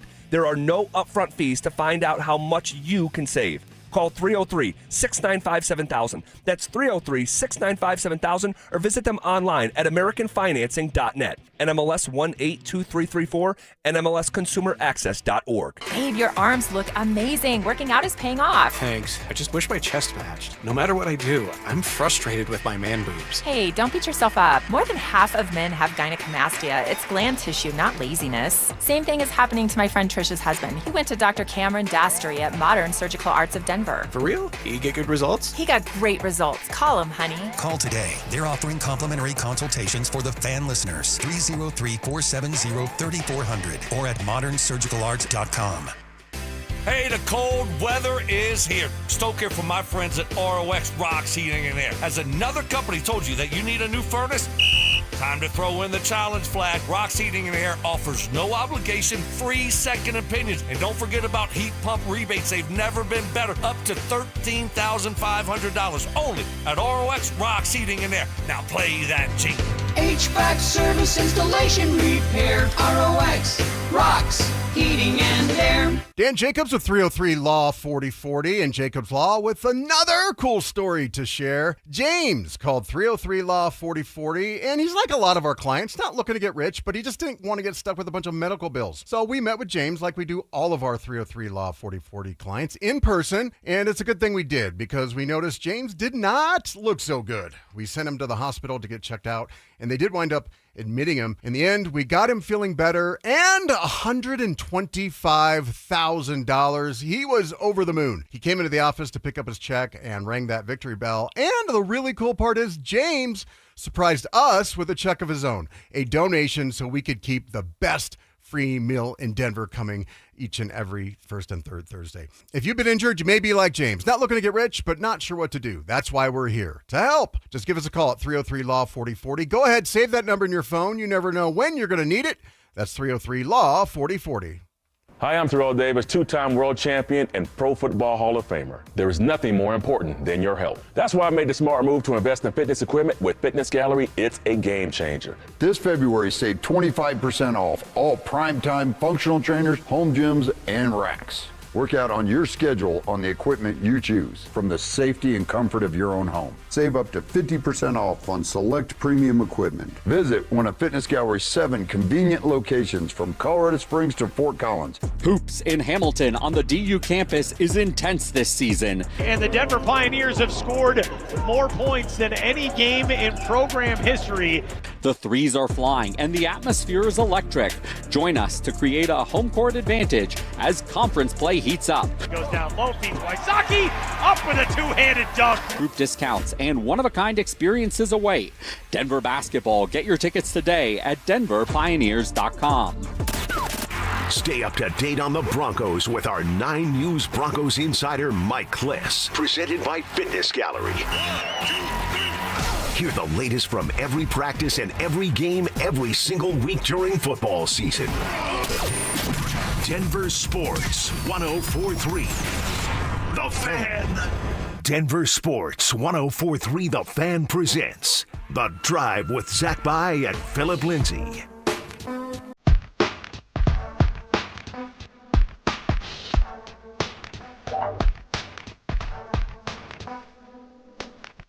All right, this week we could start to get some answers to some of the biggest questions about the Broncos' new stadium. We'll talk about why here in just a second, but first, calling all wrestling fans. We have your chance to go to Las Vegas for the biggest pro wrestling event in the world, guys. The granddaddy of them all. You know the one. It's the Superfan Send-Off presented by 303 Law 4040. Here's what you get. A pair of 2-night tickets to the event. Round-trip airfare for 2 from Denver to Vegas. 2 nights hotel stay and a $500 Visa gift card. For more info and to enter, head to DenverSports.com/superfan. And that's the bottom line.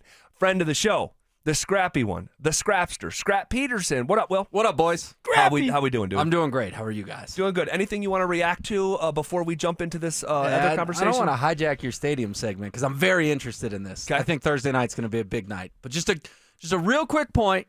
Got to give my guy Phillip Lindsay some credit here. Talking you off the ledge, man. Bo Nix's ankles. So worried. Oh. Do you know how many games Bo Nix has played in a Broncos uniform? It would be, 17, 18, 19 plus 17, right? 36. Yeah. Played in all 36, and then he broke his ankle, so he couldn't play in 37. I'm not doing the whole injury-prone thing when the guy plays every single Sunday. I didn't call him injury-prone. But- I said I'm concerned. But When you're you have concerned. do you hold on? Do you understand my concern when I frame it to if it was all self-contained within Denver Sports, we would feel vastly different than we do right now? Sure, but these are 3 surgeries over what, an 8-year span, 9-year span? Guy was in college for a long time. He was. But wouldn't that change it for you? If Sure. it all happened within self-contained within Denver Sports? If he had been the Broncos quarterback for 9 years and broken his ankle 3 times, I'd probably be nervous. And all 3 times it ended his season. So we just saw a trip to the Super Bowl derailed because of this. Oh yeah. And so it's incredibly fashionable to do what you and Phil and everyone else are saying. Oh, I'm not no. concerned at all. There's absolutely nothing to see here. After his first season, he didn't go to the Pro Bowl because of cleanup job on where? His ankle, right? Fractures his ankle for a 3rd time. Miss out on a trip to the Super Bowl. Kind of a meaningful sequence, right? Missing out on a trip to the Super Bowl. So it's okay. I'm not saying he's injury prone. I don't think it's that fair. J.K. Dobbins is injury prone. Yeah. Right? Don't tell him. He missed Every a year. lot- every year. He Every missed a lot year of his games season. every year. But I would just say if you use the 9-year benchmark, which that's probably about what it is, and one side of every 3 years your quarterback's season is ending and it was all self-contained within the Denver Broncos, we would be having larger discussions. But it's not. So we don't have to have the discussion yet. And he plays every Sunday.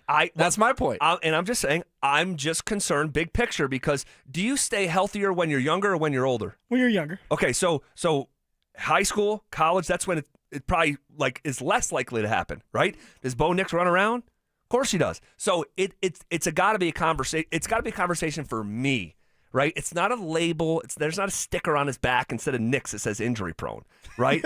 but I think it deserves to be talked about, and it's a conversation that has not been talked about really. And I've heard statements like this: "Man, 3 ankle surgeries. Man, that's really odd." No, but I'm not concerned. It's like, okay, I think it would be more concerning if it was in the NFL, 3 ankle surgeries. Like football, it's a physical sport. You're going to get hurt. You are going to get banged up at some point. I don't care who you are now as a quarterback. You have the offensive line. You get the ball out of your hands fast. You don't run as much. You're going to stay a little healthier. But because Bo Nix's superpower is still running around his mobility, you're always running that chance for getting hurt. Yeah. Simple. Well, it's all happened to the same body part. So I just it's on my radar. For a lot of people like Will, it's not on his radar. So that's okay. All right. Stadium Convo. Thursday night should be fascinating. All right. So if you guys haven't heard, the Broncos are going to host a community information meeting on Thursday, 2.5 hours at the La Alma Recreation Center to share preliminary concepts for the proposed new stadium and mixed-use community at Burnham Yard. So the meeting, which is part of the city and county of Denver's large development review process, is going to allow residents and key stakeholders to learn more about the Broncos' plans for the development. Attendees will also have the opportunity to ask questions, participate in live polling, and provide direct feedback to the football team. The Broncos team president, Damani Leach, and other members of the organization will present an overview of the developmental process, participate in Q&A sessions for attendees. I mean, I think there's a chance that we could learn a treasure trove of new details on Thursday night. Oh, absolutely. It's rendering night. Like, how long have we clamored for renderings, man? Do we know that for sure? I'm just going off what you're reading. I mean, they're revealing stuff. So you think there's going to be like some 3D? I think we will AI get poster boards with here's how the stadium's going to look, right? And what do all these stadiums look like right now? They all kind of look the same. They all kind of look like these cookie cutter things. I think Broncos country is hoping for something a little different looking. You see all this AI slop. Oh, this is what the Broncos stadium is. No one knows. Right. No one knows. I'm hoping that Thursday night is the big grand reveal, and we can finally see what this stadium's going to look like. That'll get me excited as a Broncos fan. Now, how many? And nobody knows right now. This is why you go to the event and ask questions. Like, is it going to hold more than 75,000 fans? Are we going to see 80,000. What's that look like? Are we going to have more fans, less fans? What are you thinking? Yeah, I would assume capacity gets revealed as well, Phil. I think that will be something that's absolutely presented. You're going to learn, I think Zach said it best, so many details about this project that we didn't know.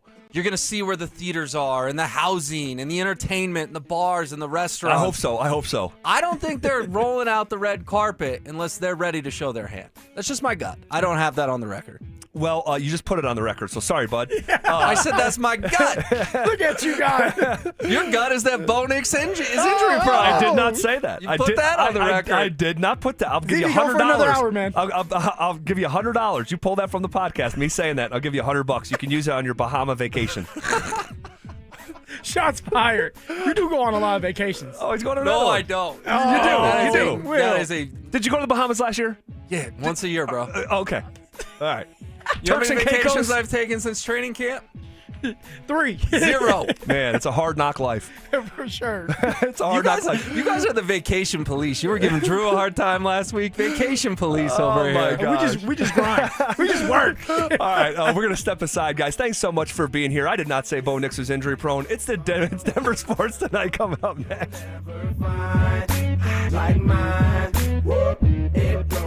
The champ! Are you ready?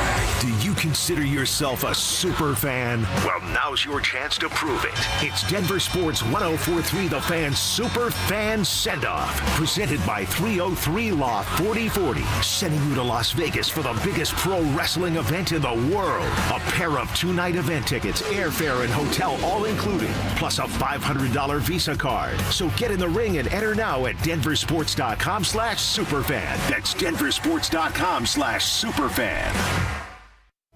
What's going on, guys? Phillip Lindsay here with the one and only Williams Jewelers. And guys, it's a brand new year, and I know there's at least 50 of you listening to me right now who are thinking about popping that question here soon.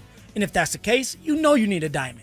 So let me save you some time and money by telling you something as simple as this. You need to go see my jeweler, Williams Jewelers. So whether you're starting your next chapter with your perfect diamond engagement ring, or celebrating a milestone, or hey, finally just doing something special for yourself for once, this is where it all begins. This new year, imagine the finest jewelry legends all in one store together, making you feel just like family, and their surface is going to reflect that. So come shop the finest loose diamonds in Denver. They have every size, shape, and price range you can imagine, and the largest selection of engagement ring settings I've ever set eyes on. And not only are they going to share the secrets of the business with you, but they're going to give you the best price in Colorado, guaranteed. So why wouldn't you want to create moments and memories for yourself and the ones you love by going to Williams Jewelers, the official jeweler of the Colorado Avalanche, Denver's first family of fine jewelers, located in Cherry Creek North on 3rd Avenue, and also in Inglewood at Broadway and Bellevue. And don't forget to let them know that Phillip Lindsay sent you. Get in the zone, AutoZone. Jeff's day is off to a slow start. So he heads to AutoZone, America's #1 battery destination, where Sammy, a local AutoZoner, tests his battery for free. Looks like he just needs a charge, and Sammy does that for free too. In no time at all, Jeff is back on the road, ready to finish the day strong. Free battery testing and charging at every store. No hassles, just help. Get in the zone, AutoZone. Restrictions apply. Finding great candidates to hire can be like, well, trying to find a needle in a haystack, but not with ZipRecruiter. Its powerful technology actively finds and invites qualified candidates to apply to your job. So while other companies might deliver a lot of hay, ZipRecruiter finds you the needle in the haystack. See why 4 out of 5 employers who post a job on ZipRecruiter get a quality candidate within the first day. Try ZipRecruiter for free at ZipRecruiter.com/free. That's ZipRecruiter.com/free. ZipRecruiter. HelloFresh makes home cooking nutritious, delicious, and exciting. You excited when you get those freezer-burnt, pre-packaged meals in the mail? I know I'm not. Go to HelloFresh.com to explore plans and menus because nothing hits like home cooking. Is your money doing everything it can for you? Like automatically pushing more of your money to savings every day? I don't think so. Then switch to Huntington Bank. And let's get more from money. Huntington Bank. Welcome. Eligibility requirements apply. Some features may require enrollment. Stoke here from my friends at Roller Auction, leader in Colorado auction for over 40 years, and they got one of my favorite auctions that's open for bidding right now that's ending on February 11th at 9 o'clock. Over 290 items in this, a government fleet vehicle and equipment auction. Always one of my favorites. It's got SUVs, sedans, pickup, utility trucks, dump trucks, police vehicles, trailers, various municipality equipment, and so much more. Open for bidding right now. Go see it all. Get yourself a great deal at rollerauction.com. I'm Rob Wilhite. For nearly half a century, my law firm has stood up for car accident victims right here in Colorado. Families, workers, neighbors, your community is our community. With over $1 billion won for our clients, our results speak for themselves. If you've been injured in a car accident,